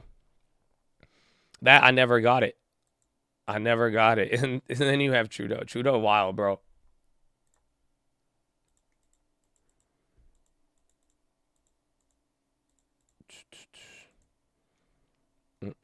Oh, you got political. I didn't get political. I'm funny.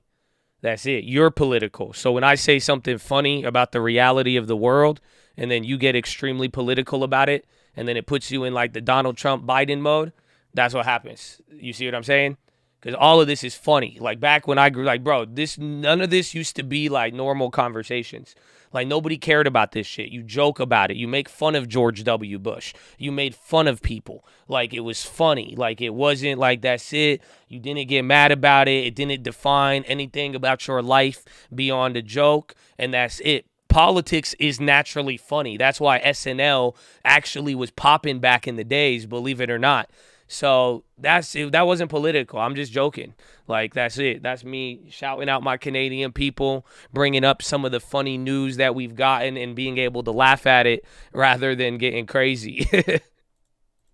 So I hope you guys keep that in mind when you hear anything on this channel, okay?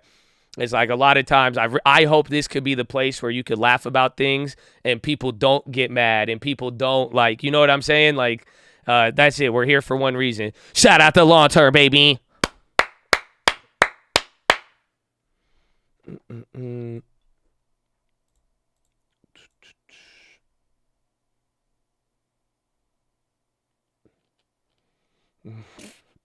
I really want to allow that message in the Twitch, but I'm like, I can't.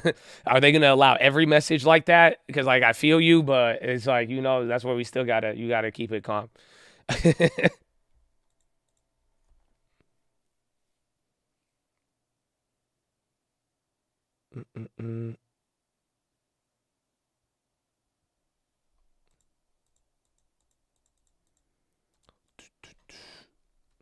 You listen to an uncle.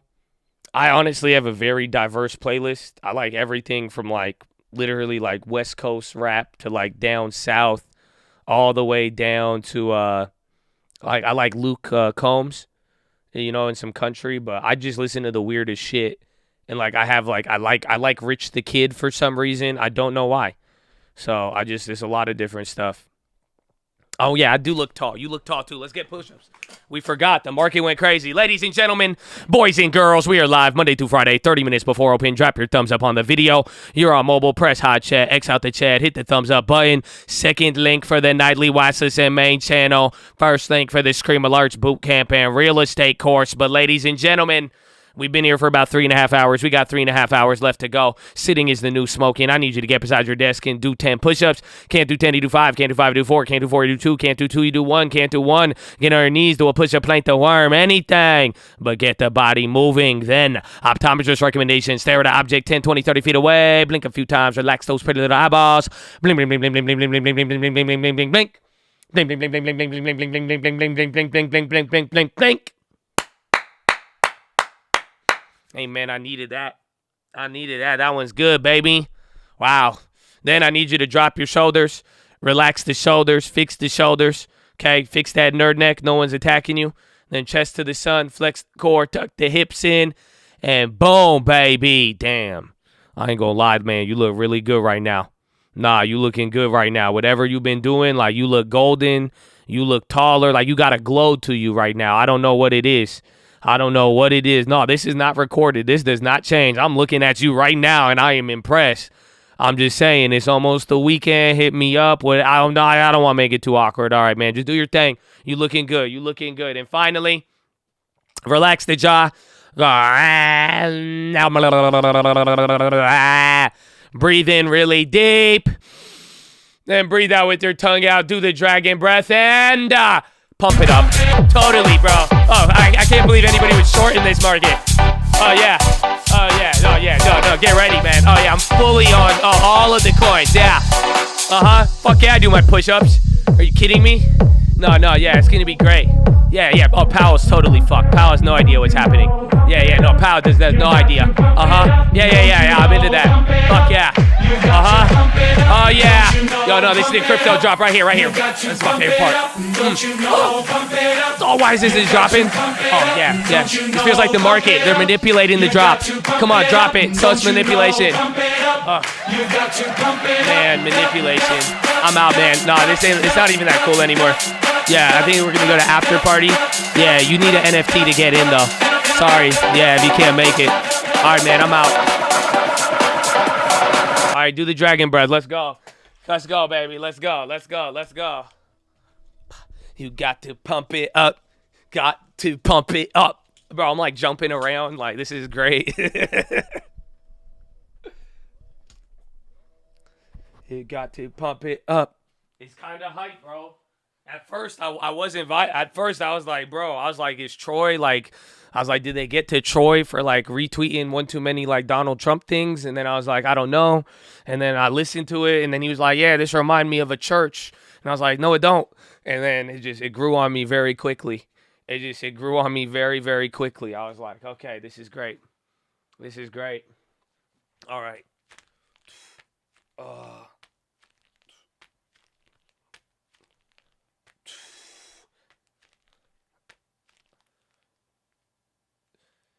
Is the dragon breath effective while eating lunch? I mean, I'm sure you could take a minute to like, chill. TGL coming down.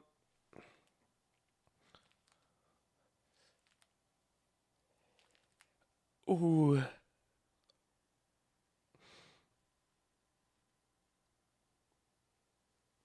Safe Moon NFT. Longeveron has earnings. So again, even though I'm out of that stock, I no longer own it. It is they have an interesting pipeline.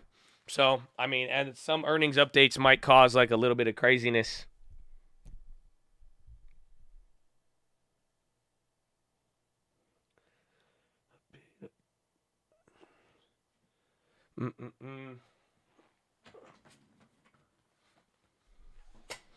Yeah, you gotta take a break. That song is crazy. Got to bump it up.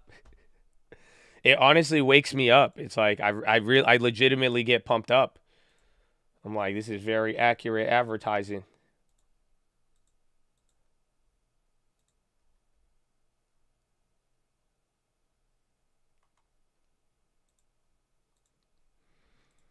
Apple's so close. Bro, I can't. Apple's at January levels or December. MTA chair Jono Lieber on Bloomberg. They said MTA needs a plan by 2023 to 2025 revenue to fill revenue. I jinxed your TGL. It's okay.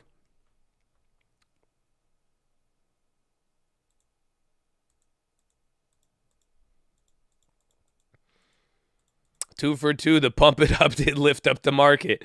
This was the first time we pumped it up, and then this was pump it up number 2. Wow. So hopefully you got your body moving a little bit. It's already 950 actually. Wow.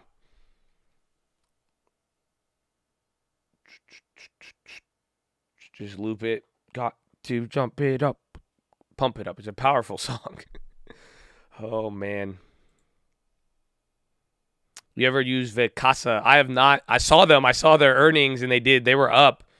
Again, it's like an Airbnb competitor, but I don't think I've used VRBO if like instead of Airbnb. I honestly I feel bad. I have to tell you guys. I ended up booking at one point this year. I had to get a VRBO, and I didn't use Airbnb. I know.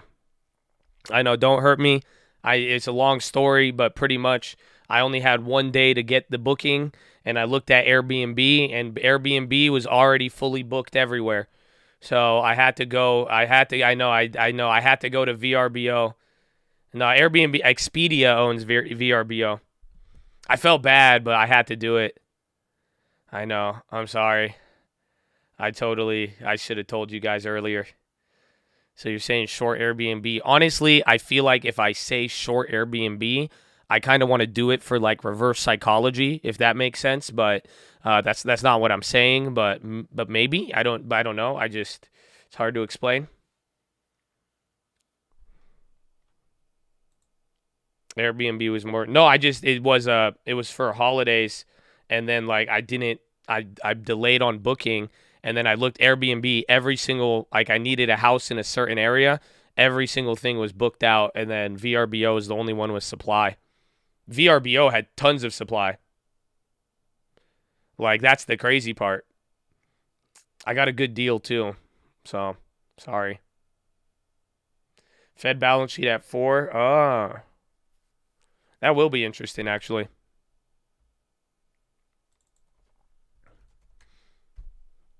But Vacasa, that's like an Airbnb competitor. They're a lot smaller. They did decent. Are you saying no one rents from VRBO? Kind of. And VRBO is what they, like I've learned, like VRBO is what you use to kind of get around your HOA and your neighbors. That's what I've been learning. Because VRBO has more like longer term rentals, but then like it's not as tracked as Airbnb. So like a lot of people go to what's it called, Airbnb, and like you're a part. You know they do that. Oh my god, I saw the funniest thing. I saw a guy make a video and he said he's gonna call Airbnbs and find Airbnbs in buildings and try to blackmail them. So this guy would go on Airbnb. He would find apartments in buildings and hit up the owner and say, "You give me $300 or I'm gonna snitch on you to HOA." So he did that 100 times and nobody paid him. But somebody didn't tell him this. Do you know there are companies that are, they like apartment buildings and certain HOAs, if they're really nice, they hire people to do this already. They already have companies that will scour all the listings and then that's it. So it's actually one thing that really is big, but I noticed a lot of people go to VRBO to skirt any of the rules of Airbnb or their local HOA. That's why VRBO just has a unique supply, more or less. But then some dude booked the cabin. He checks in on Friday. And this guy I've never had a booking. Like, usually the bookings are like weekends or a couple days at a time. Bro, this guy just booked for 7 days and paid for the mortgage plus 30%. I was like, and that's beginning of the month too. I was like, hell yeah, it's not even winter. I said, who the hell wants a cabin at the end of summer? I said, okay. But Airbnb demand is looking great still on the hosting side.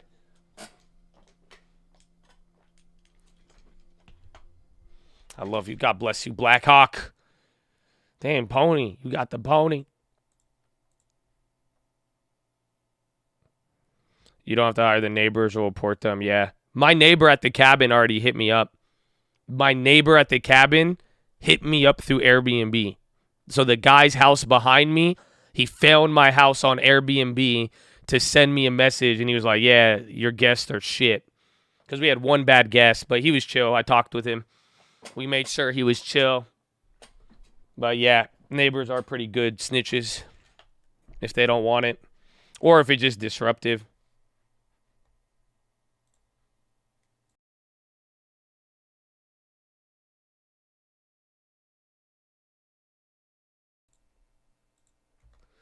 Kinder Morgan pop in. I do like KMI. They're still at that price, though. They're actually lower. They have a lot of value. How did you handle the bad guest? It was just right before. I mean, right when they contacted us, we just let the guy know. We were like, hey, man, the neighbors are already complaining about you. So, I mean, just know, like, if you do anything from here, you're probably going to get the cops called on you. And we can't do anything about that. So, if you don't want to lose your deposit or anything, just be chill for the last night. And that's it. And then he never came back. The weirdest Airbnb experience I had, and this was before I had the digital lock. This was at the LA house. I had a weird metal door. So it was like hard to change the lock. So I couldn't get like a digital lock on it. Oh, charge point ripping. Like actually big. Like that's big volume. ETF Direction launches a daily 2 times levered autonomous vehicle ETF. Is that it? And then New York Times was Elliott Management in the morning. Oh, there it is. Yo, New York Times. Remember, there was that news in the morning.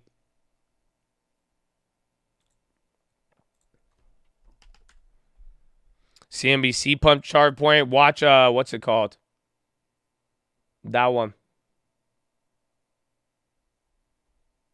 Oh, New York Times. That chain is dead and crazy. 13D filed by VA Partners. 6.7% stake.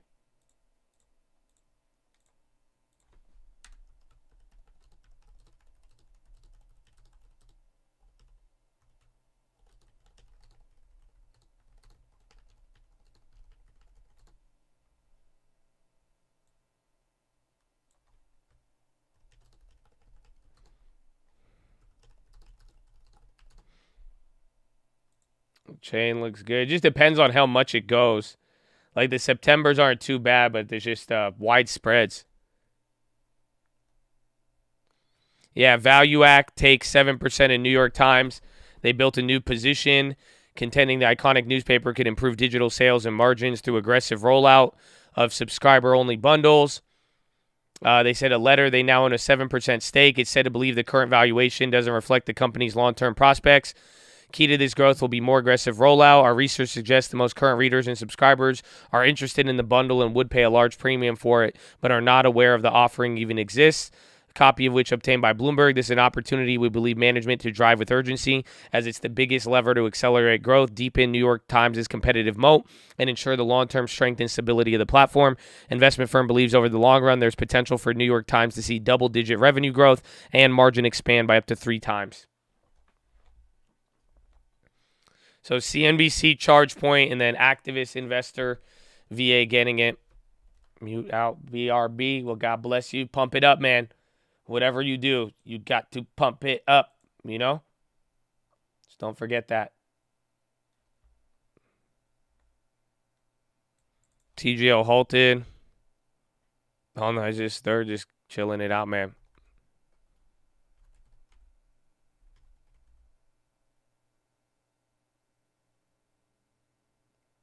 Mm.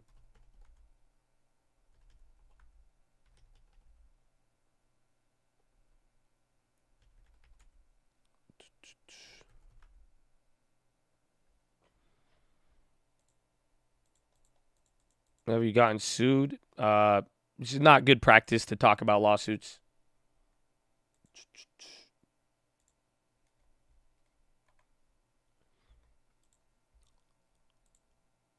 Let's see. No, nothing else on that. I want to check one more thing. We uncle the cover, pump it up. Amen. Amen. Amen. Got to pump it up. Oh, the metal door. That's what I was explaining. Yeah, pretty much Airbnb guest. I didn't have a digital lock. And this guy, this guy left the house at checkout, took the house key. So he took the key with him. And then this is the best part. He left the door wide open. So, like, I saw it on the camera for like a couple hours, spy coming down, but the guy just left the door open. So this guy took my house key and left the front door wide open, and it was open for like 12 hours before I realized it, and I had to text the neighbor. I was like, can you close my front door? Thank you. ABEO, spy getting a little chicle. Abiona Therapeutics, 19% popping right now.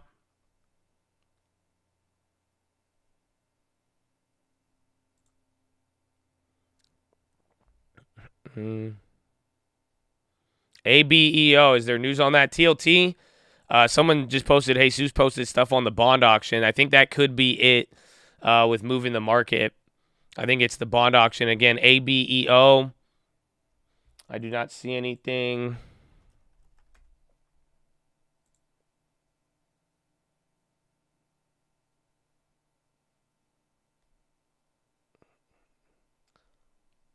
I think it was a price target on ABIO. That's it. ABEO.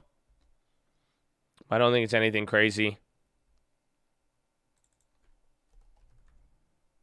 Rivian, Robloxian, BNSO, Bonso Electrics. And then oil's been ripping throughout. Honestly, I think today one of the like silent rippers has low-key been oil. Like it's already at 94, but the oil names have been doing very, very good.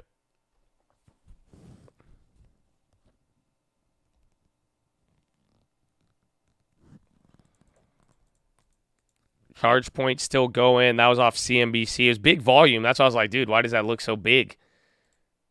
But it is. I mean, that could lead to some momentum. They're up 3. And remember, a lot of the auto parts and auto service names, industry-wise, they've been down. Rumors of Costco acquiring Bed Bath & Beyond. Does Costco ever acquire anybody? I know everybody. Well, today is still green. Everything is still solid green, but today was another day of the Chad disproportionately bullish on the survey.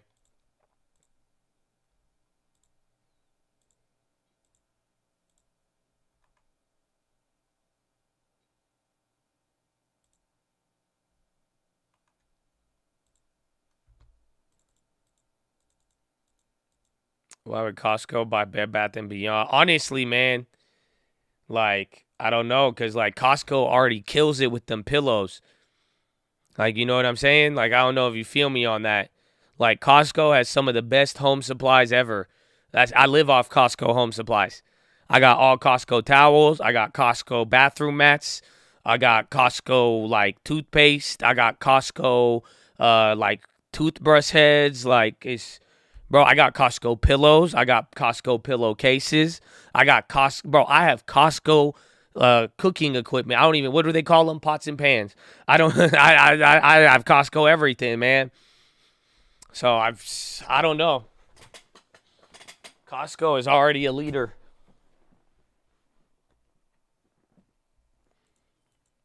I have Costco water bottles. Damn, honestly, I drink water from, that's all I drink. Brought to you by Costco. Yeah, I love it.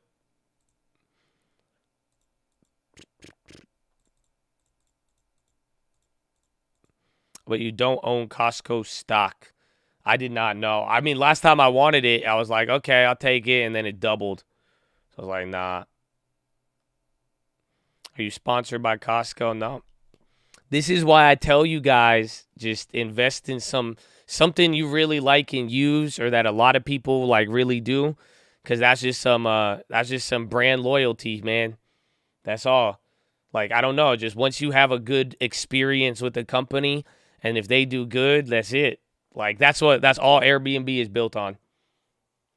Divvy, not really, is like 1% or less. That's why I was like, even at the lower prices, it was offering less than 3 or 4, and it still had a lot of gains. So I'll buy. I mean, Costco, when it comes down eventually, I'll buy it.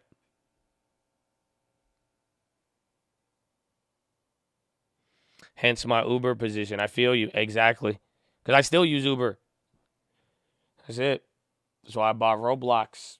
Well, a lot of people, again, I know the kids, and I mean, I knew about Roblox 10 years ago, and the fact that it's still here today is crazy. You missed your shot. I actually shorted it, and then I got clapped on it. I'm still down on that. I'm holding it. But no, I'm talking like 2020, like 2019 opportunity to buy Costco. Anything now is kind of them going, again, everything's just that extra inflation. Like, I'm talking when Costco was at, like, here. It was at like $300, but why I didn't like it, because it just, at the beginning of that year, it was at $150 or like $190. And I was like, maybe I could wait a little bit. I like it, but it just looks so aggressive to me on 2019. I said, I'll wait. And then he doubled again.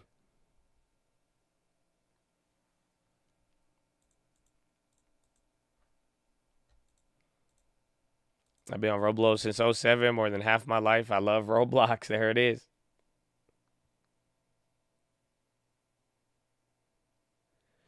I work for an engineering firm. I've noticed when we develop for large companies, a year later, they all double in price.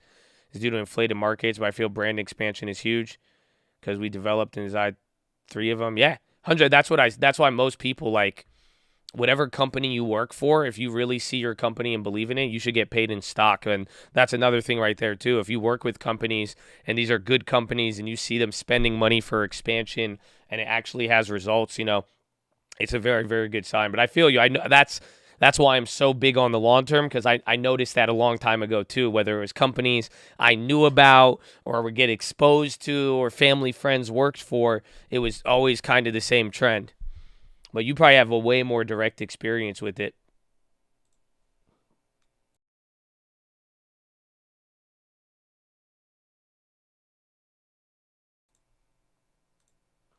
Harvest data come in September, and even today, I think, or tomorrow, you're going to get a USDA report, the World Crop Report.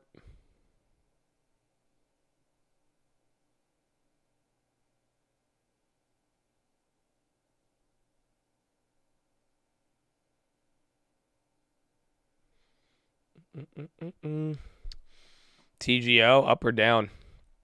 I'm so confused. Up. That's good. Oh, is it 10? It is 10.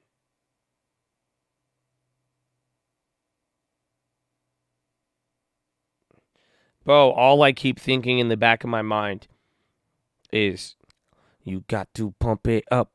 Got to pump it up. That's it, man.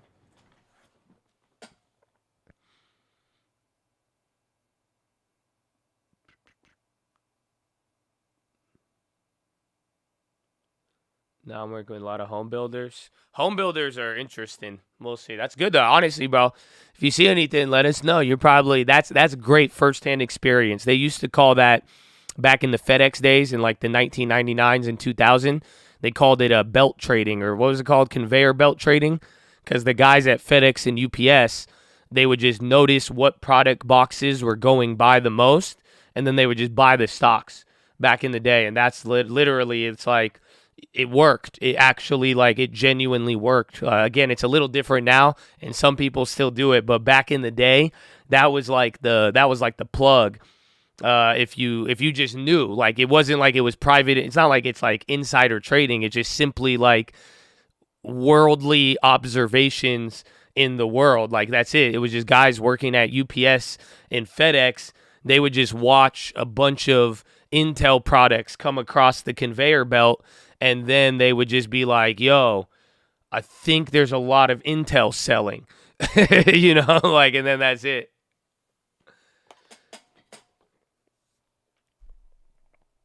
All right. Please hold. Oh, this guy, he'll go to commercial soon. I don't need that much time. And climate neutral. The first step, obviously, is to become independent of Russian supplies, which in the end can only be managed by additional imports, mostly LNG, where also capacities need to be added.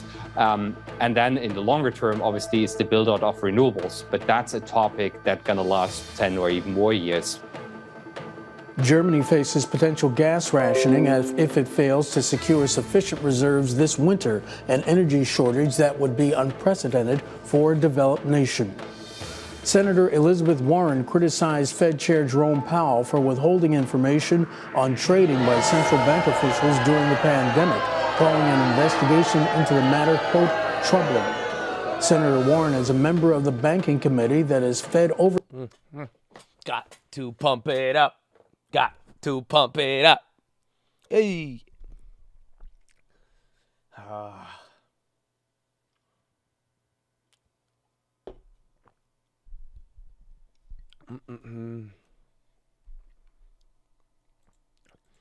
Any plays? Disney. I like Disney. I got clapped on the second set. We killed the first one. I think I'm down like 50% on the second set now. A little bit more. But I have next week calls. I like this week calls, but I'm just going to go for another. I'd rather get another set low-key, just with a little bit more time. BCAB, BNSO. We don't know what's happening with those. I think they're all just moving. BNSO, BCAB. Honestly, like 5 different names that start with like BC are just popping.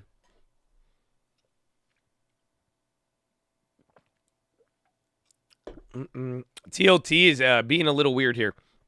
It's not giving us much, but given, what we've been going through with the PPI and CPI, it's having some effect. But it's still to the point like, watching it sell off, it's like both bullish and not bullish at the same time. But it's kind of more in line with the yield curve. And then also the dollar, too, we can't forget about. But there was a pretty much big move leading into this. And then now, after the event, there's been a bigger move on equities, but dollar and bonds are kind of still, they haven't picked the trend or broken out more or less.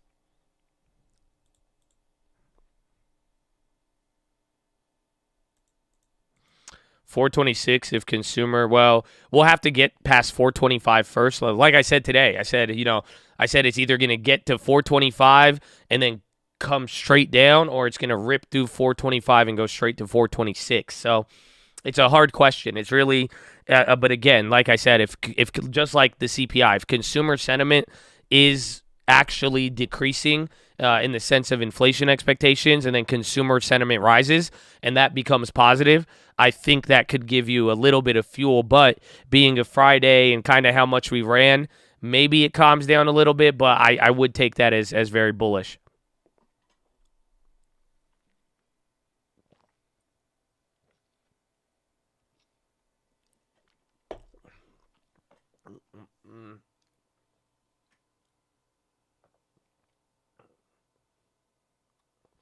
Why is consumer sentiment increasing? Oh, I don't know. I heard them say it. They said it on Bloomberg. They said what I said the other day. They were like, nobody ever calls us.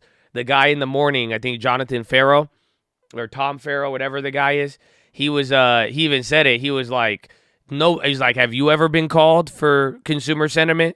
Have you ever been called for like a survey?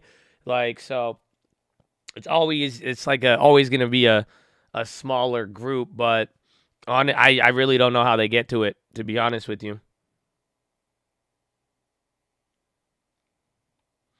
I appreciate you, man, especially if you've been able to witness what we got going on and you being able to stay alive during all this, man. I hope that's appreciated, and I'm very proud. I'm very proud of a lot of people. I'm glad to see now because now we're getting back to like the 50-yard line where you could go down or go up. And now I think it's good to see. I mean, I hope this really has trained and molded a lot of people in the market here to be prepared and also, take advantage of what we got. On corporate sales expectations, I genuinely don't know. We read it. I have like the explanation of how they do it. It's just like a survey. Like, it's like no exaggeration. I think they contact 100 or 1,000. I think they contact 1,000 people with like different qualities they're looking for. But then they are legitimately just asking 1,000 people, hey, do you feel richer or poorer? Do you feel like your opportunities are better or worse than they were last year? Do you feel that it's easier or harder to make money? And that's it. That's all they ask. And then they say, where do you think inflation will be if this is where it's been at? Where do you think it'll be in 1 year? Or do you see prices coming up in 5 to 10 years? What do you see as, will it be easier or harder? So on and so forth. But all it is it's a legitimate, it's like a consumer survey. It's like we could honestly, if you really, I don't know, maybe that'd be some good future shit. Wow, I just had a great idea. Wow, it's kind of like housing and rent. They have like 4 different metrics. There's like owner's equivalent, and then they have ones where they try to compare rents and prices. Oh no, I got a good idea. What if we just made the trading fraternity economic survey? Yeah, the Chad sentiment. Honestly, I might make it. I might as well. That's it. And we could literally, as long as enough people, like if actually, that's what happened. Like the Michigan consumer sentiment, they would just do that. And then people started to pay attention. But it's kind of more along the line, like I could literally go buy a list of phone numbers and call people and try to get a more accurate version of it, more or less. Yeah, it wouldn't be like you guys. I wouldn't survey the Chad. It would literally be we make our own index. That's it. So we make our own way of surveying economic data where we just call people. We'll call from every state and call try to just get like a more realistic view. Yeah, like the household survey, but our own, the Chad household survey. And we're like, hey, we just have a few questions. Do you think, they already do it? Yeah, but it would be private. Like I'm saying, just like Michigan consumer sentiment, that's just a school. And they did it, and people just, you could do it in a different way. That's why there's like a Bloomberg, there's like a financial conditions index by Bloomberg. They make up their own. Like you could even do your own CPI if you wanted to. The question is, does it have validity? Do people use it? Do people like it? And has it actually shown anything? That's about it.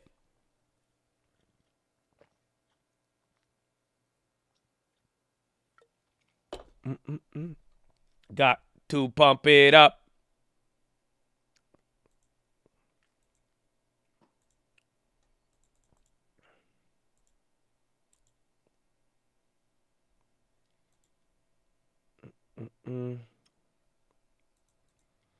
Full name Chad Nielsen Bloomberg.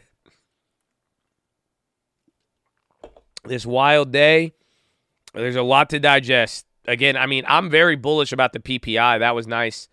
Again, after yesterday's CPI coming down, the best, worst data in 10 months, today PPI dropped for the first time in about 2 years, which is actually wild. This is your first notable year-over-year price decline in PPI since the pandemic began, which is actually wild to think about. No, CPI was yesterday, PPI was today. Market can be misunderstanding it, but a lot of people are just, again, as the data of it, as inflation data starts to come down, what is making people positive is that will increase the odds of a soft landing. Because then you raise the rates, we went down, but if there's no loss of employment, and then we're able to kind of level up, that would just mean, okay, if the Fed's going to be raising and inflation is already coming down, that soft landing becomes more realistic. You see what I'm saying? That's all, like, because now the plane is coming down a little bit, inflation, but you're not getting the other, you're not getting hit from 5 other sides on it now. But, I mean, we're still coming down, and it could still, I mean, there's still danger ahead. But that is what has been driving a lot of what we got here.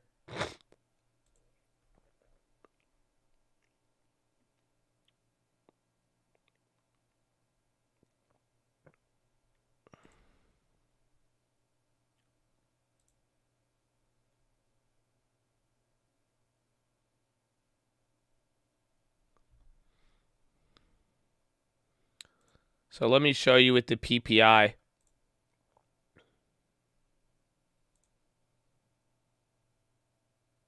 That's month over month.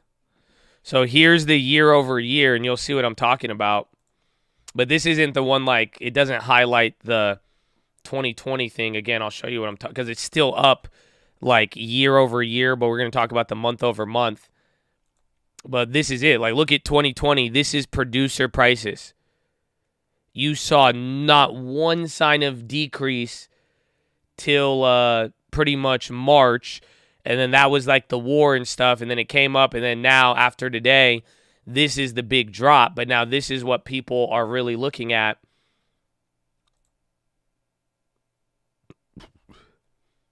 It is this right here. This is the month over month. So take a look. This is 0. Yeah, this is producer prices. So do you see that? This is the first time since 2020 that producer prices have came below 0. That there was a decline compared to last year. That means producer prices, or at least, compared to last month. Compared to last month, that was the first time it actually declined. We saw it lower, and we saw it go to 1%, maybe to 0.5%. But since the pandemic started, PPI month over month has not gone negative once, except for today. And that's coming off of your first positive reaction to anything else. Robinhood must face market manipulation claims over trading restrictions. Yalla. They're popping off that.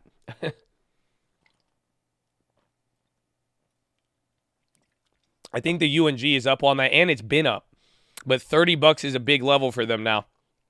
Keep that in mind. Last time we went above 30, we dropped, but this time there's not as much honestly, it might get a little fire from here.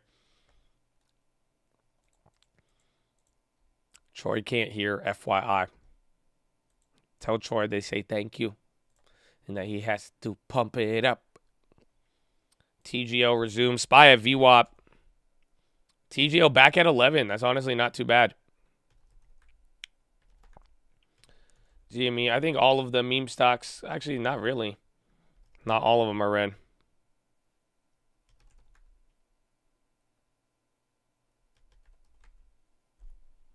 I bought some LGVM. Well, good luck, my friend. Good luck. Remember, biotechs, high risk, high reward. That's it. Biotechs, you are always going to have to approach it from a little bit different of a mindset. If you're ready and prepared for it, run it, baby. Otherwise, just understand it's going to, biotechs are a whole different beast when it's all said and done. Quick sum, you have a home builder stock with info on them continuing to build and expecting price drops. They want to have more inventory when we bounce. They expect to bounce soon. Their IRR is always a minimum of 23%, so they won't buy a parcel unless they expect that minimum return. I saw them transitioning to more lavish homes, smaller parcels, more profit.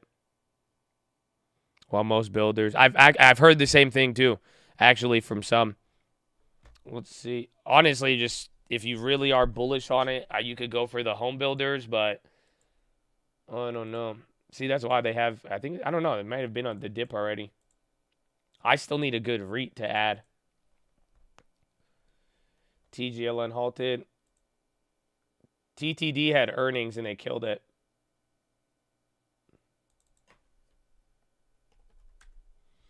DraftKings, I like. UNG and Boyle moving up. TGL is actually still able to trade. UNG's hitting another high. Like actually a decent pop there towards the top.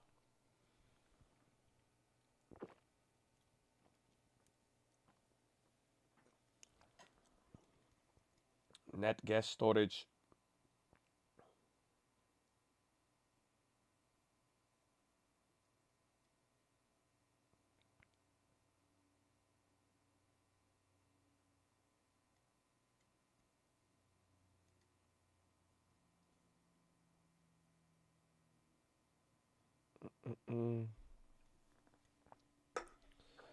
Abivai is. I think Abivai is benefiting off of all the medical companies getting caught up in the Zantac shit. Abivai's like, y'all was working on heartburn. They're like, yeah, we just sold Botox, son. Oh yeah, we already got fined for the opiate. All right, word. They said your turn now. That could be, honestly, I could see it very, like, actually, like, money might flow from healthcare into Abivai after that because there's a lot of risk now depending on where this court case goes. Because, again, Abivai got hit on the opioid lawsuit. They had to pay, like, $2 billion. That's what we got from their last earnings. So, again, it's just a liability for all these companies, give or take. Zantac had traces of MDMA in it. Damn, son. That's it, bro. You just go into like crypto raves and you like, yeah, what do you want right now? I just took a Zantac. Yeah, the heartburn. Yeah. Oh, bro, I'm telling you, it's crazy. And I don't have heartburn. I know.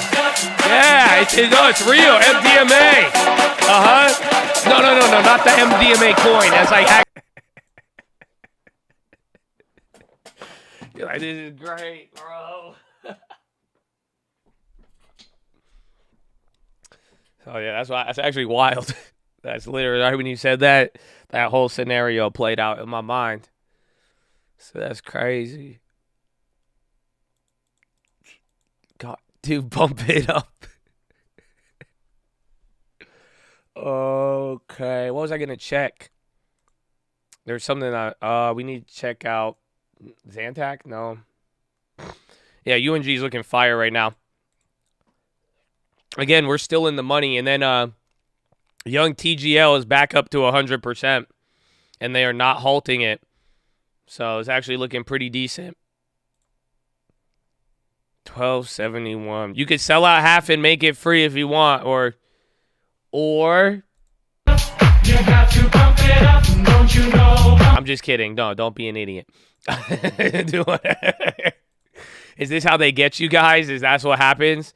You know, the stock goes up, you feel a little good, and then you're like, hey, I don't mind pumping it up. That's why I'm saying this is what happens at the casino. This is why they play music. This is why they pump it up with oxygen. You know, and I'm like, seriously, I'm just saying, like, if we should make it. You can make it fun. We can make it. Pump it up.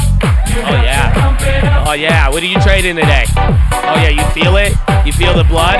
Yeah. Everything. Oh yeah. No. Calm down. Calm down. Like, I don't know why I feel so excited about this stock. This is so, wow. This is so fun. You got to pump it up. Did they halt it yet or no? They're letting it trade. I'm proud of them. 13. Let's go 13. Let's get a 13 print. I feel like it's halted though. Until I see 13 print. That's a 30-cent spread. 12. Oh, they're actually, there you go. All right, honestly, that's chill if it's actually being able to trade.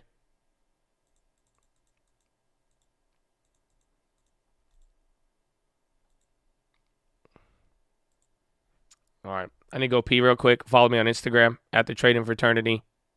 I love you. At a hearing after the investigative committee, Russia's equivalent to the FBI opened a criminal case against her under a law on spreading information discrediting the Russian army. She held up a sign from inside the glass cage of the courtroom saying, "Let the dead children haunt your dreams," end quote. Today, German Chancellor Olaf Scholz promised a third package of financial assistance to offset surging inflation stoked by Russia's move to cut gas supplies. At his inaugural summer news conference, he hammered home the message that his government has the energy crisis under control. Nearly half of German homes rely on gas for heating. The country faces potential rationing if it fails to secure sufficient reserves this winter. Republicans vow they'll waste no time tearing into the FBI's search of Donald Trump's home and other investigations of the former president if the GOP wins control of Congress in November. Key GOP lawmakers and committee chairmen in waiting have already pledged to hold aggressive hearings and issue subpoenas. Key GOP lawmakers and committee chairmen in waiting have already pledged to hold aggressive hearings and issue subpoenas. Recent polls show Republicans are expected to take the House and could take the Senate majority also. Global news 24 hours a day, on air and on Bloomberg Quick Take, powered by more than 2,700 journalists and analysts in over 120 countries. I'm Mark Crumpton. This is Bloomberg.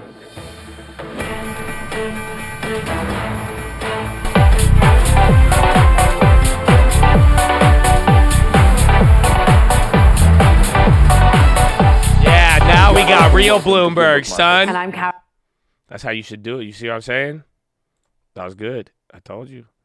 That was good. See, it gets you hyped. Gets you hyped, bro. There's no option. Yeah, you have to probably trade the stocks. Didn't even have options when we first traded it. Got to pump it up. Got to pump it up.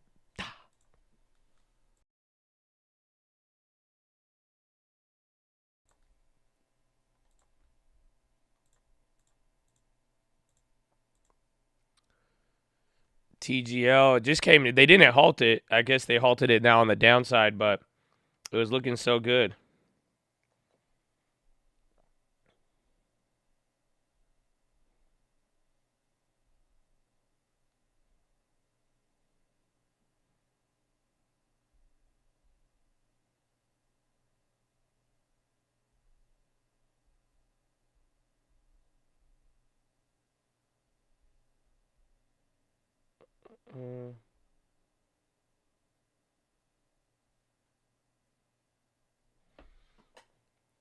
Got to pump it up. Rev B COVID patent.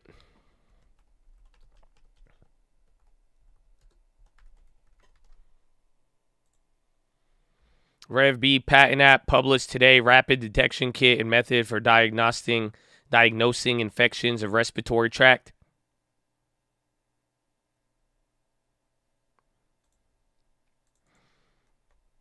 You just wanted to make that political.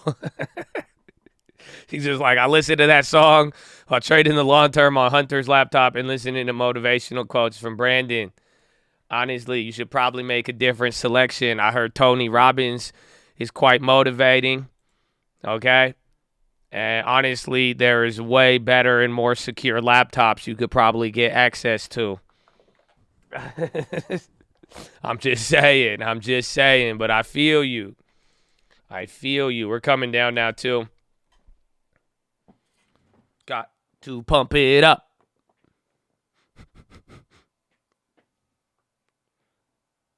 Is the not so much? Thank you. Somebody noticed it. Yes.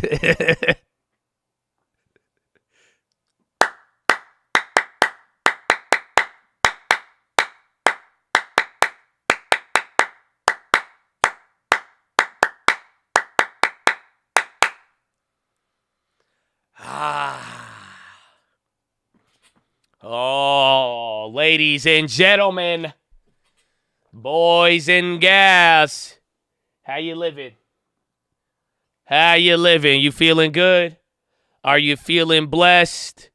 Oh, I hope you are, Chad, because you know what today's PHILO is about. Can I give you the title of today's PHILO? Like, please, let me just give it to you right now. I love you, Chad. I hope you know that. I hope you could take this and turn this into something. I hope the PHILOs have been helping. I hope this gets you in the game. I hope it keeps you in the game above all else. But it's very, very simple. I'm here to tell you. Everything is in reach. That's it. I could end right there, but it gets better. But I just want to establish that real quick. I really hope all of you could take the time to realize that and understand. Again, we've talked about a lot of stuff already. I'm telling you, there's a lot of things you could aim for and everything, but I just want you to know everything is in reach. That's it.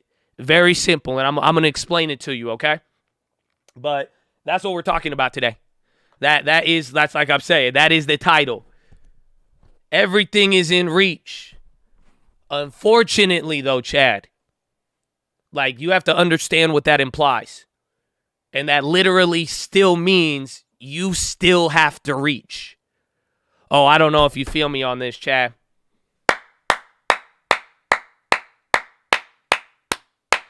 Toronto Financial District hit by power outage. That's weird. That's coming out. Oh, I don't know if you feel me on that. Why don't you feel me? Why won't some people feel me on that? It's okay. I'll just tell you. It's yes. Some of you know we talked about this PHILO a while ago. That's why I'm excited to share this one. Because something could be in reach, but it doesn't mean that everybody is still going to reach. Do you see? Exactly. Reaching takes effort. Oh, amen. I'm glad to see a lot of us are on the same page. So, there's two parts we're going to talk about, but this is now based off of the story of Moses, man. And again, I've given you this PHILO years ago, and I told you guys about it when they were going through the wilderness, and they were with Moses. You know what I'm saying? They had to go, and there was a lot, and they would get manna from the sky. But the whole point was the manna would actually, it didn't just like fall in their mouths. They were they wanted a miracle. And a miracle did happen. However, it still did require some work for them. The whole point was even if the manna fell from the sky, you still have to get outside and get it. You still have to reach for it. You still have to go and receive it. I don't know if y'all feel me on this, man. Did you not hear what I just said? Bro, even if it was a miracle and money started falling from the sky, you would still have to reach for it. You would still have to go and get it. You'd have to put it in your pants, your pockets, wherever. It would take effort. Oh, man. Y'all don't feel me, Chad. Somebody does. Oh, you got to pump it up. See, and now there's a thing, though. That's one part, but then there was another part I missed. The first time I told you this one, I was only sharing with you about the manna falling from the sky. And it's funny because I heard that statement the other day, and I was like, let me go read the book again. And then I read back to Numbers, and like even in reading this, man, like this is why like sometimes I just get tripped out because I'm like, this book is historically proven to be old. Okay, relax. I know you're like, it's not God, blah blah. No, it's old. It's old. It's an old book. And what I'm going to read for you, I just want you to really think about this, that, wow, why does it sound so similar? Like, for real, you mean to tell me people were acting this exact same way back then? Like, obviously, some situations are different. I don't know, just tell me if this hits sometimes. They were all complaining to Moses because they got the manna, but they didn't like it. Eventually, they got sick of the miracle. Isn't that funny? They got sick of the first miracle. Y'all don't feel me, Chad. Hey, man, I feel guilty. You know that? Even just saying that to you. Oh, man, because I know that's been me at times. You know that? I got sick of the first miracle. I got the manna. I reached for it. I had it all. And then eventually, manna from the sky eventually kind of became normal. And then you get used to it. Oh, y'all, no, they don't feel me. Anyways. So Moses heard all the families standing in the doorways of their tents whining, and the Lord became extremely angry. Moses was also very aggravated, and Moses said to the Lord, "Why are you treating me, your servant, so harshly? Have mercy on me. What did I do to deserve the burden of all these people? Did I give birth to them? Did I bring them into this world? Why did you tell me to carry them in my arms like a mother carries a nursing baby? How can I carry them into the land you swore to give their ancestors? Where am I supposed to get the meat for all these people? They keep whining to me saying, give us meat. I can't carry all these people myself. The load is far too heavy. If this is how you intend to treat me, just go ahead and kill me. Do me a favor and spare me the misery. Oh, y'all don't feel me, Chad.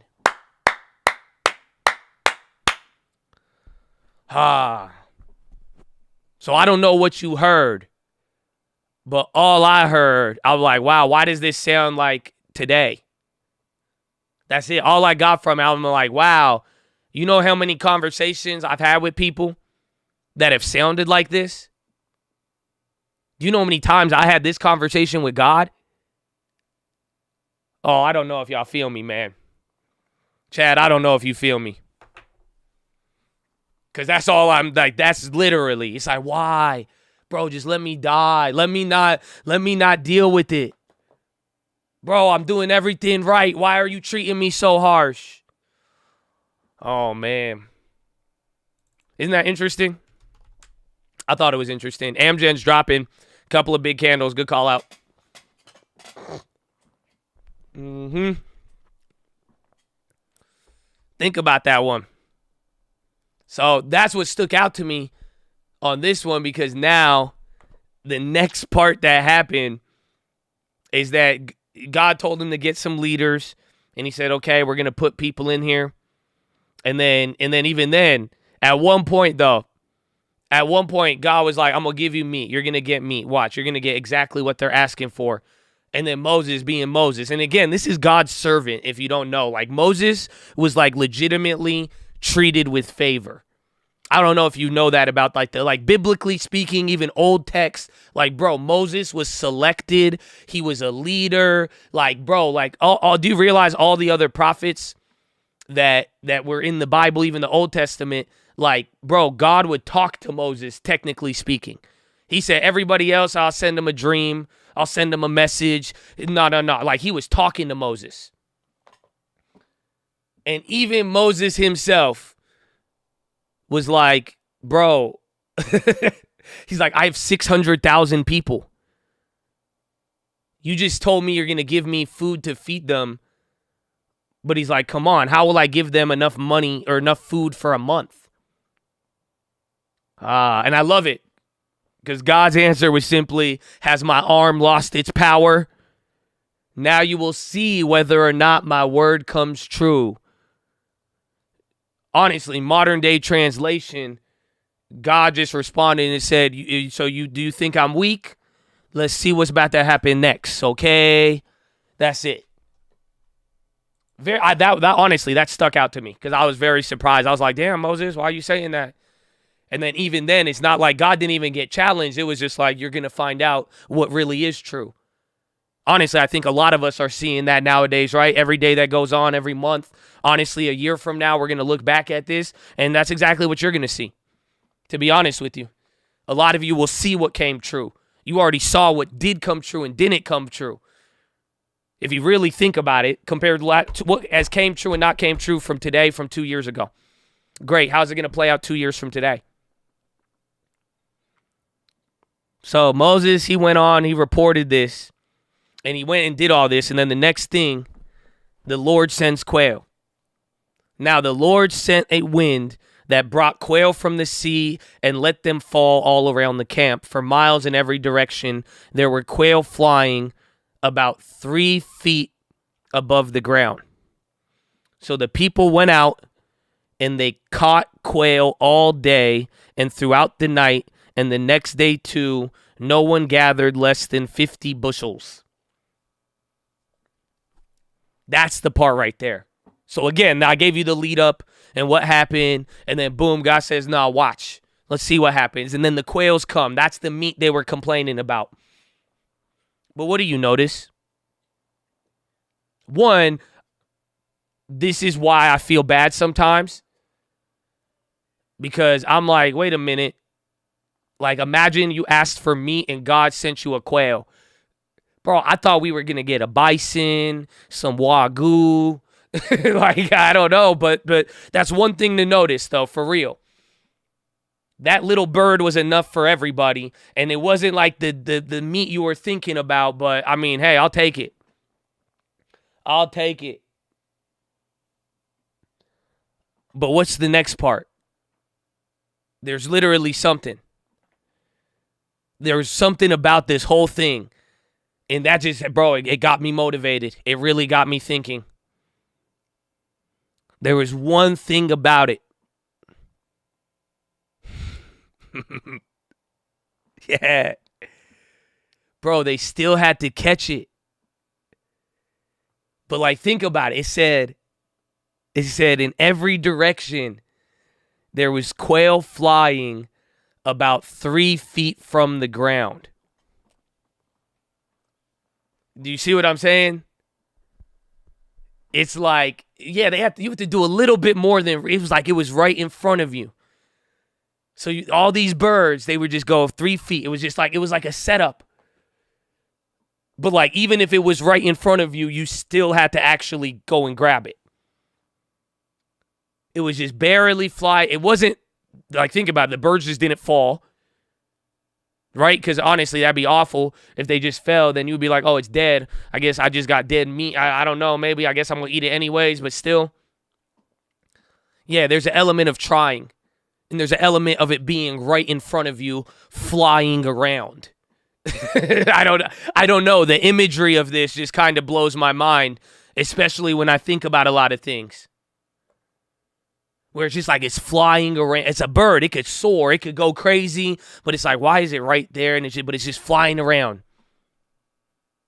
And they still had to go and do something to it. They had to go and get it. So, Chad, that's really how I feel about a lot of things right now.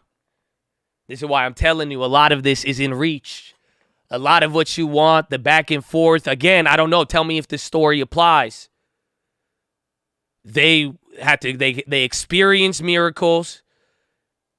Then they experienced the pain after miracles. And then now they're looking for another miracle. I don't know. You tell me. You tell me. All I'm saying, everything is in reach, but you still got to reach for it, and you still got to grab it. And that right there is a test in and of itself. So that's the simple part I hope you could take from this. And I'll just give you the final part. And this is one of the best parts, honestly. I don't know how it will apply to you. Again, I think this is where kind of the faith in what you believe comes into play. But the whole concept of the story, no matter what, because guess what? Moses eventually died, if you don't know that. Eventually, Moses actually never went to the promised land, believe it or not. And then it passed on to Joshua. And then the Lord said the same thing to Moses, to Joshua that he said to Moses. And you know what it was? I'm going to be with you. That's it. He said, I will always be with you.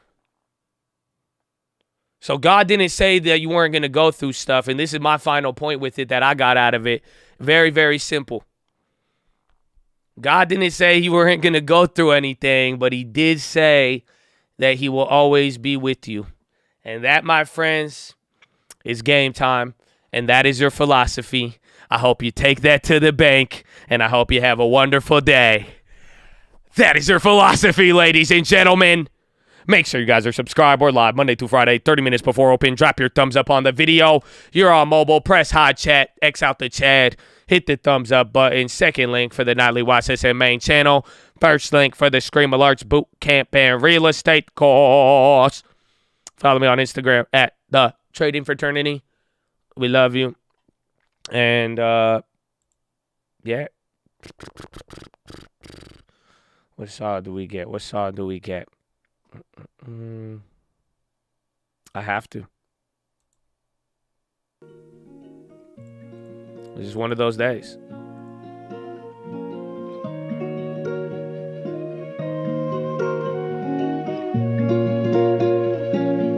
I don't want to rap that.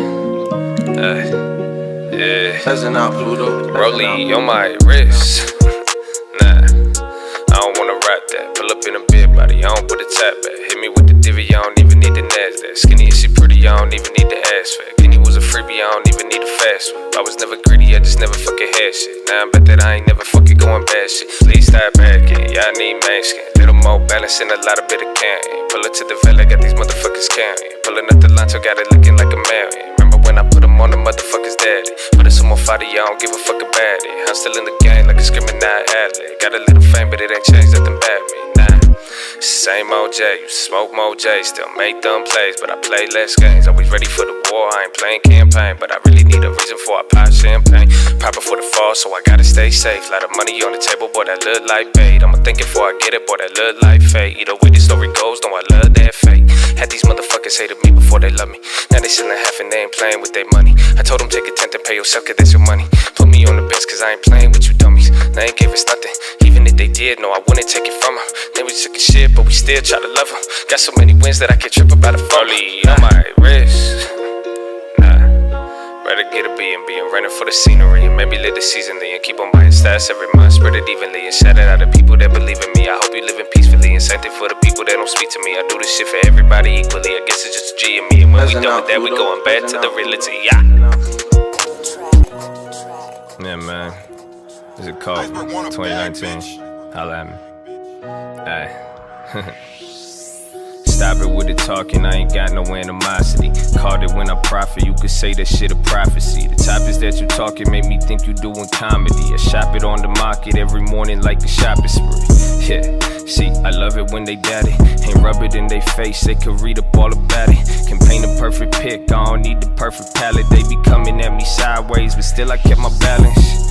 God gon' get the glory in the story that I'm brewing. Sorry, I'm not sorry, I believe in what I'm doing. Yo guys, I'm pretty godly, let me see him, let him prove it. I got mountains that need moving, round them lions and they drooling. I've been through a lot, these the lessons that I taught. See, I got a lot to teach, cause I had a lot I lost. You tryna eat with me, I'ma ask you what you brought. Nothing in this life is free, everything still got a cost. At your party, what's on my face? It's a code, I'm sorry.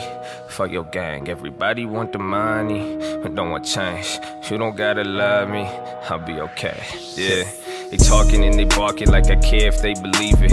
Honestly, you right, bro. You think it, you gon' be it. I'm not trying to fight, bro. I'm on the turn to cheek shit. Hold it, go the light bulb. I win if I'm defeated. Yeah. What's the plan without the work? What's a blessing without curse? Been depressed and I've been hurt. I've been stressed and I got burnt. I've been tested and I learned. I've been tempted, I discerned. Love them blessings but hate church. I've been knows a lot. Thought they supposed to help the flock, but they always talking guap. Thought they supposed to show the loss. Just because I say it, fuck, I can't believe in God. That sound fucking crazy, like they teaching Islam rhyme. Saying bombs is jihad, don't use peace, use your arms. Use my speech, I disarm. Words stronger than the sword. Learn the mindset from the Lord. Man define him by his wars. Progress ain't the final score. If you hate this, bless you more. At your party, what's on my face? It's a code, I'm sorry. Fuck your gang, everybody want the money, but don't want change. You don't gotta love me, I'll be okay. Yeah. All I do is eyes, but it's feeling like I'm the old bitch. Been a long time coming, hope the haters see this shit. Oh my God, mess with me, that's who you dealing with. Oh, why I love it, my whole team so greedy, geniuses. All I do is eyes, but it's feeling like I'm the old bitch. Been a long time coming, hope the haters see this shit. Oh my God, yeah, someone said it in the chat. I just wanted to hear it real quick. I love it, my whole team so greedy, geniuses. Red pill, blue pill, took them both and made a coat. On the water, in the hills, and trying to buy the southern coast. You and I got different goals. You love the world, I love my soul. Wow, okay, that's it, baby. Let's go.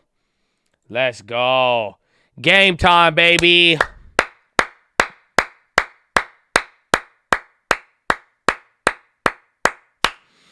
Ladies and gentlemen, we're back. What a day. What a day. NASDAQ is actually about to go negative right now. SPY and Dow up 0.4. You had a bullish PPI today that came down. First time of a month-over-month decrease in 2 years. To right now, there is something. Toronto power failure again. That is actually, like, they keep covering this right now. That's one thing kind of going on in the background right here.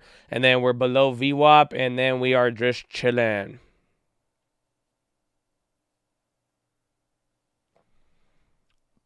I still got the XLM. Amen, amen.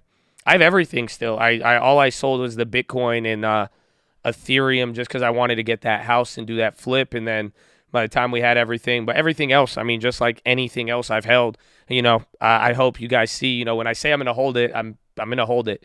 And then I will tell you if I will sell it. But usually any of those like longer term ones, I was willing to hold them. But I have XLM, I have Ethereum Classic. I got like ape coins from the airdrop and all that. I still have the NFT. I just have not reallocated any of the profit money back into Bitcoin or Ethereum yet. I don't know. I may not actually end up doing it by the end of this year. It sucks because I wanted to, but that's it. I never bought Solana. It was too expensive at that point. It was already going crazy. So it was good. Shout out to Saki, baby. Yeah, we still got it all. That's it. It's kind of, I kind of wish I took it when it was worth 150, and then that would have been the down payment on another crib. But I said it's okay. But we will hold. I'm excited though. I mean, even with NFTs and like some of that stuff, I don't know if things are gonna play as they would. But essentially, you are going to get like every it's like 2 to 3 years. There's like some level of crypto bubble, or at least for NFTs. Though I kind of view NFTs like crypto in the early days. So like I remember like from 2015 to 2018, that was the first giant crypto rally, and then it went crazy, and then it crashed, and then it pretty much took another like 2-3 years to get the second year pump. And I think we might see that happen again on the next wave of people going crazy. I don't know how it will come about, but usually you get something, but there is a lot of structural differences between Bitcoin and the NFTs, mainly supply.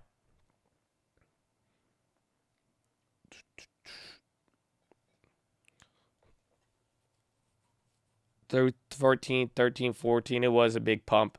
I just remember, 2018, bro, I thought that was like crazy. That was a life changer. From 2015 to 2018 is where Bitcoin just started to hit like ridiculous prices. The earlier run-ups, they were like still lower, but that's when it was like crazy. That's why it was so nuts. I remember it very, very vividly. But that's kind of what we'll see what happens with everything else. The Book of Numbers. I don't know who the author is technically, but it's the book in the Bible, Numbers. Why don't you buy another mutant ape on the next pump so you could take profits and make the Saki free? Technically, Gen Saki is already free. If you remember, I got a $15,000 airdrop on the coins, so I just sold that out and I took the cash. Actually, so my Saki is technically free. It's not like I bought it for 15,000 US dollars, and then I was able to realize like $17,000 on the airdrop. iLag is popping. Oh yeah, and I have the land too. I forgot, and that's worth like another. That's worth what I paid for the Saki, pretty much 3 Ethereum or 2.5.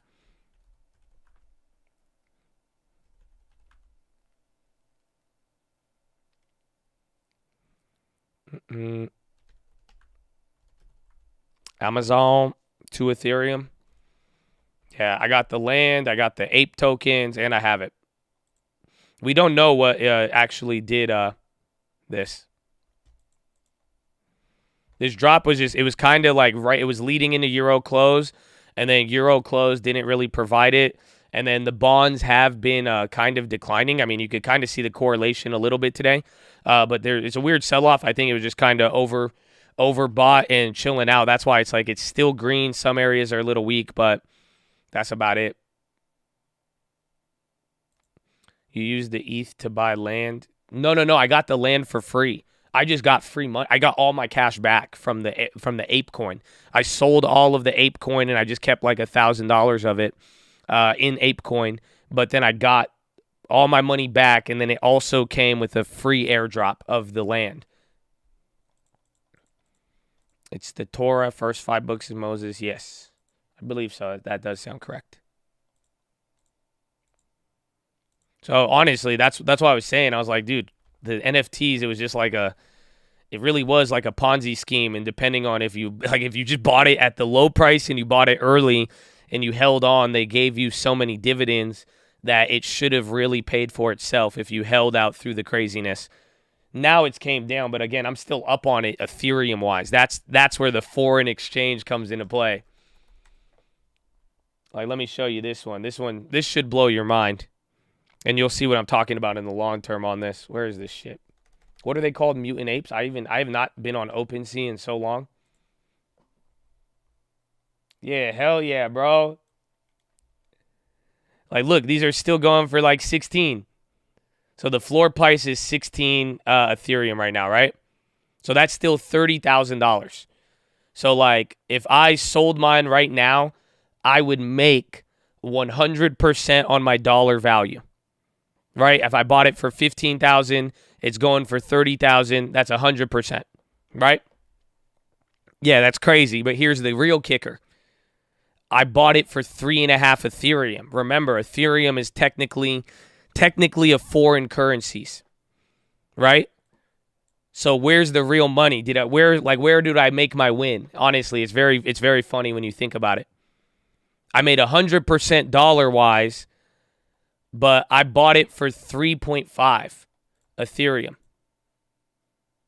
Divide that by 16. And I got to do 16 first.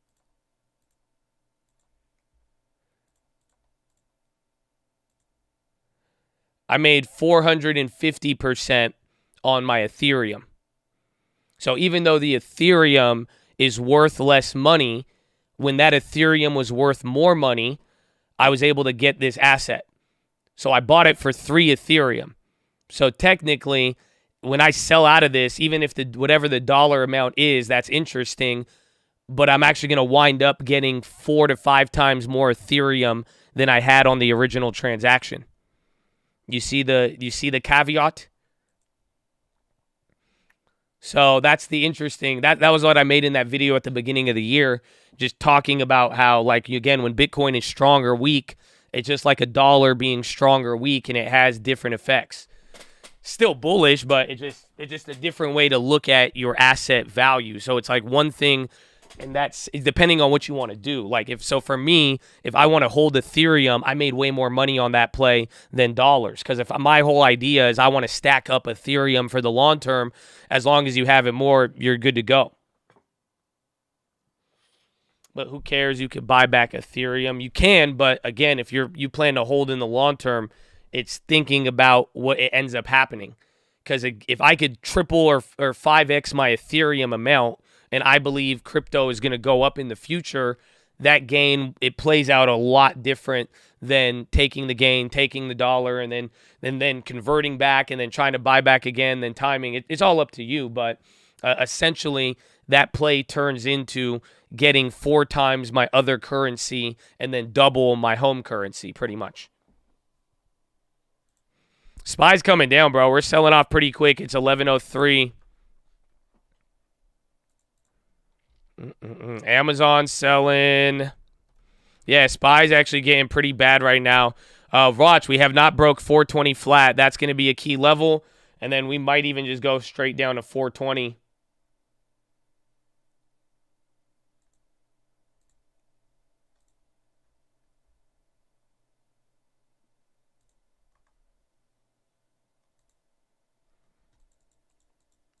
We are selling kind of hard. It could be the dollar.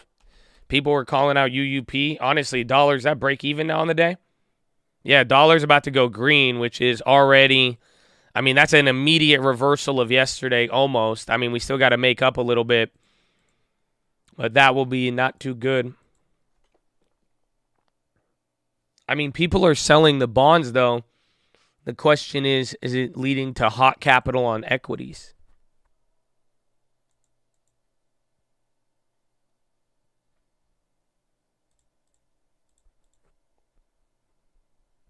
Used it on PBR. It flooded. It looks like a 20-leg option. Make sure it could just be in what's it called? Like a cross trade. That's where I don't know. I don't know any 20-leg option strategies. I know a guy I could tell you. You ever hear about Pony Montana? Huh? Everybody knows about 20-leg, 15-leg. I could do an 18-leg pony right now, man. Huh? Okay. Okay, that's fine. You want to make me the bad guy? I did 20 legs on an option spread. Okay, that's fine. You want to point and say, there's the degenerate gambler. You want to point your fucking finger and tell him that, huh? Okay.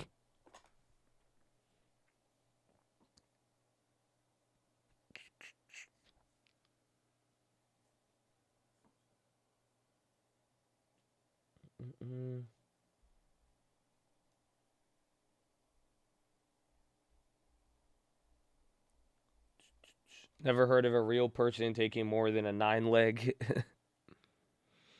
So if your goal Ethereum, you should get NFTs when the ETH is strong and sell the NFT when it's weak. I mean, technically, yes, but if the value of the NFT, again, it still has supply and demand, but you're more likely to benefit buying things with Ethereum when your Ethereum is strong and that you could sell for Ethereum at a later point. And then again, if it becomes weaker, you could get back more. So, like, in a weird way, it just depends on how you view, if you don't really care of the dollar amount and are just trying to, like, do that over the years to stack up Ethereum, that would be in your best interest. But, again, it does depend on the asset itself, too.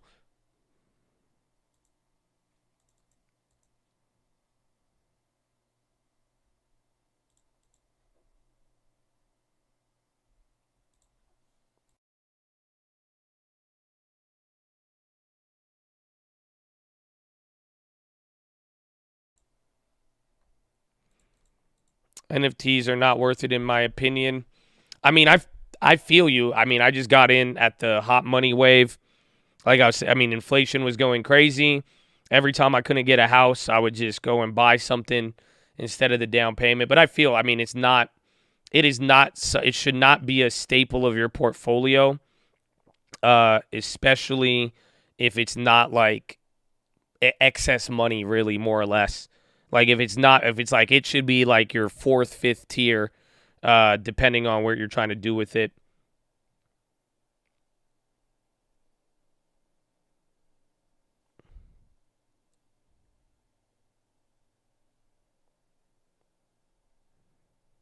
I mean, it was good in the beginning. Like, if you got them really cheap, that's a different. Like, if you were able to buy it for super cheap, then that's it. Like, again, the guys who got them for like $400 and shit like that, like, that's where. But you just have to. It's just very high level of risk.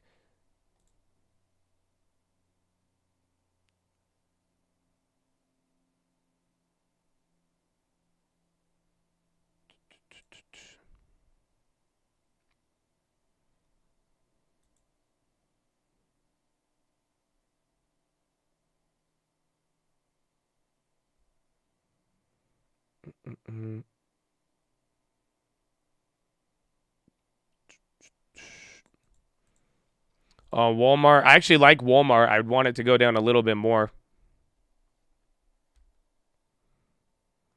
You bought early. You bought NFTs in 2017? Did NFTs even exist in 2017?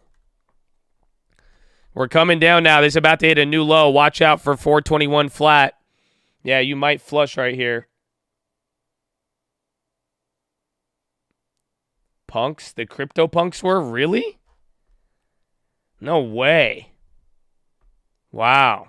That makes sense why they did what they did then.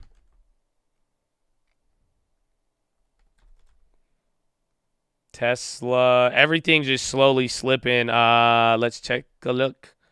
Yeah, today looks a lot different now. So again, you're getting to kind of watch it little by little. So now all of tech is down almost.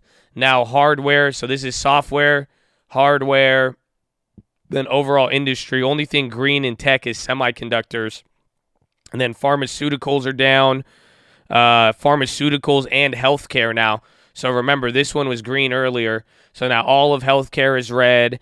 And then retail and automobiles, they're still red, with consumer services and durables holding on. Which one's that? Household and personal products. Then real estate. And then this little sliver right here, commercial and professional. But tech got really red. Healthcare got really red. And then now it's feeding into the consumer discretionary. So all of these are risk on. I don't know if you guys, like, literally, tech, I mean, healthcare is more defensive, and I think this is just because of the lawsuit stuff this morning. But then this is discretionaries, and then some the more darker green, like when it stands out, that's like brighter green. But when it starts to fade the green, that means it's a little bit less. So it's definitely, I mean, we've watched this all day, and you're watching it kind of trip. But surprisingly, we're still green on all of the indexes except the NASDAQ. There was a lawsuit over Zantac. So it was like a couple years ago. They recalled Zantac for apparently causing cancer. And now there's a big lawsuit coming back, and it's going to bite a lot of companies in the ass, or that's what people are worried about. So Pfizer, Sanofi, and what was the other one, GDK or something? They're all clapped off of that. Trump receives subpoena ahead of FBI search. New York Times, DWAC. GSK, there it is. They need to fill gap. Well, we might. I mean, if it breaks 421, it might go straight to that 420, and then all of the gap will be filled today.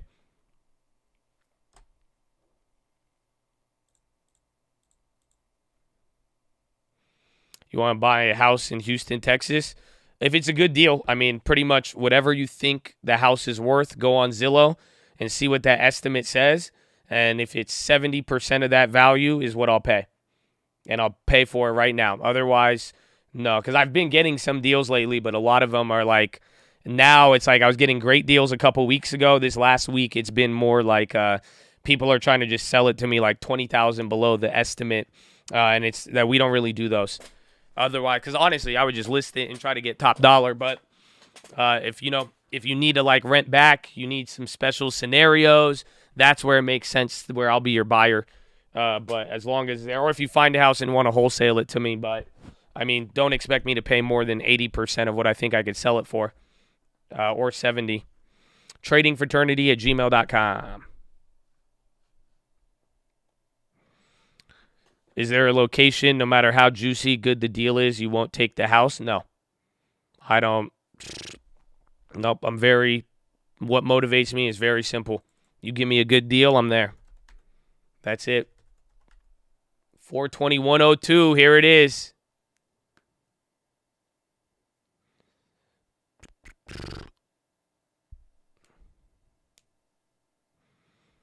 What kind of mortgage? It just all depends what makes the most sense. And then if I buy it cash, I'll just buy it cash. And then especially like times like these, and if I think rates are going to come down lower, I could always refinance the house and just get all my cash back and then go from there. Just depends on if it makes sense.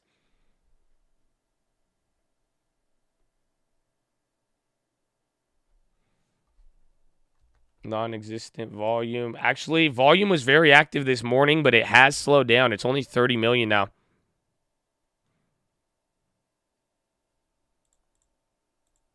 $420, that's it. So you might gap back down to 420 flat. Let's see.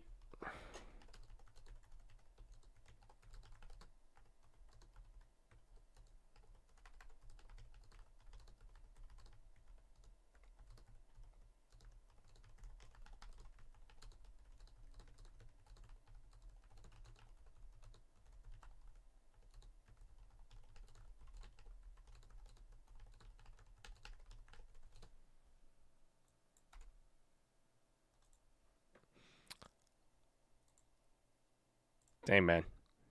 Amen. Amen. Amen. New cult meme. It's great. It wouldn't, honestly, I don't think it would have hit if you weren't like, hey, this song reminds me of Hallelujah. I'm telling you, bro, that was just amazing. And then that's it. It really piqued my curiosity. I kind of got clickbaited. And then, yeah, it was just all the delivery. And then it all just, I was like, wait a minute. And we have to get to the bottom of this. And now we're okay, sorry. I have way too much fun with that one. PBR calls. That's what Charlie was saying. That's the one with a 30-leg spread on there. Something's up with it. I mean, it's moved a lot, and you have UNG and the other plays moving too.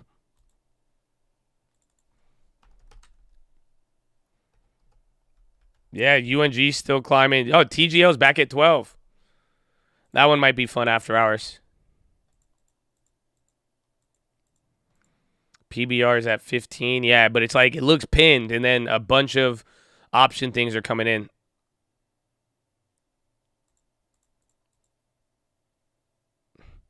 I produce house music. You're going to try to remix Hallelujah for you. Tradingfraternity@gmail.com. Let's go. Hallelujah. Hallelujah. Boom, chicka, boom, chicka, boom, chicka, boom, chicka. Hallelujah. Boom, chicka, boom, chicka. Yeah. That's it. I'm honestly like, I don't really like, I've never gotten into that type of music. I like it, but I've never like gotten into it. But that's why a banger is a banger. That's all you know how I am. I don't judge. If it could get you, I know a banger when I see it. That's it. Like my friends are still trying to get me to go to Splash House for the weekend. I even told them, I was like, wait, man, you mean to tell me you want to go to this pool party and they ain't even going to have any rap music? I don't know, man. I don't know. Yeah, being pumped up with friends, 10 out of, I feel it's good for the environment. But yeah, let's see, man. Show me what you got.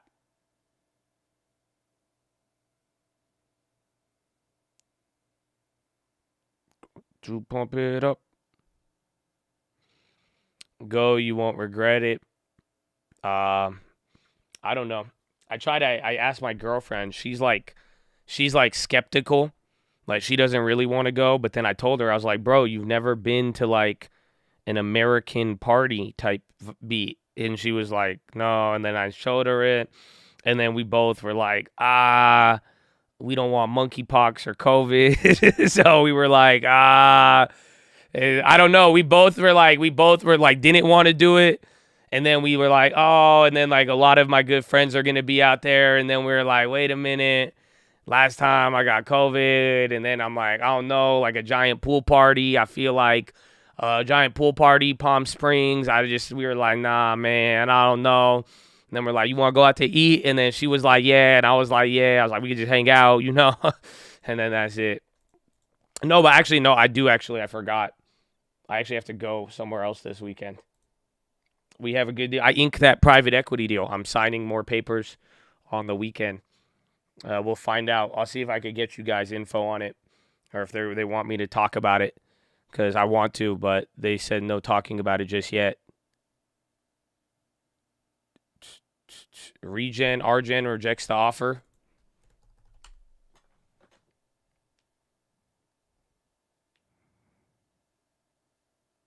DM break. Regen, why are they going up on that? Argen. And then DM was popping. Bro, we still have like 2.5 hours.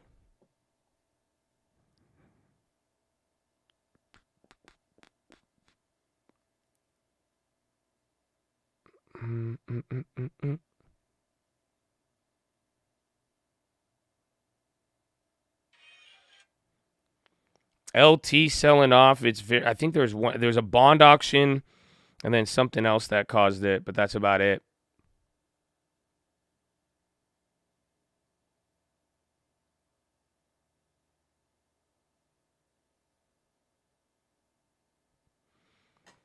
So Lee, energy hitting highs. I know, on fire. So new low. You hit below 420.21 for a little bit, but now it's holding it. Bank of America. Oh, wow. Those plays are at 60. 14 cents to 60.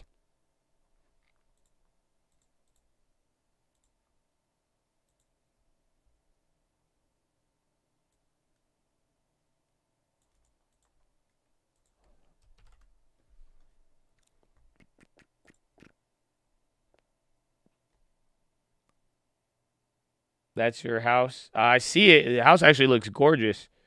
But it says the house is already pending. So are you trying to sell it or are you trying to buy it and sell it?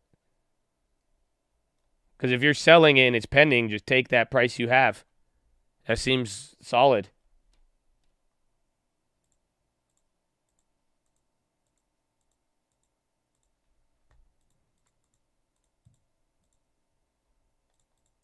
We're grateful for help with the trading, the energy, stellar. God bless you. Amen. Amen. I hope you got that long term. God bless you, Rain. What a name, too. Rain.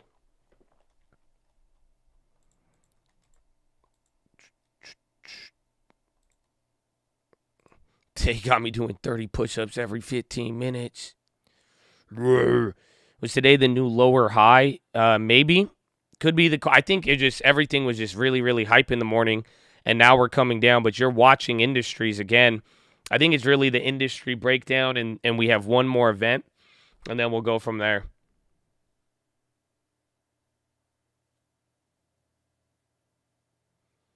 When does the balance sheet come out?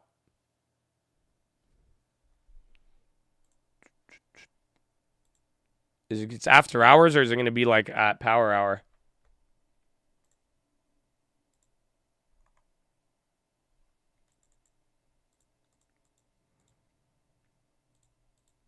The party can't keep going on. Well, we'll see if consumer sentiment. That's going to be at 10 actually. So no pre-market moves tomorrow.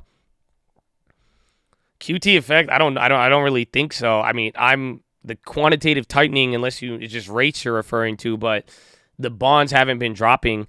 And honestly, I don't even think the market cares. Just they expect it. I don't think QT won't take effect, or will not be noticeable probably till the end of 2023. Sadly, I was confused about it, but hearing Powell discuss it, I really don't know how big of an effect it really could be having right here.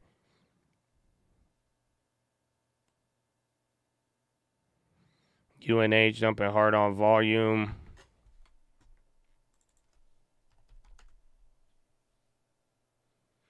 And Fontana. Oh, I told them to get a response to you. How much do they want for it? I think I like the area. I think, let me see.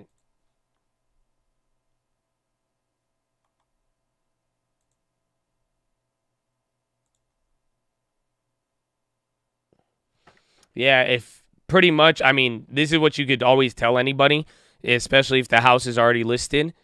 Like, legitimately, like, even you go 75. Just take, so, like, if the house is listed at 450 and they can't sell it and they need to move out and they want whatever it may be, selling to a flipper, I'm going to pay 0.75. So just go in the calculator and say, hey, I got a guy who could pay this right now, but he's also willing to be more flexible. And then if they say no, but they're willing to come lower, let me know what they'd accept. And then that's pretty much the basis of how we do it.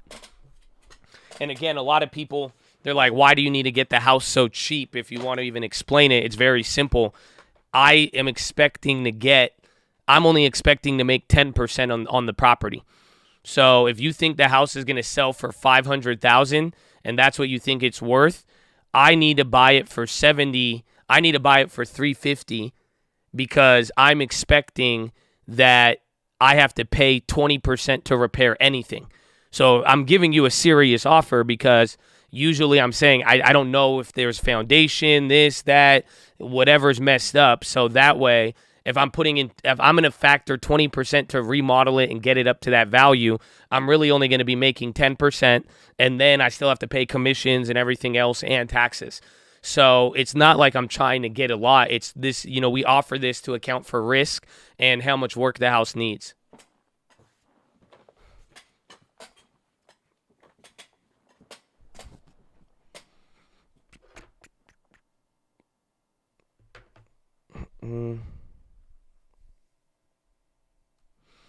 Look at all the things that happened at the beginning or the end of the Shemitah year. Bro, I've already been through this. You know how many Shemitahs I've lived through, bro?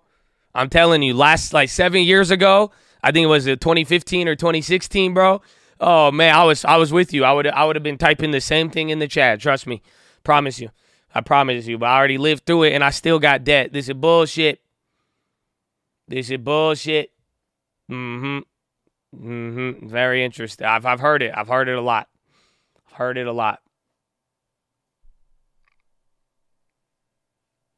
I'll start looking for those leads. Yeah, it's super simple. I mean, that way too. And if you have someone, whether it's listed or not, if they'll take this 70-75%, again, we can negotiate. If the property doesn't need repairs, I can go higher, but off of first expectation, that's going to be always my starting price, and then we'll see what's up.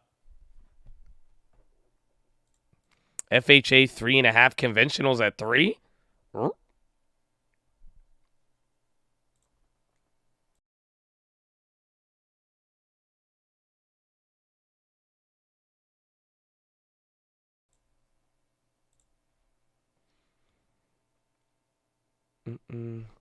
Wall Street bets contaminating Chads. I know, but not really. I feel like if you're a real Chad, you don't get contaminated. Real Chads expose people to high quality info. They expose them to different ways to look at life. Real Chads encourage them to think for themselves. You know what I'm saying? I feel like it's a they can't be moved, man. It's just a little different. It's just a little different. That's all.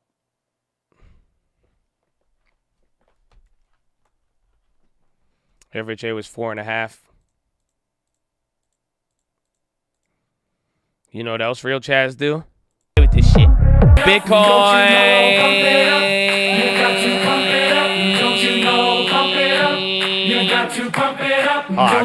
Dude, that drop is so long. I always miss it. I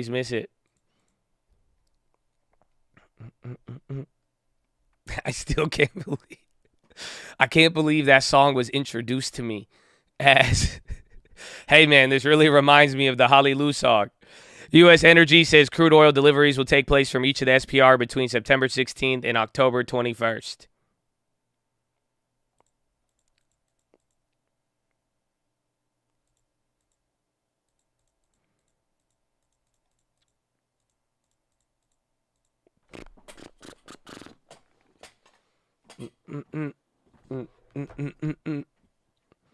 Both religious experiences. Hey, play me like the White House, bro. I don't know. He's like, yeah, it's just like the Hallelujah song. Boom, chicka, boom, chicka, boom, chicka, boom. Oh, man.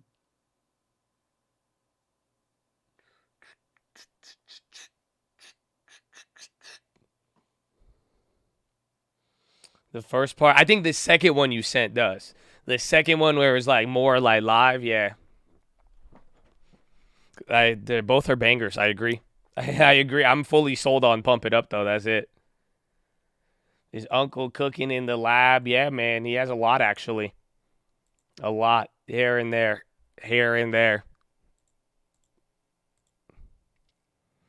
Yeah, the second one though, that one was like it was more real vibes. I got to pump it up. Yeah, you have to pump. You gotta make it up. Make it pump up. Yeah. I love that song. It's a good one, man. It's a good song to listen. I was in Scranton, Pennsylvania. Let me tell you a story. One time, I remember my grandpa sat me down. He said, Joey B, come here. And so I sat down and I talked to him, and he told me, he was explaining. He said, the first time I heard this song, the mailman came by, was playing on a CD player with the Walkman. And I remember I walked by him and he handed me the Walkman. He gave me the Walkman. He said, here, put these headphones on. I put the headphones on and then I said, wow, it's a pleasant sound. And it reminded me of the ice cream was pleasant growing up. And I thought when my grandpa, her uncle gave it back to me, I said, it doesn't make sense because we need to make a change. And that's what I told him. And when I learned that day, I said, wow, that's amazing. And I've stuck to it since then. It's been great. The onions. That's where we learned. Got to pump it up. I mean, hey. I mean it. It's not hyperbole. I mean it. Seriously. Come on.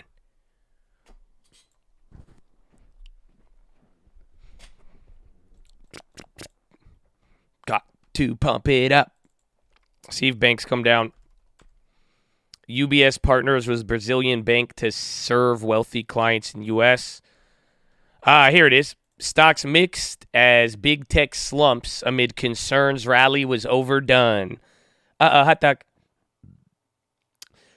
S&P VUSI orders for units global tier 1 aerospace firm. Stocks mixed. S&P hits key resistance after a rally to 3-month high. Producer prices unexpectedly fell, backing bets on easier Fed. U.S. equities rose in afternoon trading Thursday with big companies slipping as traders weighed whether a rally has gone too far on hopes that the Federal Reserve could slow rate hikes on signs that inflation may have peaked. S&P paired gains to 0.2 at 223 in New York.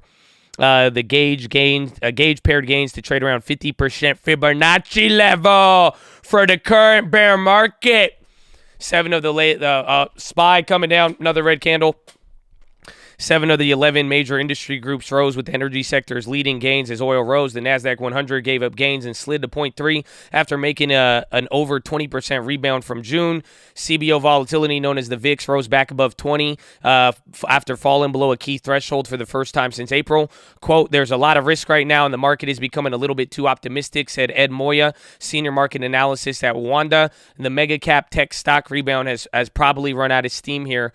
Equities surged on Wednesday after the consumer price index showed U.S. inflation cooled, and the market jumped to a price of lower profitability and another big interest rate hike in September. But Fed officials stressed their fight against inflation would not be brief. A peak of inflationary pressures is not an end to the tightening cycle, says John Lynch, chief investment at Comerica. He says, "We believe equities are heading into significant resistance, with S&P hovering slightly above 4,200 and therefore suspicious further near-term gains in this bear market rally. There's a mismatch between what the Fed officials are saying and keeping rates high, that pricing rate cuts by next year," said Michael O'Rourke. "We should be talking about the Fed funds rate being higher for longer, but the market is fighting with the Fed and everything it has." O'Rourke said, "Even if the market is correct in discounting the need for a pivot to easier policy, then the concern should soon rise that the FOMC may be on a path to yet another policy mistake." Ta-da! So, narrative is cooling down. Bullish narrative, exciting in the morning, exciting after yesterday, after watching 420 get up there a little bit and come down. At least that narrative, what I read there, it's starting to shift a little bit. You got to pump it up. It did not last long. It really did not. It did not. But I mean, honestly, I don't even think it's that bad. Like right now, we're going to find out. TGL 14. Oh, let's go. Are we doing it, man? I think we're doing it. I think we're doing it, Chad. I think we're doing it. That'd be exciting. I still have my $100 limit order, so let's see what happens. You can't even see it on the chart. What if I pulled up a daily? You still can't see it. Damn. Yeah, TGL. You have over 100%. We put in $600. You have 600 now. Oh, it already. Damn, it just dropped $4. What is happening?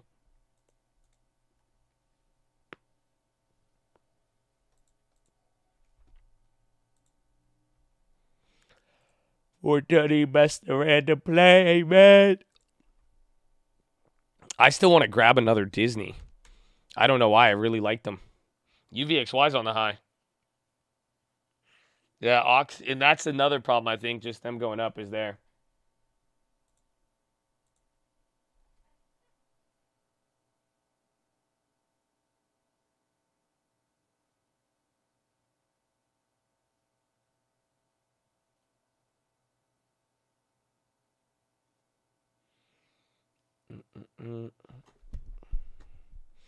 Coin more lows.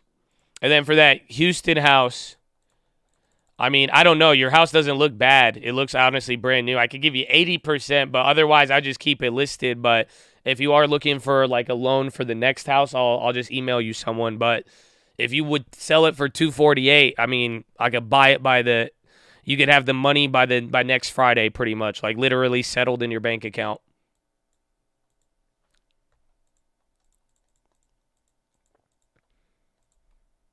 Wait till 116 on what? Coin. You want to buy an 18-acre ranch? At the right price, Habibi. At the right price. Everything I'd love to buy at the right price. I don't discriminate. I love, right price, right deal. We make it happen. And TLT been getting demolished.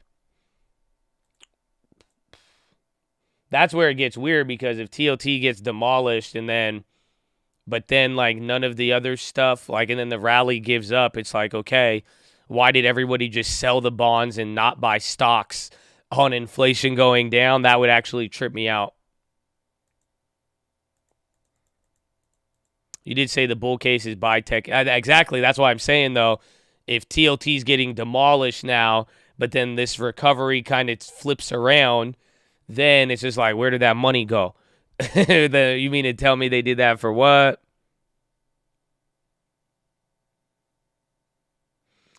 $25 acre, 800. Everyone telling me all housing to go down by 15%. Are you not worried?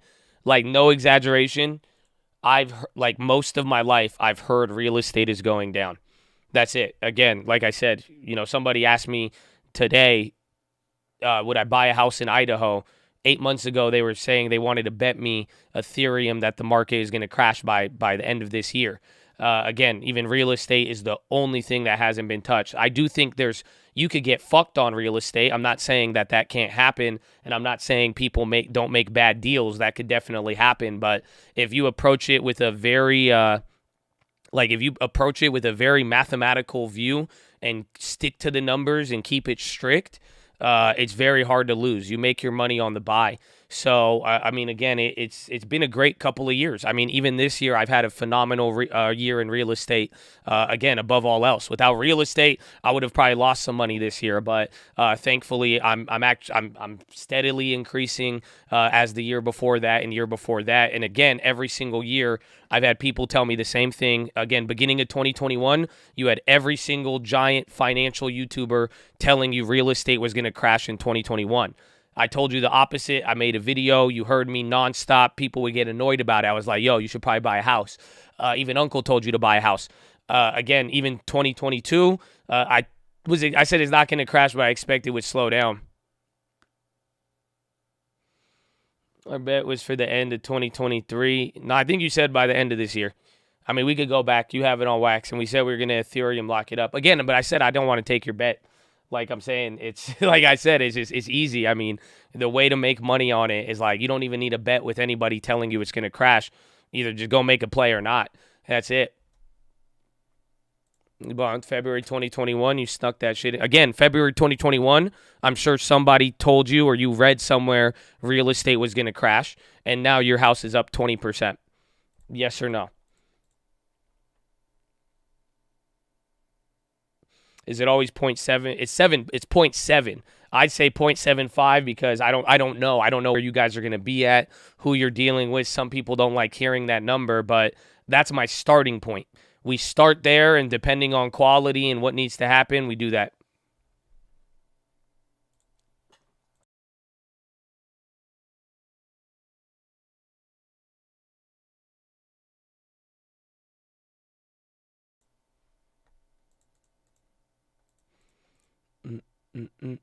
Up 40K, yes. And you have 2.5% loan, uh-huh.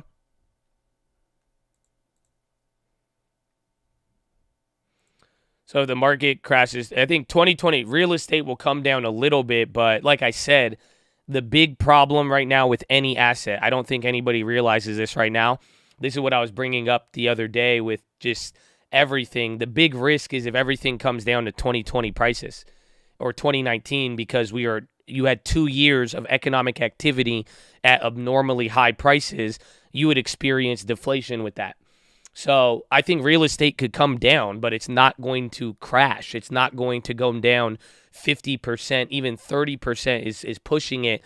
I see, again, 5 to 9% at most in a year, and then maybe it compounds that 2 years in a row, but that would be absolute worst case scenario, I think. But again, I'm worried about it. It's not like I feel as bullish as I was at the beginning of 2021. But it's still like, it's just, you have to be realistic about it. It's not like, it's just people are praying for the downfall of something when it's like it moved so slow in front of their faces. And it's just like, this is an illiquid market that does not operate like NFTs or the stock market. And that's all it is when it's all said and done. And then now it's just like the interesting dynamics that get created. Again, there's a lot more equity, the lower interest rates, all of that. It's absolutely wicked. 420 again, man. 420.50. We might go down to the low.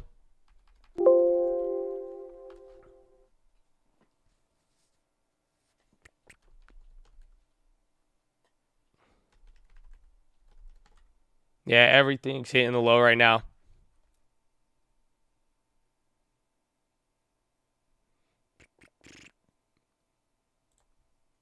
Let's see.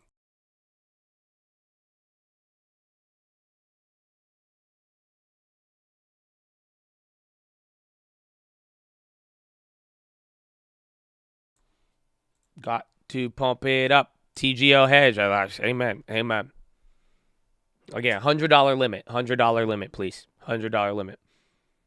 Are you worried about baby boomers moving? No. I'm more worried about the Fed messing up and I'm more worried about a global financial collapse. Not that's the only thing that would make me worried about real estate. But even then, in that scenario, I would be grateful to be holding real estate. Again, that's where I'm kind of at with everything. Otherwise, I think if real estate has made it this far and you're already watching how much the stocks have bounced and people really not freaking out, it's just that's it. The narrative is slowly dying. Again, people are bullish, but I wouldn't say it's fully switched yet. That's why I think consumer sentiment, that could stoke some bull spirits tomorrow, or it could kill it. Got to pump it up. So, yeah, we have over 100% now on TGL. I don't know. Let's see what happens with this one. It's moving better than MGAM this time around. Spot for 2069.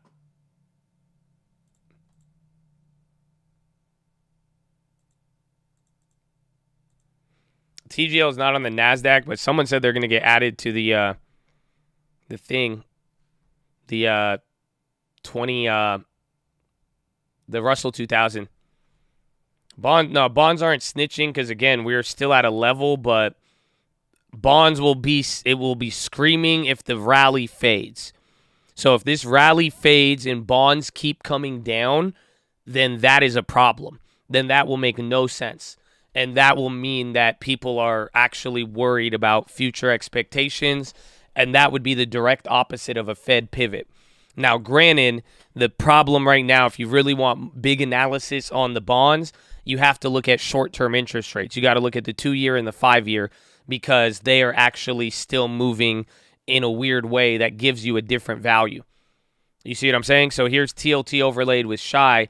They kind of look the same, but you could see different moves, but we need them to operate kind of in a way where it shows us something more like a trend all across the curve. But if short-term and long-term rates are moving at different paces, this is just the curve kind of balancing around after a lot of data.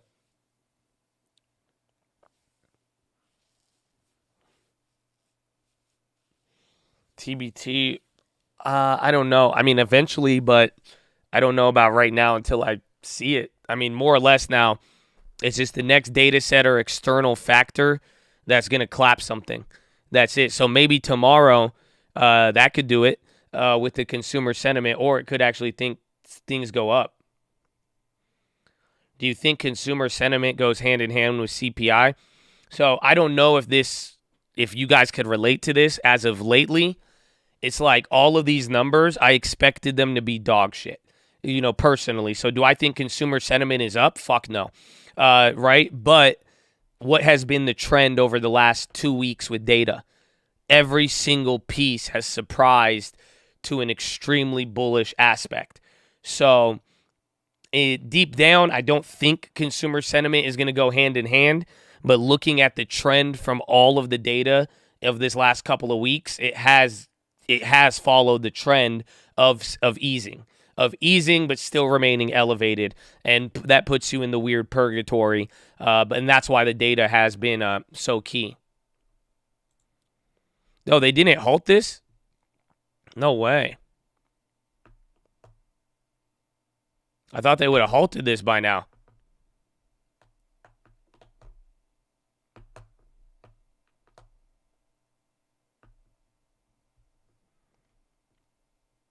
Why aren't they halting it this time around? I'm like confused. I don't want them to, but I'm just confused. Coin down almost 20. Well, there you go. At least see Roblo's at least positive, which is surprising. Pump it up.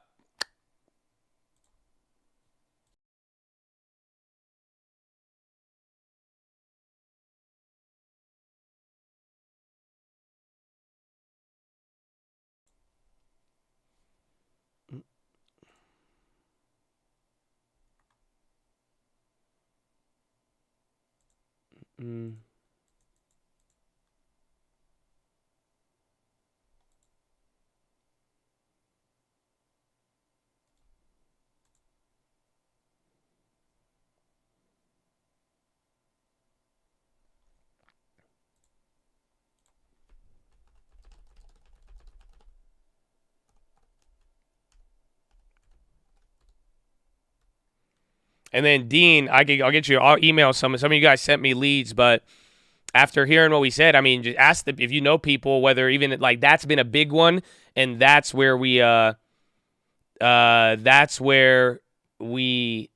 like this is a very good offer that we get a lot, because right now people are saying, hey, I have an offer on another house and then my current buyer backed out. So if they really need to close it, I mean, offer them 70, 80% of the value. If they're down to that, I could be in contract today. So that house, Dean, or any of them, the guy in Houston, like whatever you guys are trying to do, it's just like, you know, that's if you ever get to that situation. But then again, you could also, to be fair, you could always recommend to some people. You have to have some experience. But if you know people and they're like their buyer backed out and they need to buy another house, you could use hard money until you get everything situated if you don't want to sell for a slightly lower premium. You see what I'm saying? But again, be careful in that sense, because there is some fees you have to account for.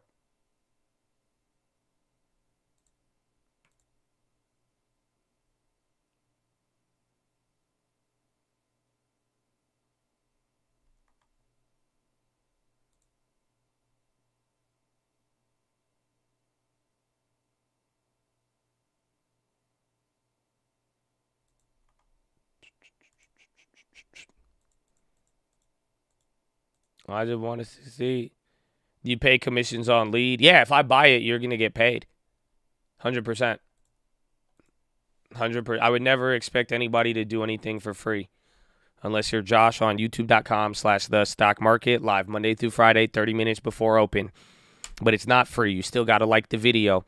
Otherwise, that just reflects on you personally. So there it is. There it is.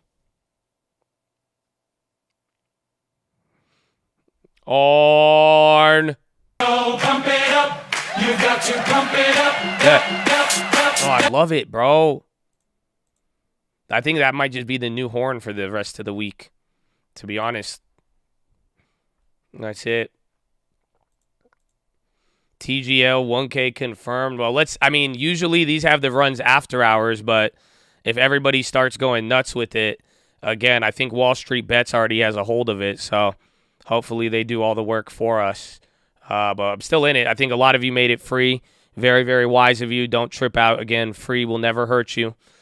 Again, you're not going to be like, oh, man, I got all this shit for free. Damn, that's unfortunate.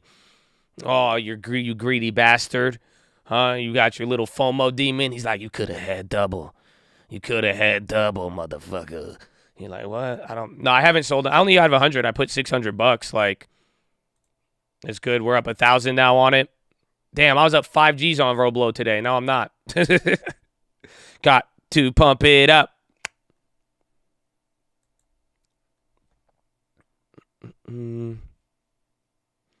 We got the question in 2 seconds. 2 seconds, what?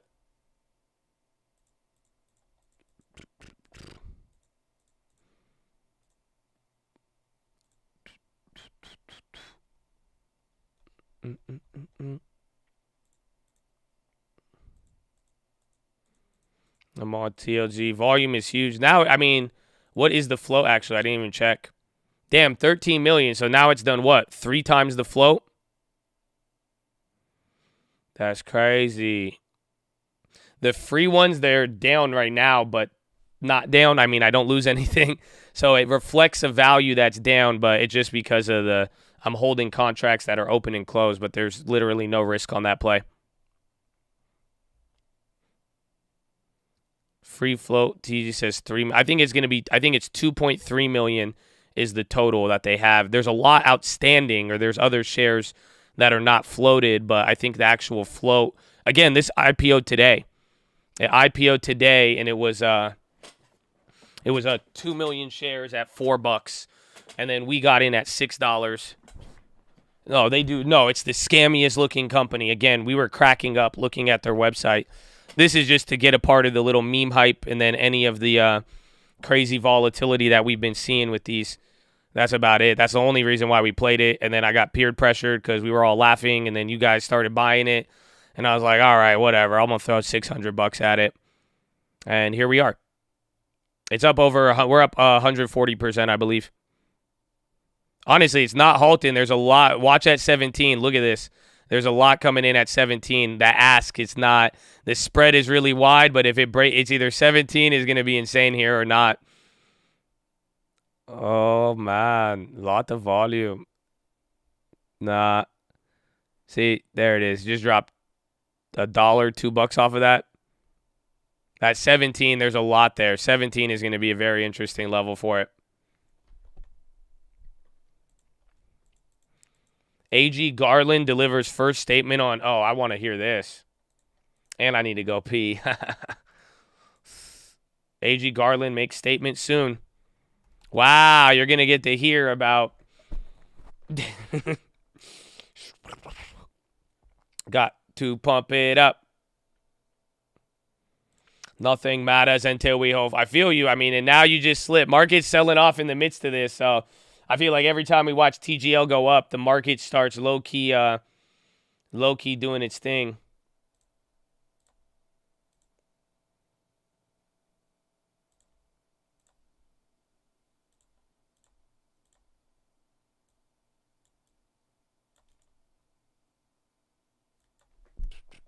So watch out for these lows. 419. That's ugly now. Honestly, you have filled the gap. Any velocity below here, it might get a little uglier. I mean, I wouldn't be opposed to 417, but nah, that's profit taking, and now it's this momentum is definitely declining. Again, we watched that. It took what, about 8 hours for the narrative to shift a little bit, but the lower it goes and then the higher the velocity, that is not going to be pretty.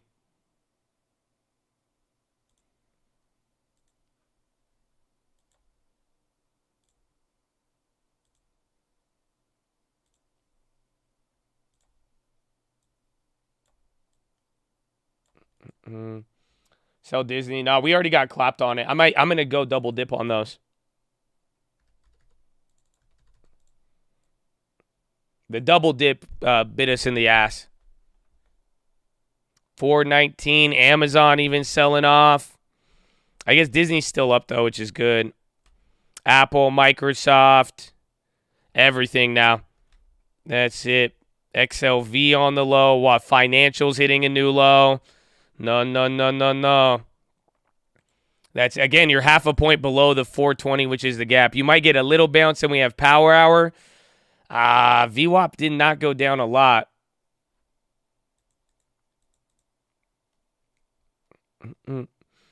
No reason why we're slipping. Again, a lot of people are just saying this might be the rally running out of steam, even though there's some bullish stuff.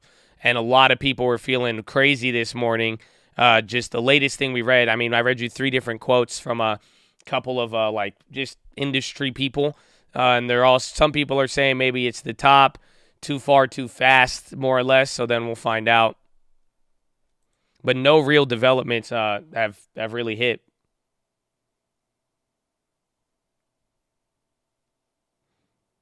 So the level from May, yeah, and we talked about it. I mean, this morning even then too. We just said, if it doesn't get past 425, that wasn't going to be a good sign, but I didn't think it would break. It broke every single level today. So, you had a lot of levels you could have got support at today, and it really just did not want to do it. So, very weird considering how hyped we were coming from yesterday into today. When you say make it free, does that mean you buy 3 contracts, sell 2? Yeah, or get your money back. That's it. So, this morning, here's the Disney. I bought 3 of these for 71 cents, right? 71 times 3. I spent $213, right? So what did I do? I sold 2 of them back at 111. So if I paid $213 for 3 contracts, and then I sell 2 of them for 111, I made back 222. So then I spent $213. I actually made a $9 profit, and then I have 1 contract for free. So it's literally a free contract. All my money is back in my account, but then I also have a play in my account that could actually go up and down in value. And then, boom, it's free. And you could do it with stocks. I could do it here with TGL. I spent $600. I could sell half of it now, get all my $600 back, and then I could just hold the rest of them for free.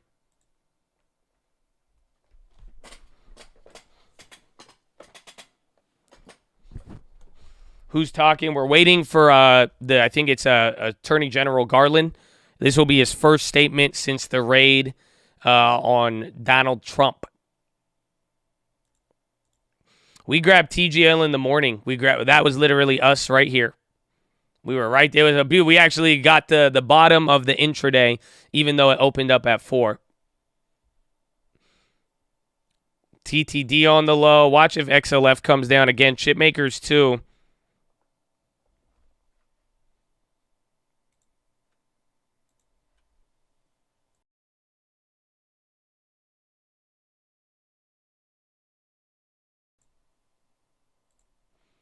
MSNBC says can't say raid.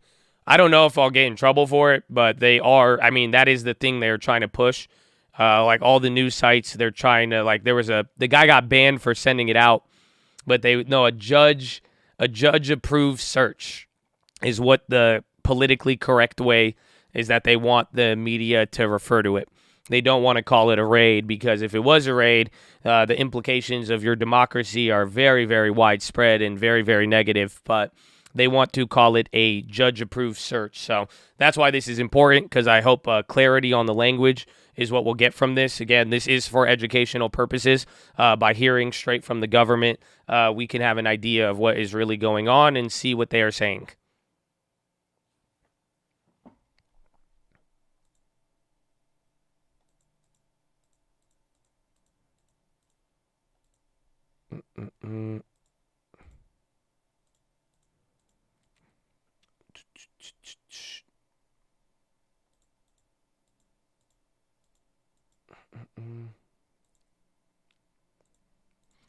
TGL 17, Chad. Wow, we've already had some great plays this week, but now that one is just, I hope it HKDs.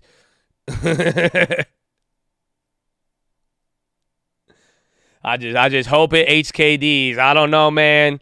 At least remember the other days PHILO was like, pray. Maybe y'all should pray. I don't know, but let's go. I grabbed it because it met criteria, and it looked like another HKD. It just looked like a scammy Hong Kong, China IPO type beat, and then it traded the full float at a 50% premium, and we just picked it up. And then it was really peer pressure mixed with meeting the criteria.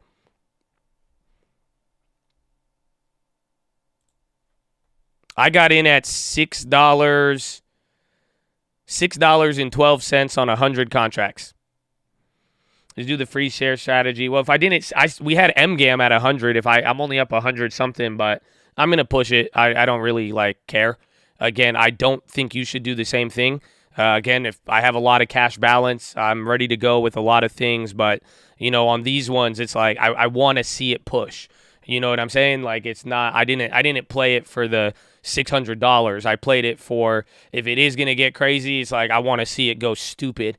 Otherwise, it's just like, we'll hold it. But I recommend you should play it safe, like low key. Again, if you want momentum, take it. Make it free. Take the profits. If you haven't been getting W's here, take it. If you're worried about the account going down, take it. Like, again, I'm operating from a different scenario here. My plan with this, and I only put $600. So that itself, too, should say something. But you got to be wise with it. And again, I'm telling you now, if you want a good momentum builder and you already got a nice hit, take it. That's it.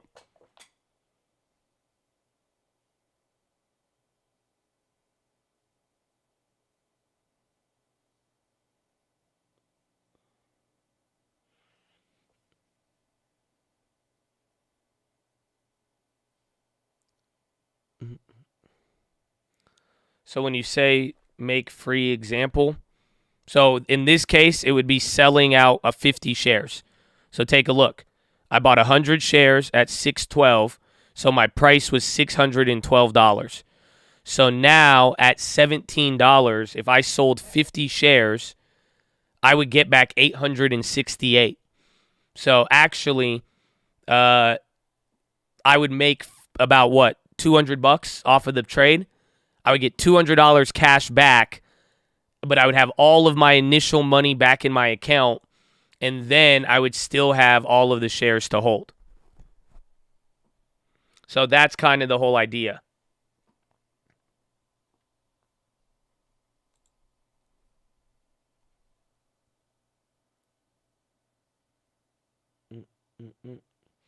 Example, you have 100 and you sell half and leave the other half. Yeah, because it's free. At that point, like legitimately, like if I sold half right now and I got the money back, I got my $600, like literally before the play started, I had my money. I spent $600 withdrawal, and then if I sell out any amount more than $600, that's a deposit. I get all my money back, and then now I have all my cash and I have all of this. I have remaining stock there left.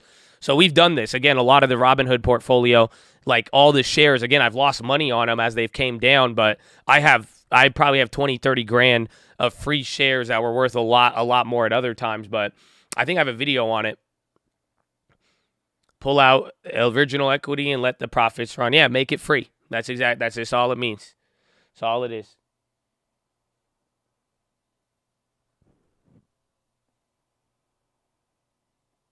Oh, is this it? 2-minute warning.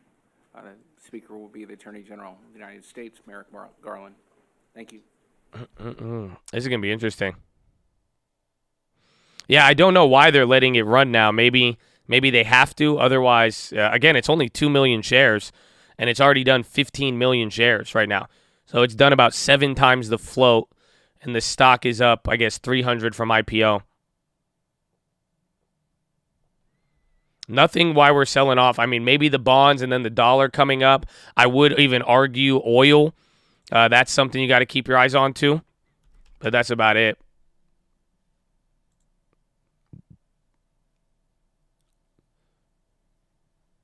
Oh, Josh get ones. Thank you, Peach, baby. I'll take them. I'll take them. God bless you, Jay. I appreciate you, man. It's been good to see you in the chat over the last couple weeks. I like it. New guidelines Thursday. The agency no longer recommends staying 6 feet away. Nice. That's cool. But 15 minutes apart.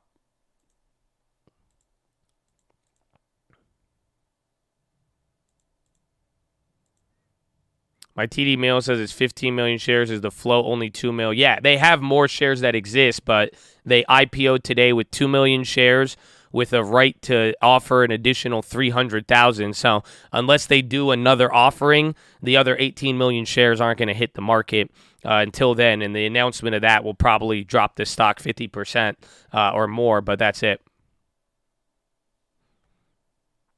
1835. So it did make it, bro. That 17 level's big. 1817, 4. No one's buying the 1840. No, it's coming down. Dude, that spread is wicked. Any price target? No. What do you? You're not asking me something real. Like it's just this is not real. Like this is like you know what I'm saying? Like. Since I became Attorney 10,000. General, I have made clear. Oh, this the asshole. Department of All right, Justice here will it is. speak through its court filings. Dude, he didn't and waste its any work. time. Just now, the Justice Department has filed a motion in the Southern District of Florida to unseal a search warrant and property receipt relating to a court-approved search that the FBI conducted earlier this week. That search was of premises located in Florida belonging to the former president. The department did not make any public statements on the day of the search. The former president publicly confirmed the search that evening, as is his right. Copies of both the warrant and the FBI property receipt were provided on the day of the search to the former president's counsel, who was on site during the search. The search warrant was authorized by a federal court upon the required finding of probable cause. The property receipt is a document that federal law requires law enforcement agents to leave with the property owner. The department filed the motion to make public the warrant and receipt in light of the former president's public confirmation of the search, the surrounding circumstances, and the substantial public interest in this matter. Faithful adherence to the rule of law is the bedrock principle of the Justice Department and of our democracy. Upholding the rule of law means applying the law evenly, without fear or favor. Under my watch, that is precisely what the Justice Department is doing. All Americans are entitled to the even-handed application of the law, to due process of the law, and to the presumption of innocence. Much of our work is by necessity conducted out of the public eye. We do that to protect the constitutional rights of all Americans and to protect the integrity of our investigations. Federal law, long-standing department rules, and our ethical obligations prevent me from providing further details as to the basis of the search at this time. There are, however, certain points I want you to know. First, I personally approved the decision to seek a search warrant in this matter. Second, the department does not take such a decision lightly. Where possible, it is standard practice to seek less intrusive means as an alternative to a search and to narrowly scope any search that is undertaken. Third, let me address recent unfounded attacks on the professionalism of the FBI and Justice Department agents and prosecutors. I will not stand by silently when their integrity is unfairly attacked. The men and women of the FBI and the Justice Department are dedicated, patriotic public servants. Every day, they protect the American people from violent crime, terrorism, and other threats to their safety while safeguarding our civil rights. They do so at great personal sacrifice and risk to themselves. I am honored to work alongside them. This is all I can say right now. More information will be made available in the appropriate way and at the appropriate time. Thank you. Attorney General, the former president said this FBI agents. Thank you all for your questions. That's it? But as I said, this is all I can say at this time. Nah. That's not. Nah, bro. Bro, they did all that. He's not going to answer one question. Nah. That's unfortunate. So at least, I mean, you'll get to hear to see the search warrant stuff, but that's sad. Sad and scary. That's it. I think they're out. Yep, they're all out. TGL though, huh?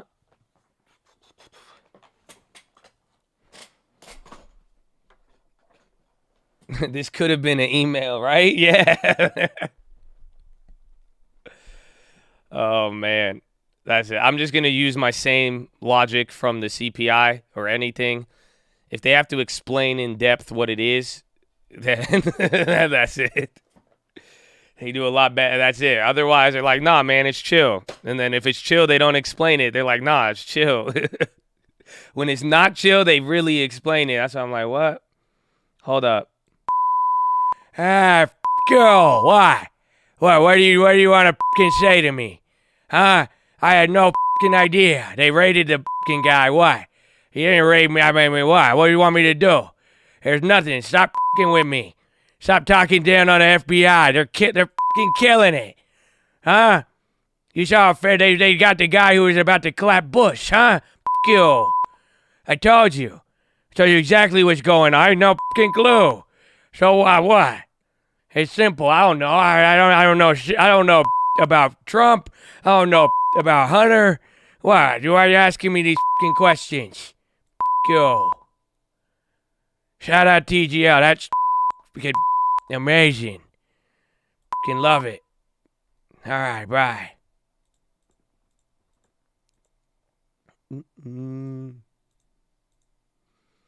TGL hedging against the market. I'm with it, man. I'm with it.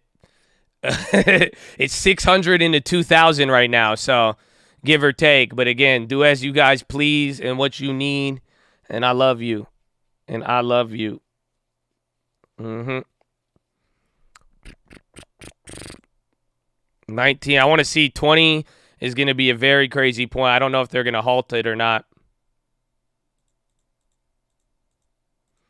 I think I might just hold TGL. I don't care. I'm not like, you know what I'm saying? I honestly think if it's a blessing to your account, take it, right? Or if you don't care about it, run it. But like if you have any emotion towards this, you got to really think about it. Like it's funny to me and it's like cool that it's going up. I like it, but it's not. Again, you got to decide. I think if you could get any good cash in this market, any good plays, like dude, it's difficult. So like get what you got to. And you'll be good, but other than that, it's just, you know, I'm just holding it, but I'm not expecting anything. I'm not expecting anything. I'm just riding it on that. Again, I did it with the other way. If I did it with BBBY and MGAM, why wouldn't I ride it on this one, you know? But you have to know your balance right now and be smart with it. Again, you can make it free and let it ride, and then that's it. And then life is good at that point. 419, bro. We are dumping, too. Not dumping, but it's just like consecutive. The velocity's not high, but like, yo, we have not chilled out once. We got about 48 minutes left.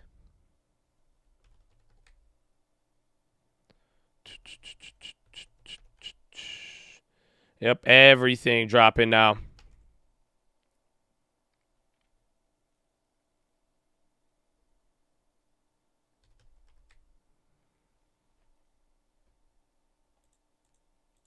I have a whole bunch of jokes about unemployed people, but none of them seem to work. That's a good dad joke.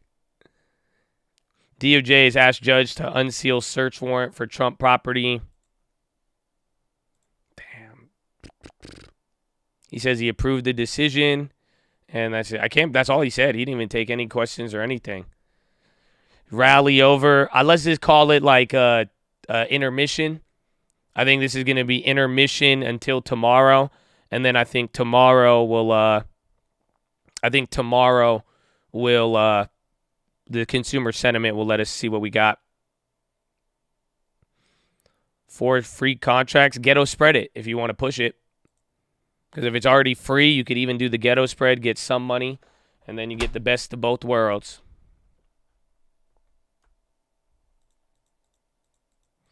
The float on TGL is 2 million. There's more than 2 million shares, but they're not floated. Again, today is the IPO day for TGL. It just has to get past 20, bro. 20 is going to be they might even halt it after 20 just because I want to see the trading action around there. It'll be very interesting.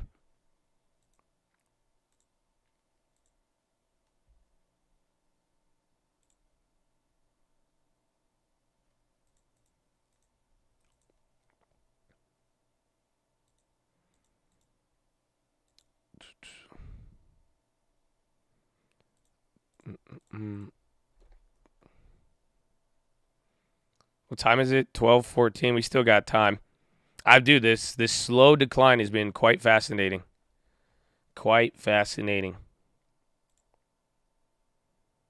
1955. I want this L2 up.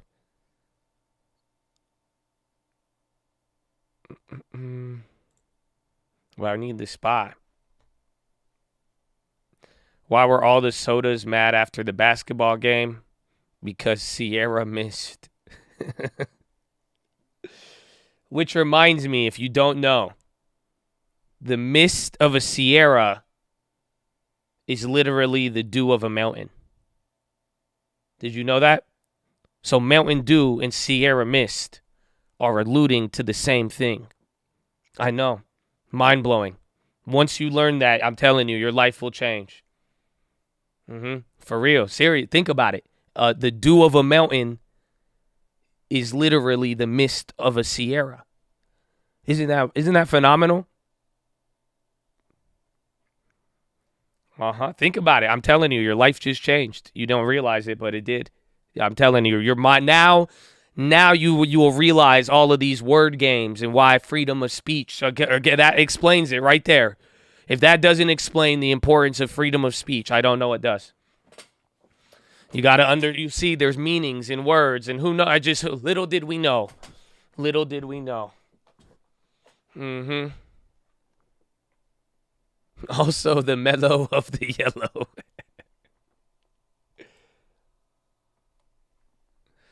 I remember when you first, my life changed. My life changed.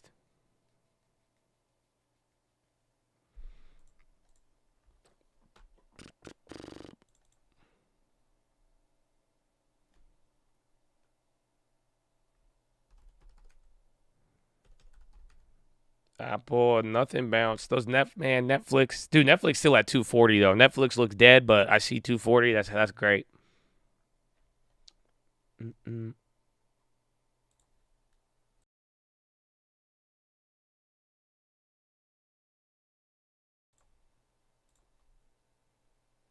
Can you not trade TQL on Robinhood?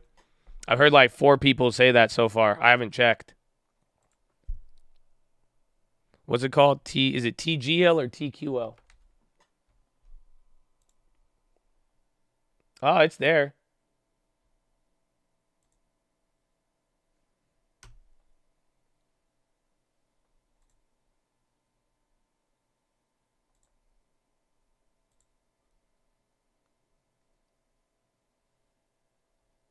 Oh, no, it let me buy it.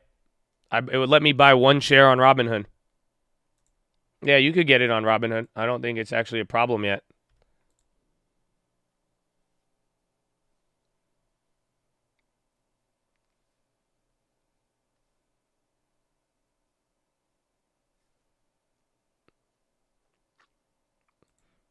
You bought and don't know the ticker. I mean, I think you guys are, like I'm saying, just don't underestimate when I tell you, like, I'm not, like, heavily invested in this. Like, I'm not. Bro, I'm telling you, this was the funniest play we've probably ever did. Okay, bro, it was just, we were looking at it. You guys called it out in the chat. And then Troy posted that, like, Zero Hedge said something about it. And I was like, let me see this shit. And then I started looking up the company. And then we went to the website. And, bro, we were just, like, laughing at the website. And we were like, yeah, this looks like a total scam. And then Graham was like, I'm buying it. And then J.R. was like, I'm buying it. And then, like, 20 other Chads were like, I'm in. And then I was like, man, I just got peer pressured into this. And then I looked, and then it met the criteria for IPO. So I was like, all right, man, screw it. I put $100 in, and then that's it. It met IPO criteria. We got it at the low end of the day, relatively speaking, and then Chad peer pressure, and then that was it. That's why I'm saying I just kept it small. I protected myself by not putting a lot of money, and that's it. Just keep it chill, and that's why I was like, I'm not really fully invested into it. Nice try. You've been eyeing this play since it was an idea. Come on, man. You haven't learned from me yet? You haven't noticed when I like a play and if I really plan it, I just go in big. I didn't do that with Longeveron. I wasn't like, oh, I think this is a great idea. Let me throw $500. No, I bought $40,000 instantly. I'm telling you, it's, again, any of the other plays, again, with the oil, the UNG, I was going in a lot more on shorter terms with it. This one was just, I still don't trust it. I just put $600 in, and that's it. No puts on it. It's a new play. It's a new play. Most of your option plays are like $100. Yeah. Again, the bigger ones, if I have a little bit more like conviction, I go big if I feel it. That's it. If I really do like the idea and I think it's a good deal. Honestly, as of late, I've been going really small because I don't like the premiums. I know they're scamming, and that's it.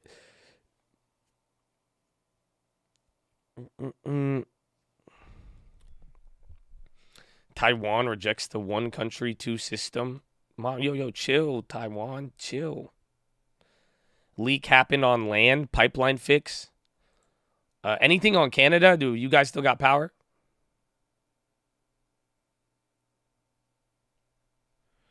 If Longeveron rhymed with Kevin Durant, would you have gone in less?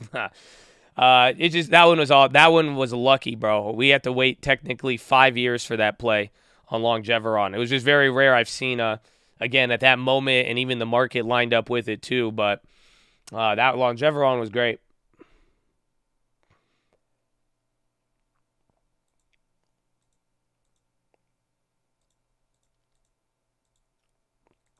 What's up with Cali baseball fans always fighting each other?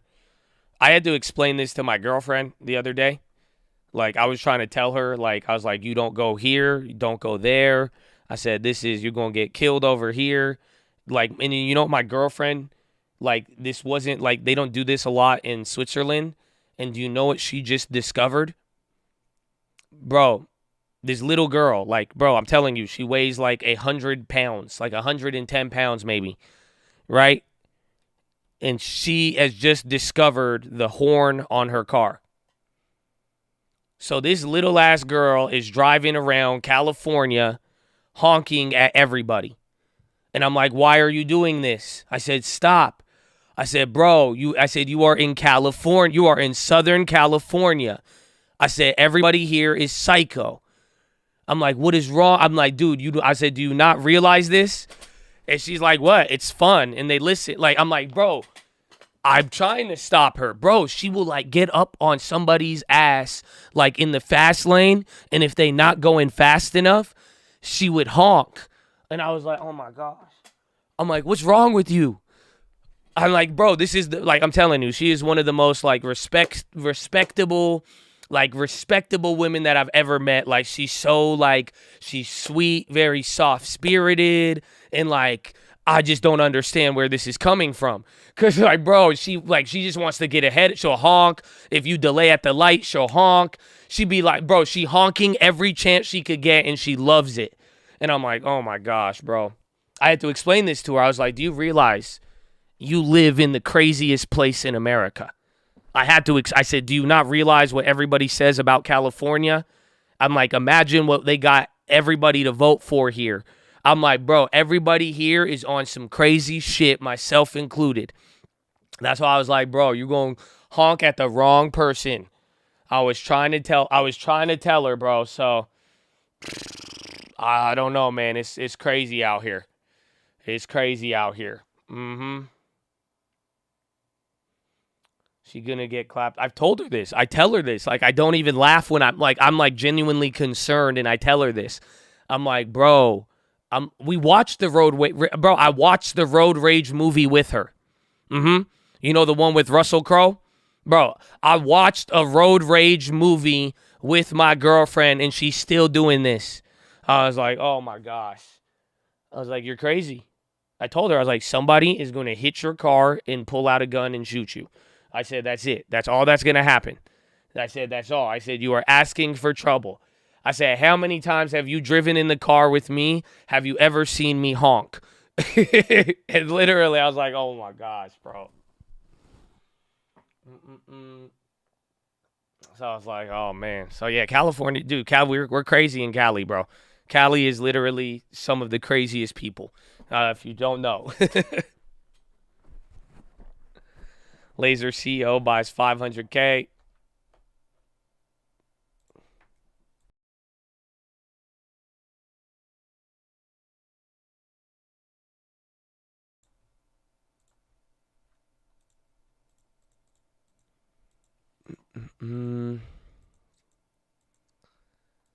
Most don't know. The horn, nah, just never. Dude, I've seen the craziest. Dude, I had a gun pulled on me once because there was just traffic. We were looking at an open house, and it was like East LA, and it was like a cul-de-sac, and there was just two cars parked on the cul-de-sac. So there was like only one way to get in and out. And this guy pulled in as I was pulling out, and we were both just like sitting there trying to like get in and get out. And this dude just gets pissed off and pulls out a gun. I'm like, okay, I'll back up. My bad. And then that was it. I was like, okay, I feel you, man. My bad. I didn't. You do deserve it, bro. You deserve it. I don't want it that bad.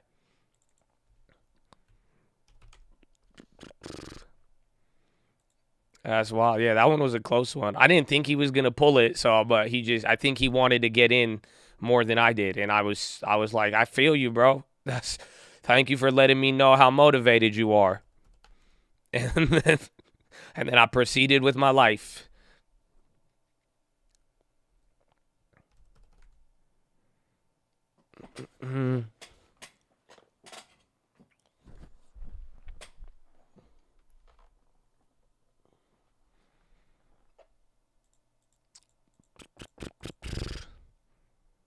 You didn't call the cops?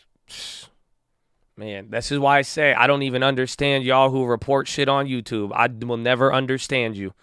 I'm just saying from the bottom of my heart, I will never understand that motivation to deal with reporting anybody for a lot. I'm just saying, like, it's even that. I mean, like, I'm like, hey, this guy just, nah, man. I went home. I went home. I said, thank you, Jesus, for not killing me today. And that's it. I went home. I lived my life. I didn't think about it, honestly, till I have told you this story again.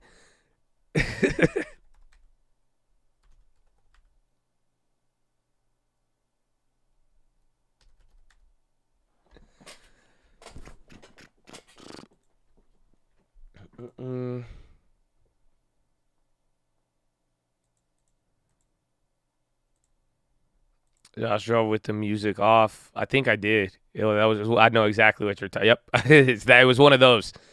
And I was like, okay, let's go home.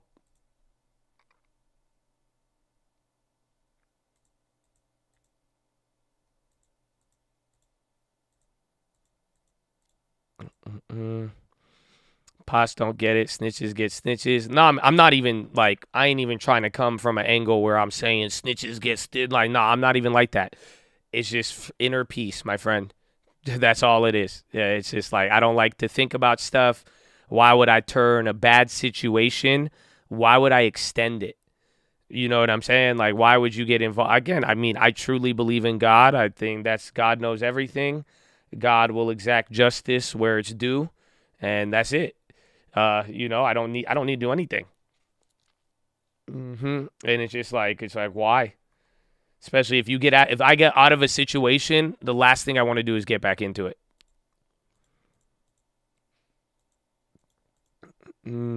Like, that's why too. It's like, if I see something I don't like, I turn it off. I don't try to ruin their life. Like, you see what I'm saying? Like, if someone tries to ruin my life, as much as annoying as it could be, I don't try to do the same thing back. It's just, dude, you don't have enough time in the world to do that. Again, I have work to do. I was working when that happened, and I went home after that because that was the last one of the day. But it's just like, you have so much time in the day. You only have such a limited time, but if you want to put your time in peace towards getting caught up in that's negative energy, man. And that's the cycle. You report as anonymous. Nah, I leave. I don't watch things. I don't watch a lot of. That's why to this day I don't watch a lot of things. If I don't like it, I don't watch it.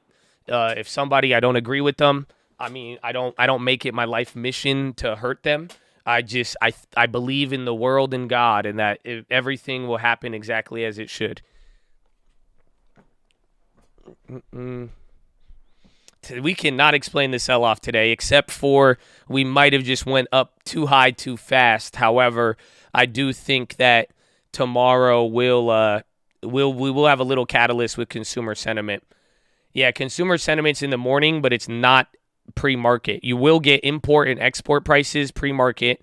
Then there's going to be an August economic survey by Bloomberg, and then 10 a.m., about 30 minutes after the market, that's where it gets good.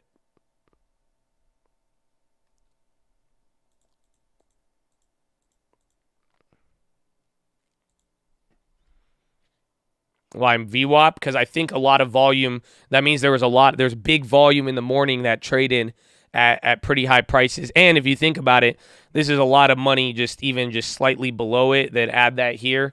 Kind of makes sense.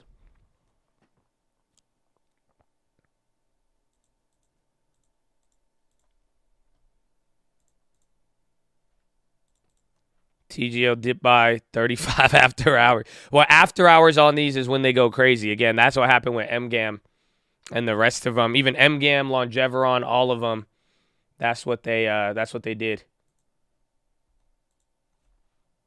Yeah, it's halting now on the downside. That was crazy though. And then SPY 419.77, man. Tomorrow's setting up red. I don't think that, I think we could open up red after this. And then consumer sentiment, depending on where that takes us, we'll see what happens. No, that was a quick shift, though. I'm telling you, bro, everybody was very, very bull. Like, even the analysts, that's why that market wrap we read, that was actually very interesting. Because they were very, again, any of the quotes, I have all of them here. Yeah, like it was who? UBS Global Wealth. They said continuing ambiguity. We reiterate that this is not the time to make big directional calls. Again, we've had developments over the last couple of days that suggest that maybe the environment's getting better. Anthony Siglimi, but inflation's still high. And the Owanda guy. Josh, what's the website with the good on airline flights? It's only for like one ways, like depending on what you need to do. But it would be, you got 50 likes for me? I'll give it to you. That's fine with me. Okay, never mind. Troy leaked it. It's okay. That's welcome to the free market. That's how it operates. That's what you don't realize. And again, that should explain a lot of how stock markets work. But it's Skip lagged. Skiplag.com. He really is fast. I'm just telling, he really is fast. That's all. Like, that's it. Troy is just really fast. That's it. Like, he's right away. Skiplag. He's fast as hell, man. That's what fast stock market news, bro. Fast stock market news.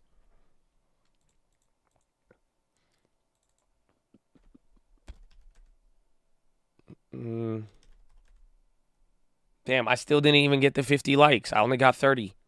It's okay. I'll take it. Adjusted. That's deflation.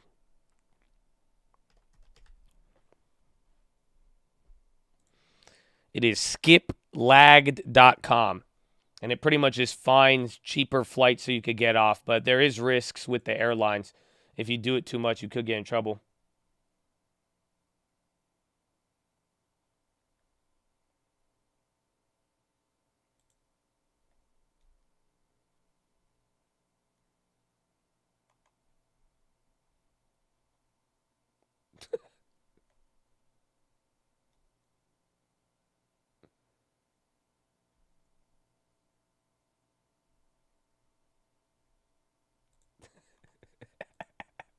Bro, this is a really funny tweet. Somebody, why did you guys tag me in this? Inshallah, we will not be in a recession. Inshallah.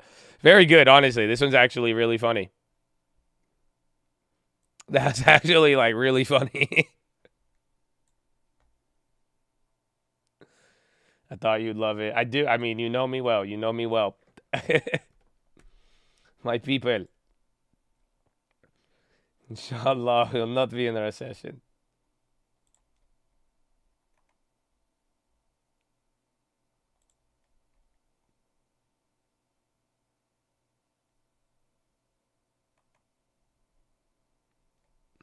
You see Elon's tweet? Which one?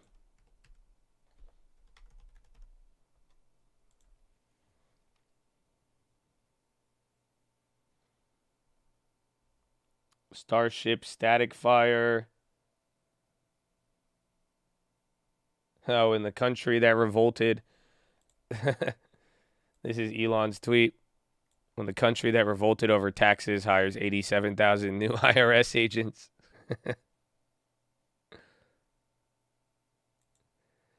What is that cylinder next to the window? Cylinder? I don't see a cylinder.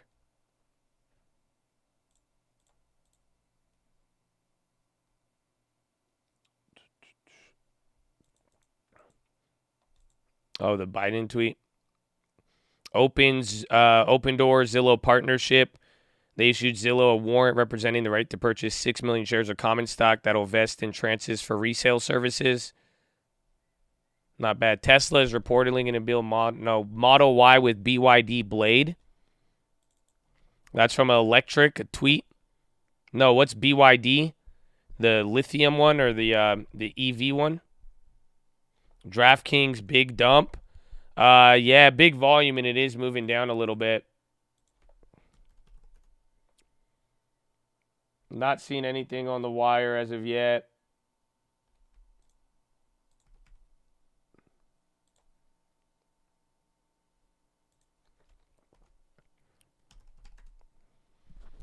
There's just big volume there.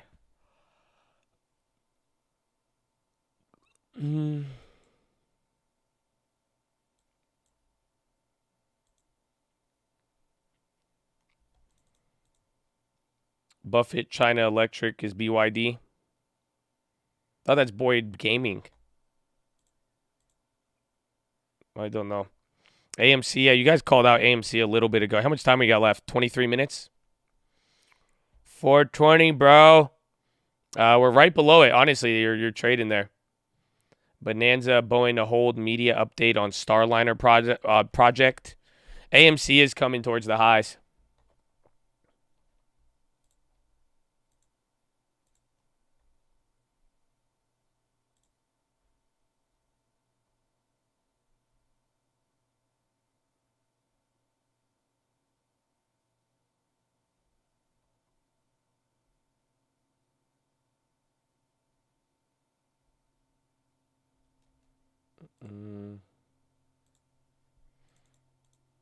How big is my cabin?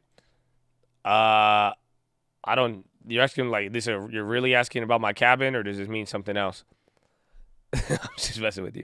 It's pretty big. I think it's. I don't know. It's like. I think it's like 4, 5 bedrooms.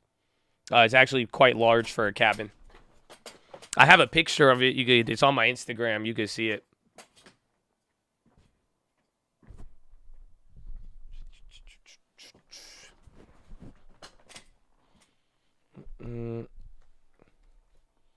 I still have the APDN. I think we bought it at 6, so I'm down on it. TGL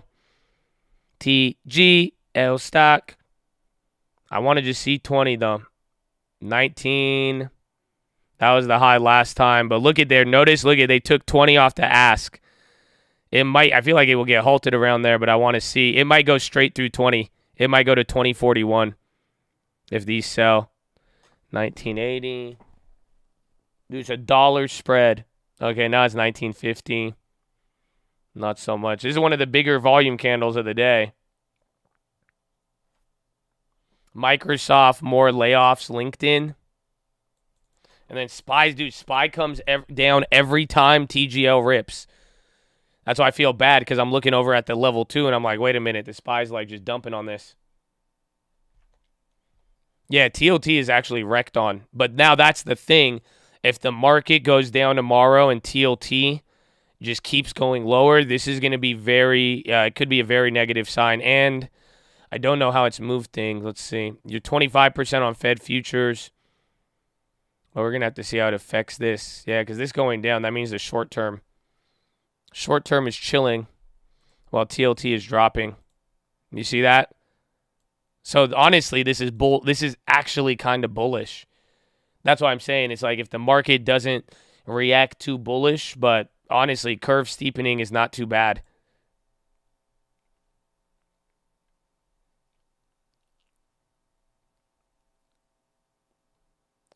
TGOY's market cap 290. That's not bad, honestly, if you think about it.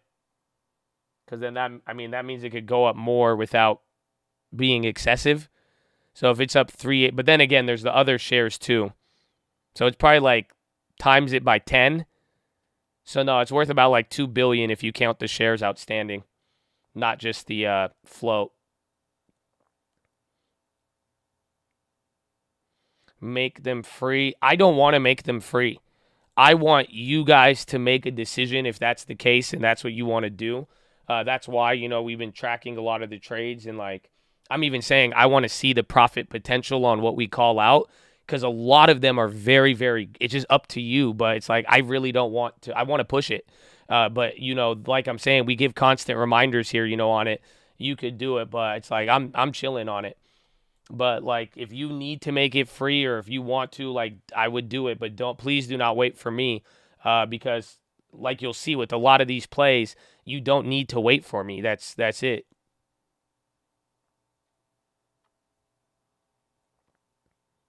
You can make it free by just selling your initial investment. So we bought it at $6. You could literally sell like 20 to 50 shares at this price and walk away with all your money back. That level 2. There you go. Now they're taking it off the ask up. Big sellers come in though.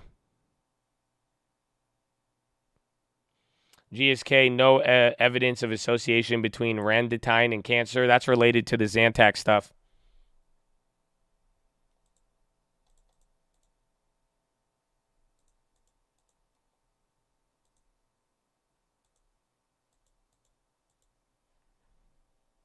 Oh, whoa. I just printed 17 on. Look at it. And you see how fast that just dropped?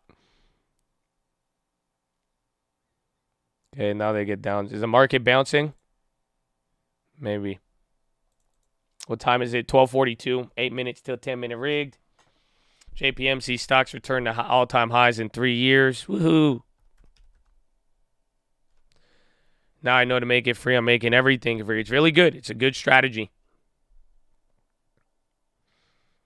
I need Big Brother to help manage my money. Nah. And even then, if you're trying to, like, shit on people about it, I don't think people are, but I just want, like, you just got to address it. I don't think people wait for me, but it's just kind of like in the back of your head. It's just like if you saw me get peer pressured into it, it's just like it's influential, like, and that's it. And people want to wait. It's easier to make a decision if you see somebody else do it. So just watch out for that. And, like, all I'm saying is that, you know, I'm not gonna care whether you make fun of me if it goes down or you're like, oh, you lost. It's like I really don't care on any of them. So that's why I'm like, hey, I want you guys to do something with it, because what I'm gonna bring up is what it went to. I'm not gonna bring up. I don't like, if I'm gonna push it, I'll take profits. If I feel it's time, I will. But I am just gonna bring up the profit potential so that you don't forget. It's like you have an open door, and I think people will be able to do it. But if I'm not making it free, and you haven't made it free, and you're telling me to make it free, just that you may be talking to yourself in that sense.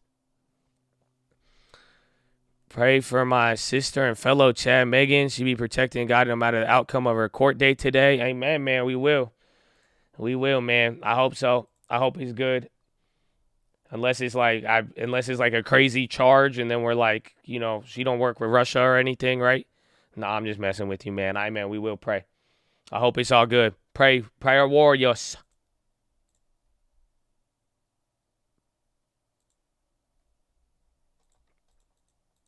UVXY has been weird.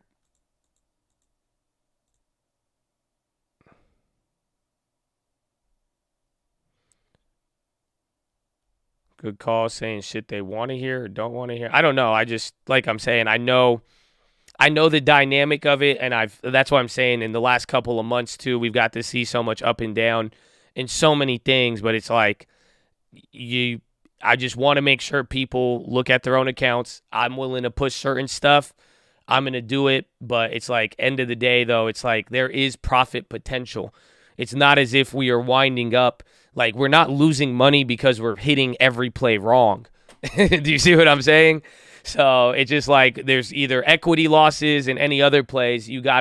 This is how you're going to find out what's going to be best for you. But I don't want people to get in this thing where you're like, oh, maybe I should sell. Let me see if somebody else wants to. But it's like, nah, man, your account will tell you what you need to do. And if you need that money, you need that momentum, fucking take it. Don't even trip. And that's it.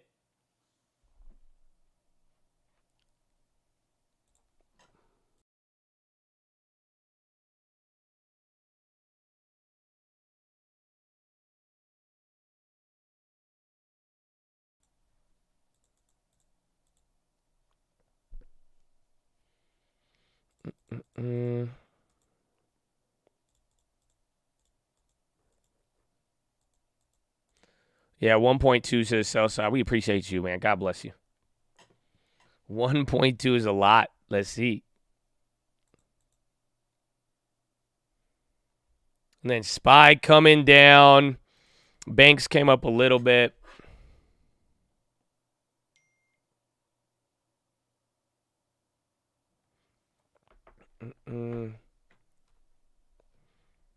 Whatever, Chipman. I sold that at $5 gain. It's like still $5 is great. Anything. I really want to just kind of drive home decision making at this point and like figuring it out. And this is where you guys are gonna find your runway. You're gonna see what play, like see which one ran, which one didn't. But then it's like until you are making the decision yourself and like that's it, then that's all. I'm like, that's what I'm saying to you too. I'm specifically telling you I am going to bring up the profit potential because I don't even want to be affected by outside influences. You know what I'm saying? Where it's like I want, as much as I really want to sell half just to show you that you need to make it free. But how many times have I done that in front of you? You know what I'm saying? And like that's why I'm like, oh, it's like it's the borderline. I don't want to be attached to any influence, you know, affecting my decision with it. So you got to make your decisions on all of them. And that's why it's like, hey, don't trip on any decision. If you got something that hit, man, that's dope. No matter what, but you're going to find your window with it. And if you feel that need to take it, see what happens and learn from it.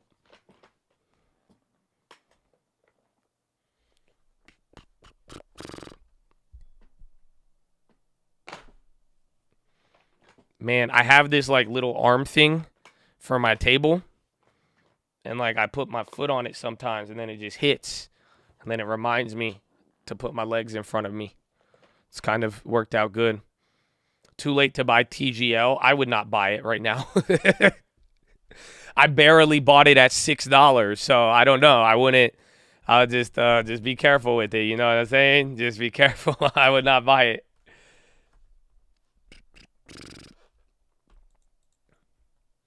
SPY coming down, man. What a shitty close. After such a good open, now everything is red once again. It was all green. It would have been a little more confusing. I'd watch till small caps, see if they sell out at the end here. But, man, that's an ugly close. Ugly close from being at 425 almost today.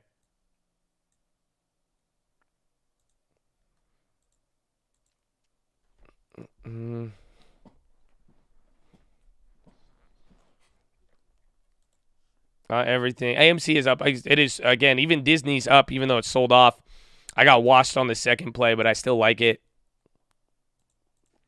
Rivian, I mean, I feel like it's going to be awful, but lately awful has been very, very good. But, like, I don't know. It's Rivian.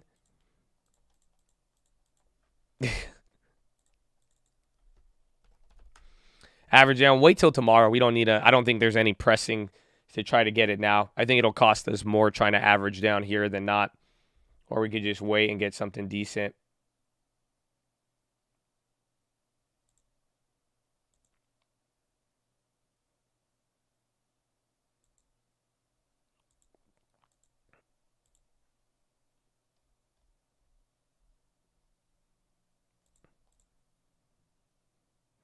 But how much merch will they sell?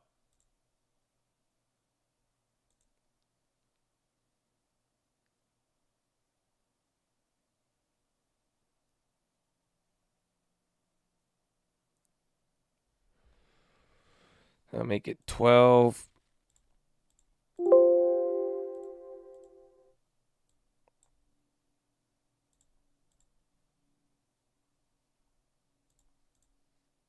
SPY bounce in there.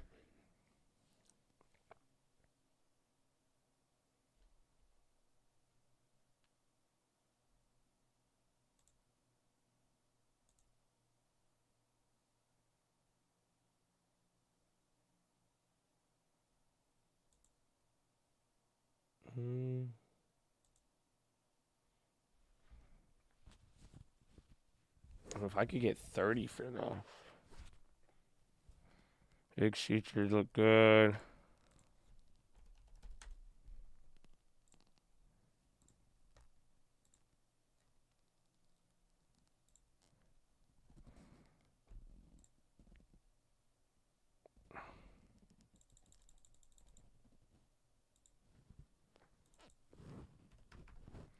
I'm just trying to lowball debit spreads.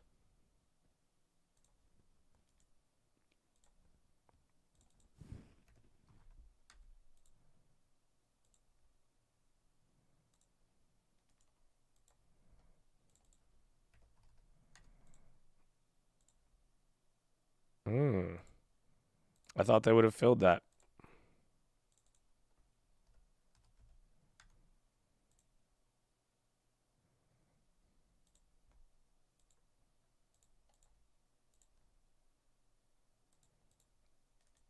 No way. Robo, I sold it out at 200 in the morning. No way you're going to make me pay 80 for that. 2.4 to the sell side. Kind of getting volume in.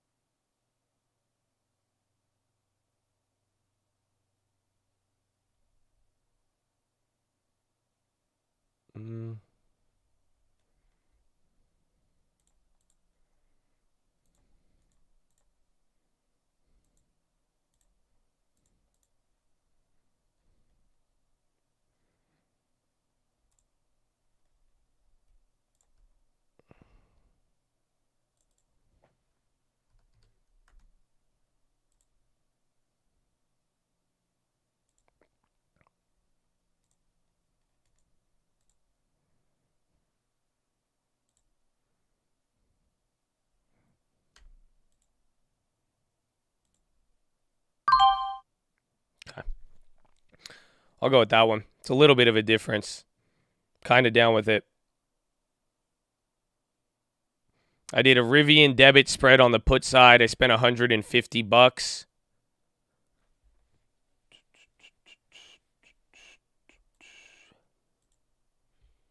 Bounce key. SPY's even. So is the Dow, actually. SPY's right below it.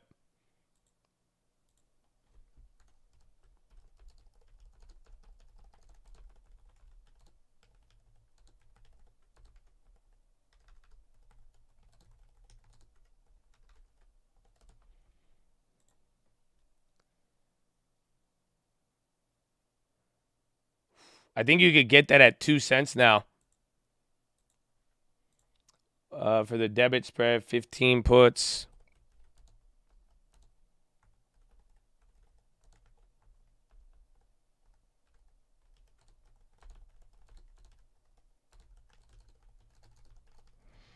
$45.5 on Rivian. Those could be decent. I just grabbed a Rivian put. I spent $100. Super out the money September debit spread. Honestly, if you could get this at 2 cents right now, I think that's a fire play. I had to pay $3. They scammed me. Where is it? Yeah, they scammed me on that. 3 and 6. If you could get 4, it's fire. Again, this one's further out the money, but I think, again, a debit spread, if it does drop big, I feel like the premiums won't be, there'll be a decent amount of gap, I hope.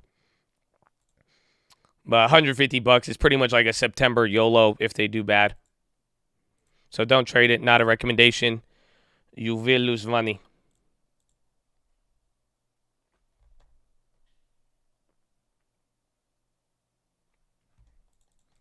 As the plane landing, patience. Ford still owns 9.7. Oh, yeah, I forgot about that.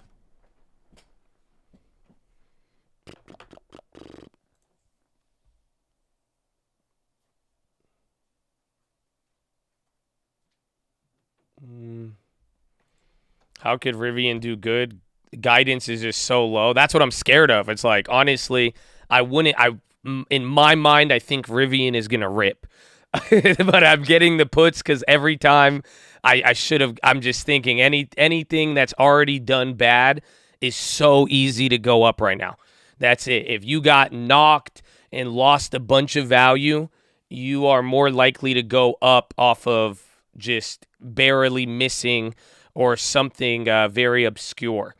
So that is kind of where I'm worried on it, but that's it.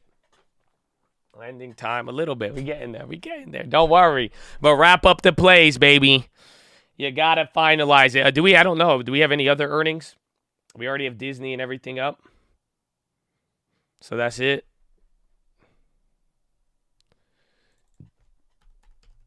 Or no, what was it? Roblo.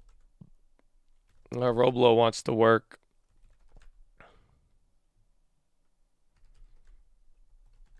Netflix, Nvidia, they still did good though.